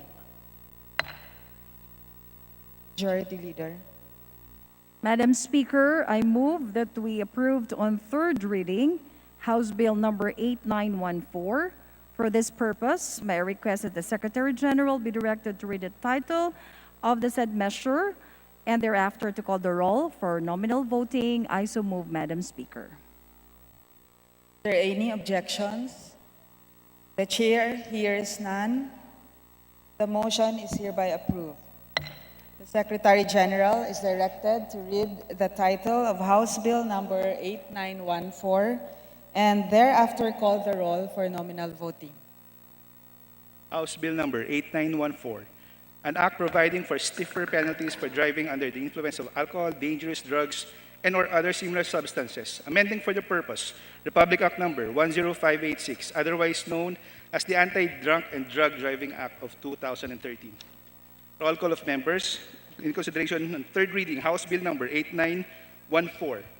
Abante, Abaya, Villanosa, Abu Saldivar, Abunda, Acop, Acosta, Acosta Alba, Adjong, Advincula, Agabas, Agaraw, Aglipay, Aguinaldo, Albano, Almario, Alonte, Alvarez France, Alvarez Senaro, Alvarez Pantaleon, Amante Matba, Amatong Angara, Aragones, Arbison, Arenas, Arroyo, Atienza, Aumentado, Babasa, Bagaching, Balindong, Banyas, Negrales, Barba, Barbers, Baronda, Barsaga, Pascug, Bautista, Bautista Bandigan, Belmonte, Benitez, Bernos, Biason, Billones, Biron, Bulilla, Bondok, Bordado, Bravo, Brosas, Bulot, Bustos, Kabatbat, Kabuchan, Cabredo, Cagas, Calderon, Calixto, Caminero, Campos, Canama, Cawagdan, Cardema, Cari, Castelo, Castro France, Castro Predinil, Cayetano, Alan Peter, Cayetano Maria Larni, Celeste, Chato, Chipeco, Chungalaw, Ko Angelica, Ko Elizalde, Ko Wangko, Colyantes, Crisologo, Kuwa, Quaresma, Cueva, Colyamat, Dagok, Dalipe, Dalog, Dasa, De Jesus, De Venecia, Defensor Lores, Defensor Michael, Los Santos, De Los Montalia, Dimaporo Abdullah, Dimaporo Khalid, Duavit, Duhali, Duterte, Di Faustino Ino, Di Faustino Michael, Di Ian, Eb Casecleo, El Lago, Enverga, Rice, Eriguel, Ermita Buhay, Escudero, Espina, Espino, Estrella, Farinas Ria, Farinas Rudy Cesar, Fernandez, Fernando, Ferrer Juliet, Ferrer Luis, Flores, Fortun, Fortuno, Frasco, Puentebella, Gaite, Garbin, Garcia, Jose Enrique, Garcia Pablo Jan, Garcia Vincent, Garin Janet, Garin Sharon, Gasataya, Gatchalian, Gato, Heron, Goed, Mark, Gonzaga, Gonzales Aurelio, Gonzales Neptali, Gonzales Sandro, Goseta, Gico, Gullias, Guya, Haresco, Ataman, Hernandez, Herrera D. Hofer, Alusos, Javier, Jimenez, Ko Elisa, Ko Wilton, Konghun, Labad-Labad, Lacson, Lacson Noel, Lagman, Lagon, Lara, Lazatil, Leachon, Ligarda, Lim, Lim Kaichong, Lopez, Loyola, Losotan, Pacapagal Arroyo, Maceda, Madrona, Malapitan, Mangawang, Mangudadatu, Marcoleta, Mariano Hernandez, Marino, Marquez, Martinez, Matba, Matugas, Mendoza, Mercado, Momo, Natividad Naganyo, Nava, Nieto, Noel, Nograles Jericho, Nograles Juan, Nolasco, Nunez Malaniaon, Waminal Olivares, Ong Jose, Ong Ronnie, Ordanes, Ortega, Uwano Dizon, Pacquiao Alberto, Pacquiao Rogelio, Pajernos, Paduano, Palma, Pancho, Panotes, Peña, Pichay, Pimentel, Pineda, Plaza, Puno, Kimbo, Radasa, Ramira Sato, Remulla, Revilla, Reyes, Rivera, Robes, Rodriguez, Roman, Romero, Romualdez Ferdinand, Romualdez Sieda, Romualdo, Romulo, Roque, Sakdalan, Sagadbaria, Sakaluran, Salceda, Salimbangon, Salo, Sanchez, Sangcopan, Santos Recto, Sarmiento, Saulog, Sabellano, Xiao, Silverio, Singson, Singson Mihan, Sinswat, Swansing Estrelita, Swansing Horacio, Suarez Aleta, Suarez David, Suntay, Si Alvarado, Taduran, Talyado, Tambunting, Tanalaisa, Tanangelina, Tansamir, Tanshari, Tanshirley, Tihada, Teves Arnulfo, Teves Jose, Chanco Tolentino, Torres Gomez, Tulfo, Tupas, Chutor, Tialan, Tijago, Umali Alfonso, Umali Maria Victoria, Unabia, Ungab, Uy Juliet, Uy Rolando, Valeriano, Valmayor, Vargas, Vargas Alfonso, Velasco, Veloso, Vergara, Villa, Villafuerte, Villanueva, Eduardo, Villanueva Noel, Villar, Villarasa Suarez, Villarica, Villago, Yap Eric, Yap Victor, Yu, Zamora Ronaldo, Zamora Waycurat, Sarate, and Subiri.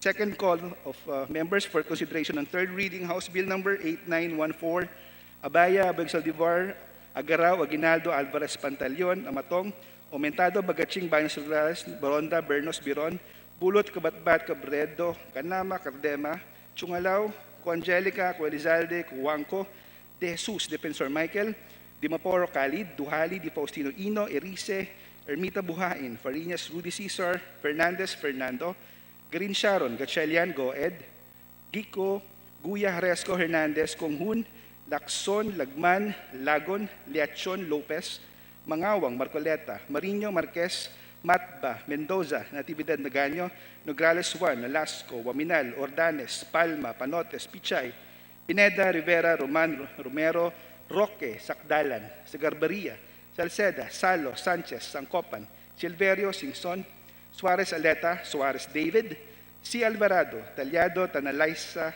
Tanangelina, Tansamir, Tanshari, Tanshirni, Tihada, Teves Arnulfo, Teves Jose, Chanco, Torres Gomez, T. Alan, Uy Juliet, Vargas Alfonso, Veloso, Villa, Villanueva, Eduardo, Villar, Villarasa Suarez, Villarica, and Subiri.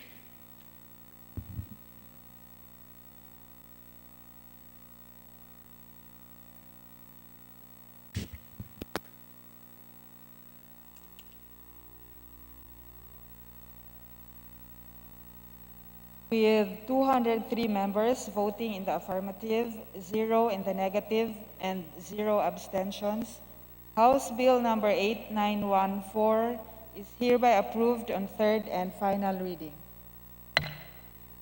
Majority Leader.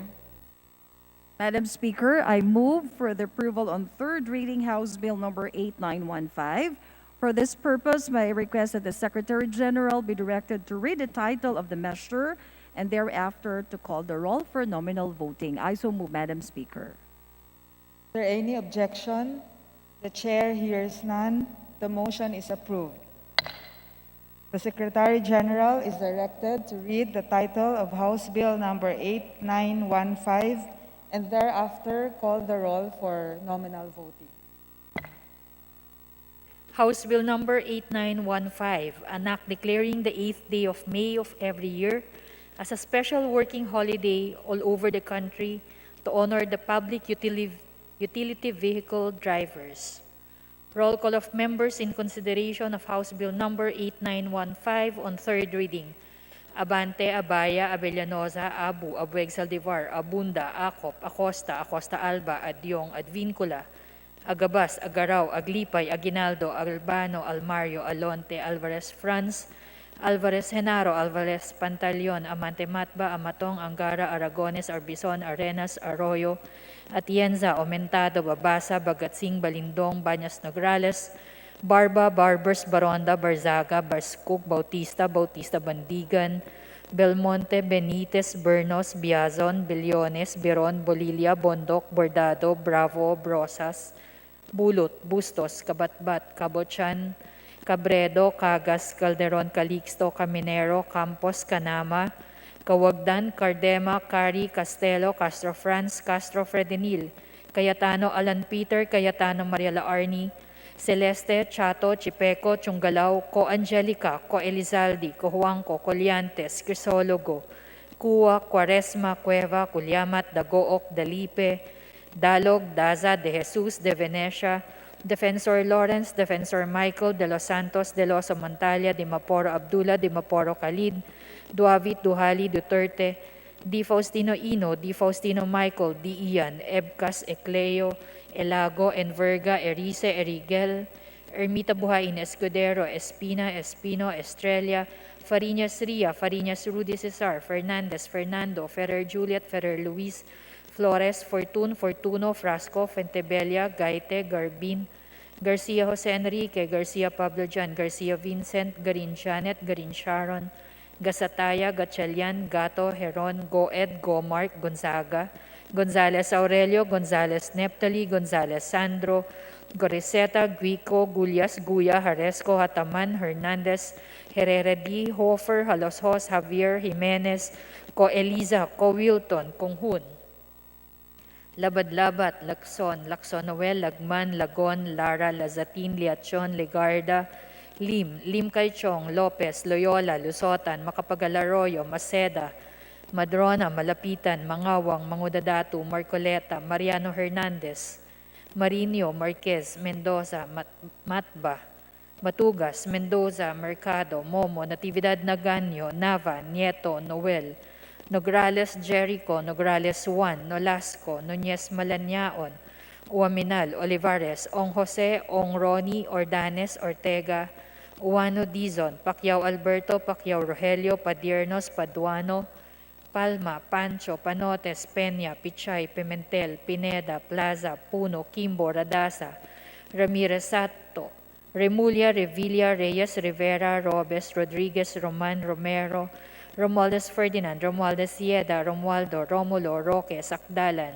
Sagarbaria, Sakaluran, Salceda, Salimbangon, Salo, Sanchez, Sangcopan, Santos Recto, Sarmiento, Saulug, Saveliano, Xiao, Silverio, Singson, Singson Mihan, Sinsuwat, Swansing Estrelita, Swansing Horacio, Suarez Aleta, Suarez David, Suntay, C. Alvarado, Taduran, Talyado, Tambunting, Tan Alaisa, Tan Angelina, Tan Samir, Tan Shari, Tan Sherni, Tejada, Teves Arnolfo, Teves Jose, Tiangco, Tolentino, Torres Gomez, Tulfo, Tupas, Tutor, T. Alan, T. Diego, Umali Alfonso, Umali Maria Victoria, Unabia, Ungab, Uy Juliet, Uy Rolando, Valeriano, Valmayor, Vargas, Vargas Alfonso, Velasco, Veloso, Vergara, Villa, Villafuerte, Villanueva Eduardo, Villanueva Noel, Villar, Villaraza Suarez, Villarica, Violago, Yap Eric, Yap Victor,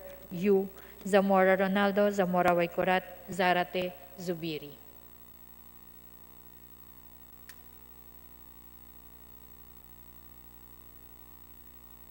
Second call in consideration on third reading of House Bill Number 8915. Abaya, Abueg Saldivar, Agaraw, Aguinaldo, Alvarez Pantaleon, Amatong, Aumentado, Bagatsing, Bañas Nograles, Baronda, Bernos, Biron, Bulot, Kabatbat, Cabredo, Canama, Cardema, Chungalao, Co Angelica, Co Elizalde, Co Juanco de Jesus, Defensor Michael, De Maporo Cali, Duhali, D. Faustino Ino, Erice, Ermita Buhain, Fariñas Rudy Cesar, Fernandez, Fernando, Garin Sharon, Gatchalian, Goed, Guico, Guya, Haresco, Hernandez, Konghun, Lacson, Lagman, Lagon, Leachon, Lopez, Mangawang, Marcoleta, Marinho, Marquez, Matba, Mendoza, Natividad Naganyo, Nograles 1, Nolasco, Umaminal, Ordanes, Palma, Panotes, Pichay, Pineda, Rivera, Roman, Romero, Roque, Sakdalan, Sagarbaria, Salceda, Salo, Sanchez, Silverio, Singson, Suarez Aleta, Suarez David, C. Alvarado, Talyado, Tan Alaysa, Tan Angelina, Tan Samir, Tan Shari, Tan Sherney, Tejada, Teves Arnolfo, Teves Jose, Tiangco, Torres Gomez, T. Alan, Uy Juliet, Vargas Alfonso, Veloso, Villanueva Eduardo, Villar, Villaraza Suarez, Villarica, Zubiri.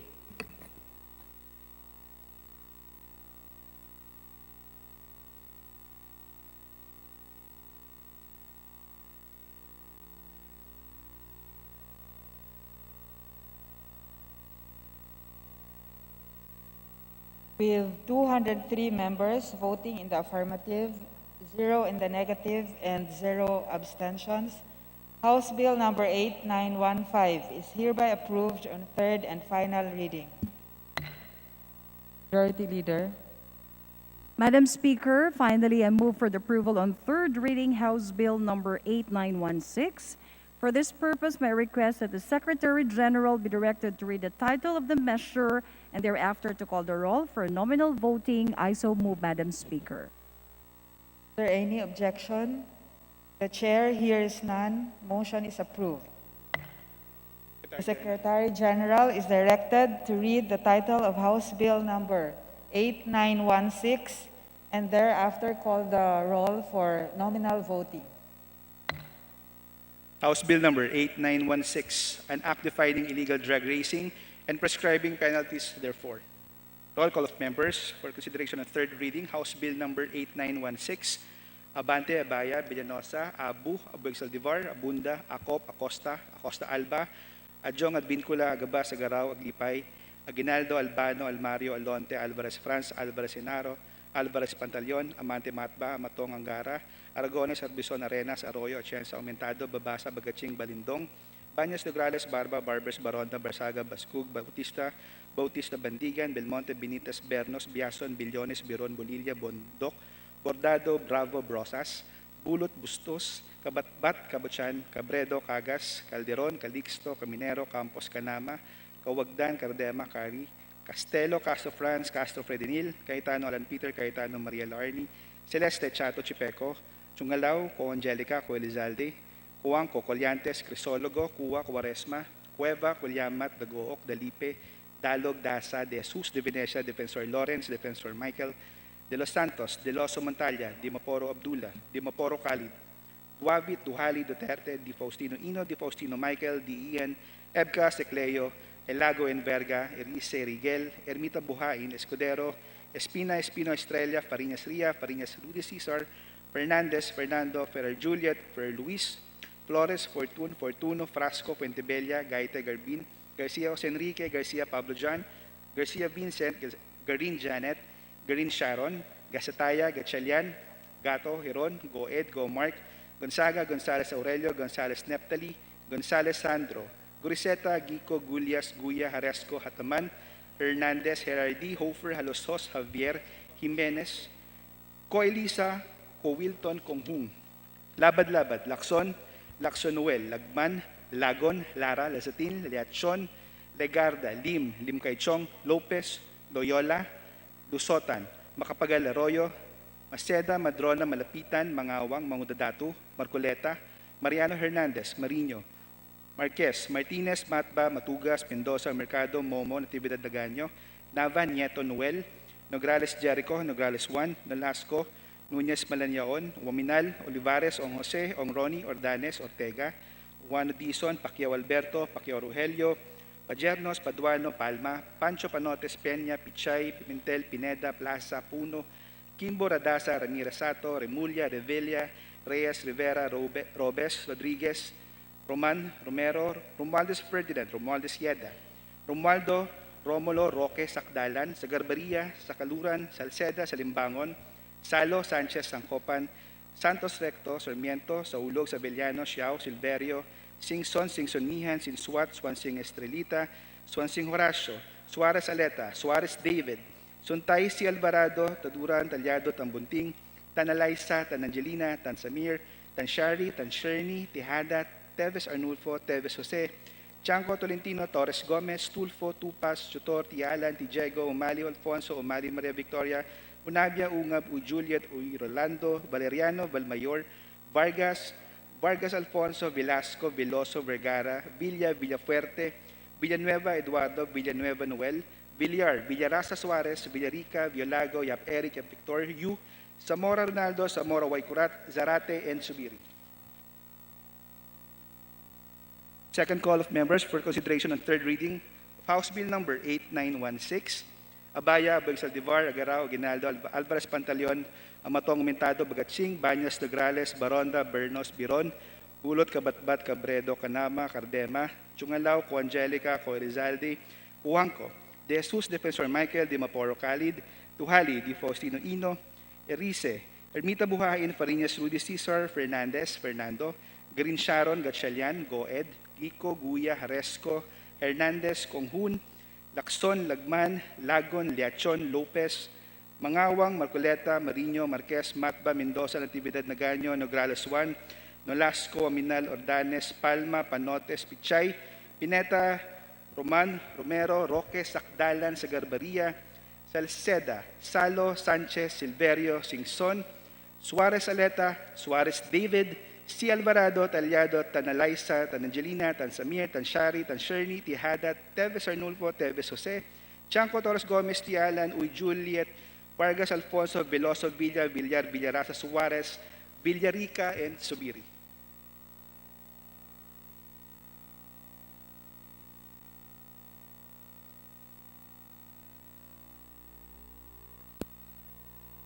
With 205 members voting in the affirmative, 0 in the negative, and 0 abstentions, House Bill number 8916 is hereby approved on third and final reading.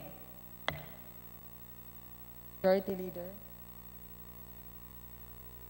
Right, Madam Speaker, today being a Tuesday, with leave of the House, I move that we open privilege hour just for 10 minutes. Ano?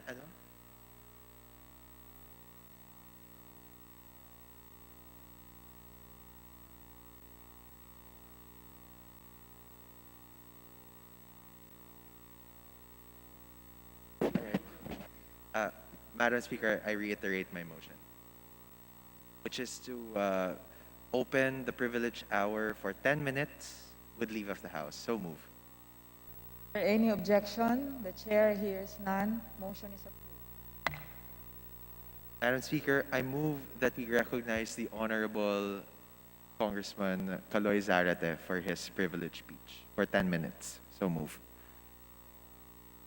Honorable Carlos Zarate is hereby recognized. Maraming salamat, Madam Speaker. Naririnig na po ba ako, Madam Speaker? Please proceed. Madam Speaker. Loud and clear po. Please proceed. Maraming salamat po. Madam Speaker, magandang gabi po sa ating lahat at sa ating mga kasamahan. Ngayon po ay ika-16 ng Marso.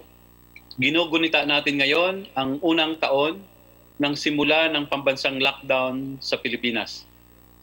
Masaya sana, Madam Speaker, kung ang pinagdiriwang natin ay bisperas ng Pasko o Bagong Taon.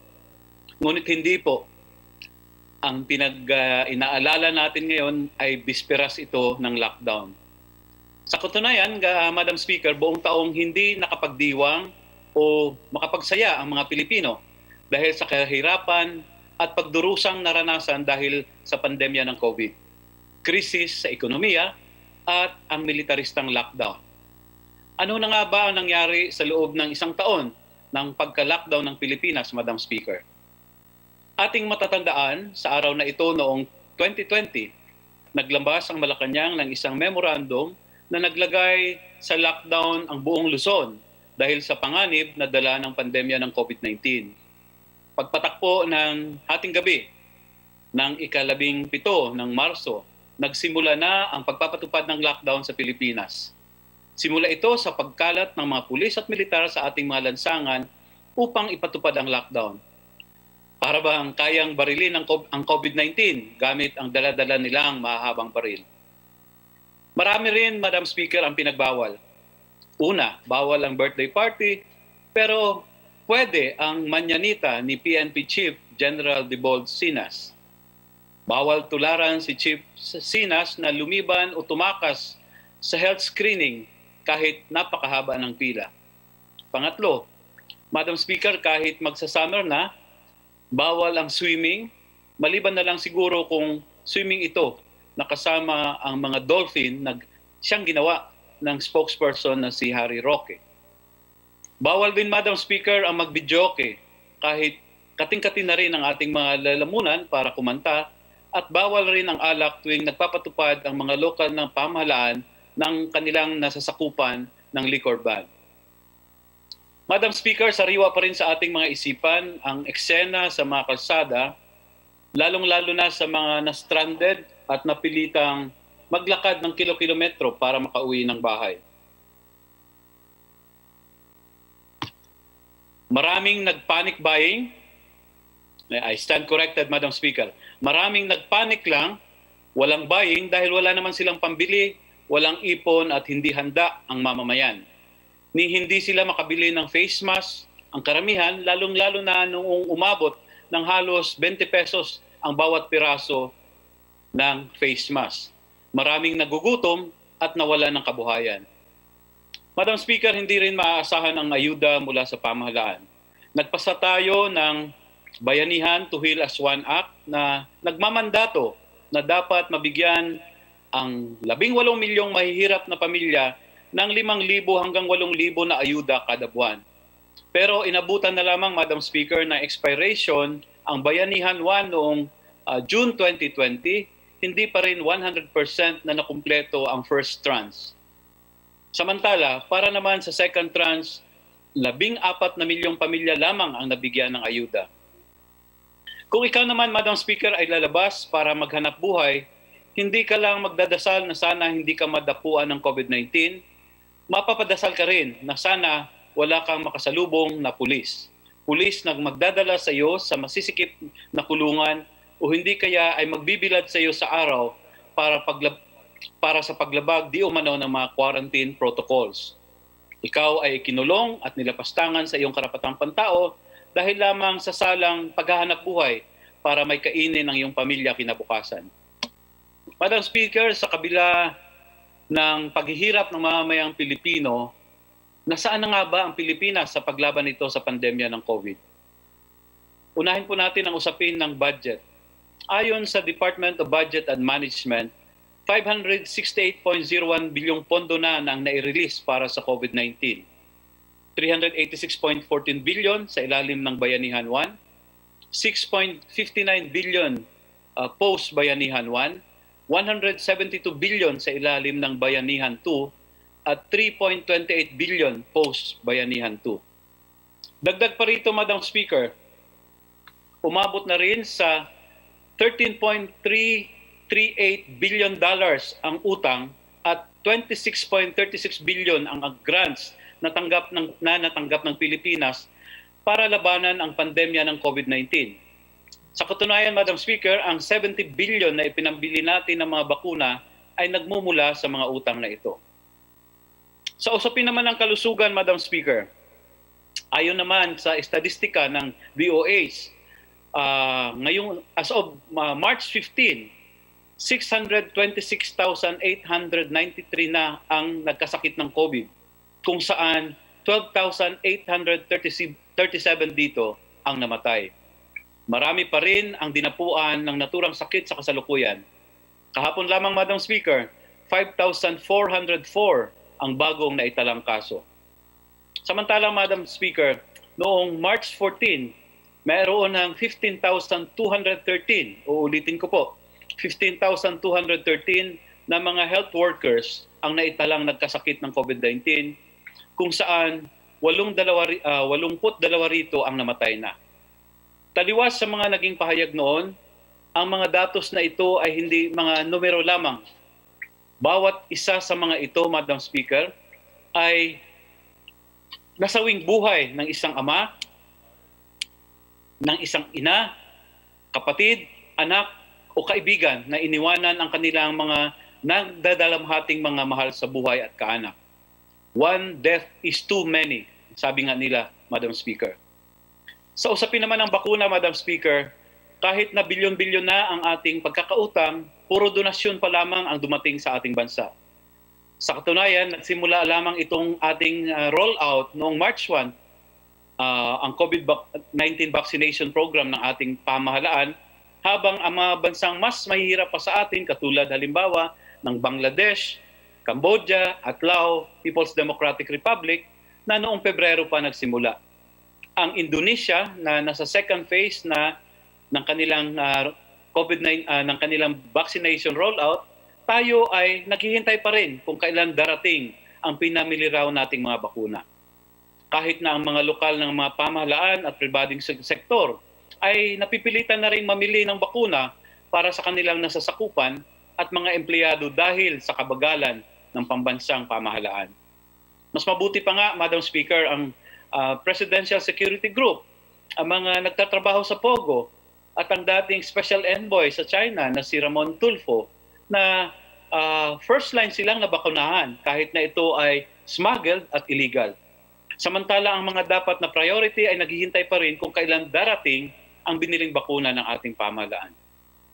Sa usapin naman ng ekonomiya, Madam Speaker, sa ating kahihintay kung kailan darating ang bakuna sa bansa at maabot ang tinatawag na herd immunity, tuluyan ang bumulusok ang ekonomiya ng ating bansa.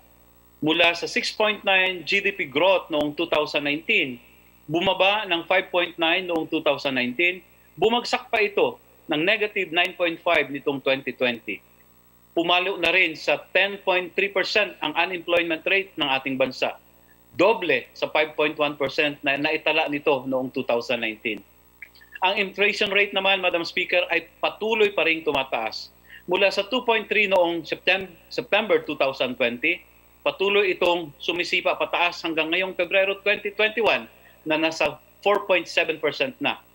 Tinamaan ang presyo ng pagkain tulad ng karning baboy na halos pantay na ng arawang sahod ng isang manggagawa sa National Capital Region.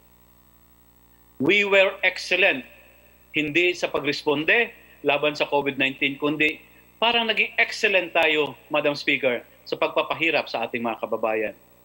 Kung maging maagap sana ang pagdeklara ng public health emergency ni Secretary Duque at nagpatupad sana ng free mass testing kaagad ang pamahalaan, marami sanang mga kababayan nating Pilipino ang hindi nagka-COVID at namatay sa sakit.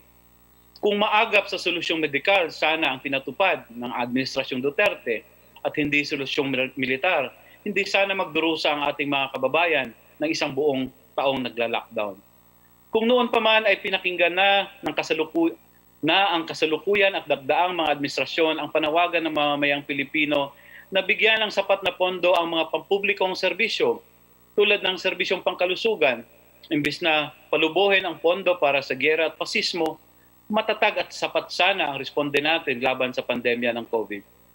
Kung nakikinig sana tayo sa panaghoy ng ating mga magsasaka at mangingisda at mga manggagawa na suportahan ang sektor ng agrikultura, hindi sana tayo maproblema ngayon sa taas ng presyo ng pagkain. Muli, Madam Speaker, nirehistro natin sa kapulungan ito. Please wrap up. It's already 10. Yes, I'm wrapping up now, Madam Speaker.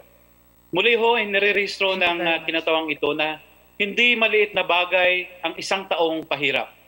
Malaking bagay na pagkalipas ng isang taon, 12,837 na mga kababayan natin ang nasawi at namatay at 626,893 ang nagkasakit ng COVID.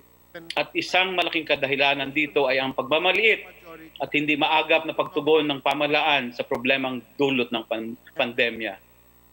Hindi maliit, Madam Speaker, bagkus napakalaking bagay sa mga milyong-milyong mga manggagawa na nawalan ng trabaho at hanggang ngayon ay wala pa ring hanap buhay. Ang iba nga ay nagpapalimos pa din sa mga daan dahil kahit sa gitna ng matinding krisis at pandemya ay pinili pa rin ng administrasyon na ituloy ang mga maambisyoso nitong mga programa sa ilalim ng Build, Build, Build at pork barrel ng mga general sa halip na ibuhos ng tudo ang pondo ng COVID-19 sa COVID-19 health and medical interventions, ayuda sa mga mahirap, ng mamamayan, MSMEs at iba pa. Napakalaking usapin na ang ating mga frontline health workers sa kabila ng kanilang matindi at buhis buhay na paghihirap at sakripisyo, sa bandang huli ay wala silang mapipilian na bakunang maging pananggalang nila sa patuloy na gerang ito sa COVID-19. Hindi maliit, kundi malaking bagay na sa kabila ng bilyong-bilyong inutang ng pamahalaan sa pagsusumamong magtiis muna sa mga paasa sa darating na mga bakuna. Pero sa kasalukuyan, Madam Speaker, ay umaasa tayo ng lubos lang sa mga donasyong bakuna na nagmumula sa COVAX facility ng World Health Organization. Inuulit ko, Madam Speaker, bilang pagtatapos, hindi maliit na bagay ang isang taong pahirap na dinanas at patuloy pa rin dinadanas ngayon ng ating mga mamamayan. Kaya ngayong bisperas ng simula ng lockdown sa buong bansa, muli nating pinananawagan na solusyong medikal, hindi militar. Huwag na nating patagalin ang paghihirap ng ating sambayanang Pilipino. Maraming salamat, Madam Speaker. Maraming salamat sa ating mga kasamahan sa Kongreso. Thank you, Honorable Zarate. Majority Leader. Madam Speaker, I move that we refer the privileged speech of the Honorable Carlos Sagani Zarate to the Committee on Rules for its appropriate action. I so move, Madam Speaker.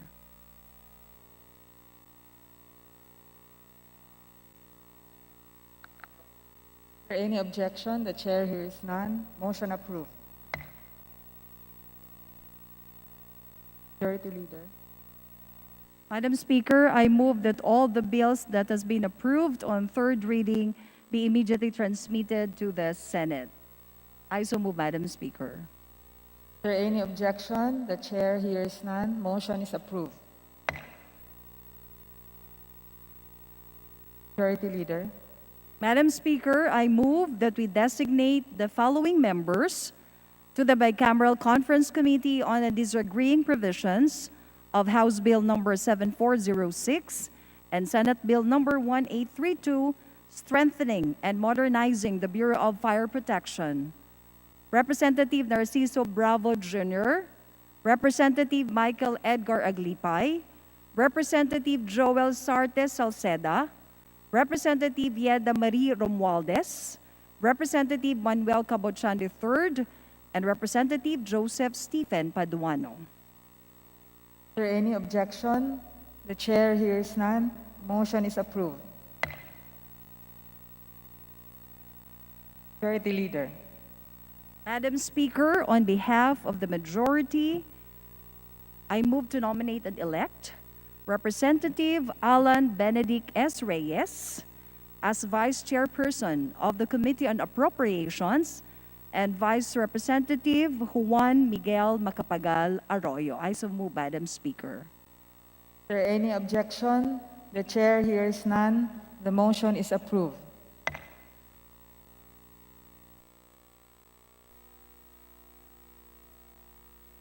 Majority Leader.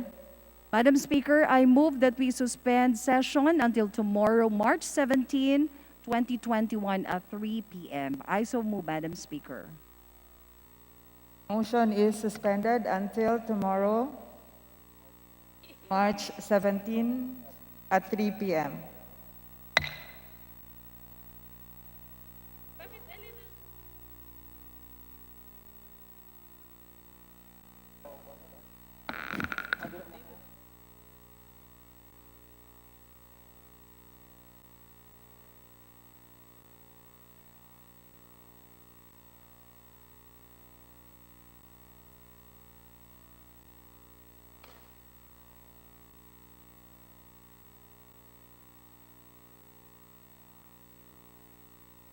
Halangin na agad, boss.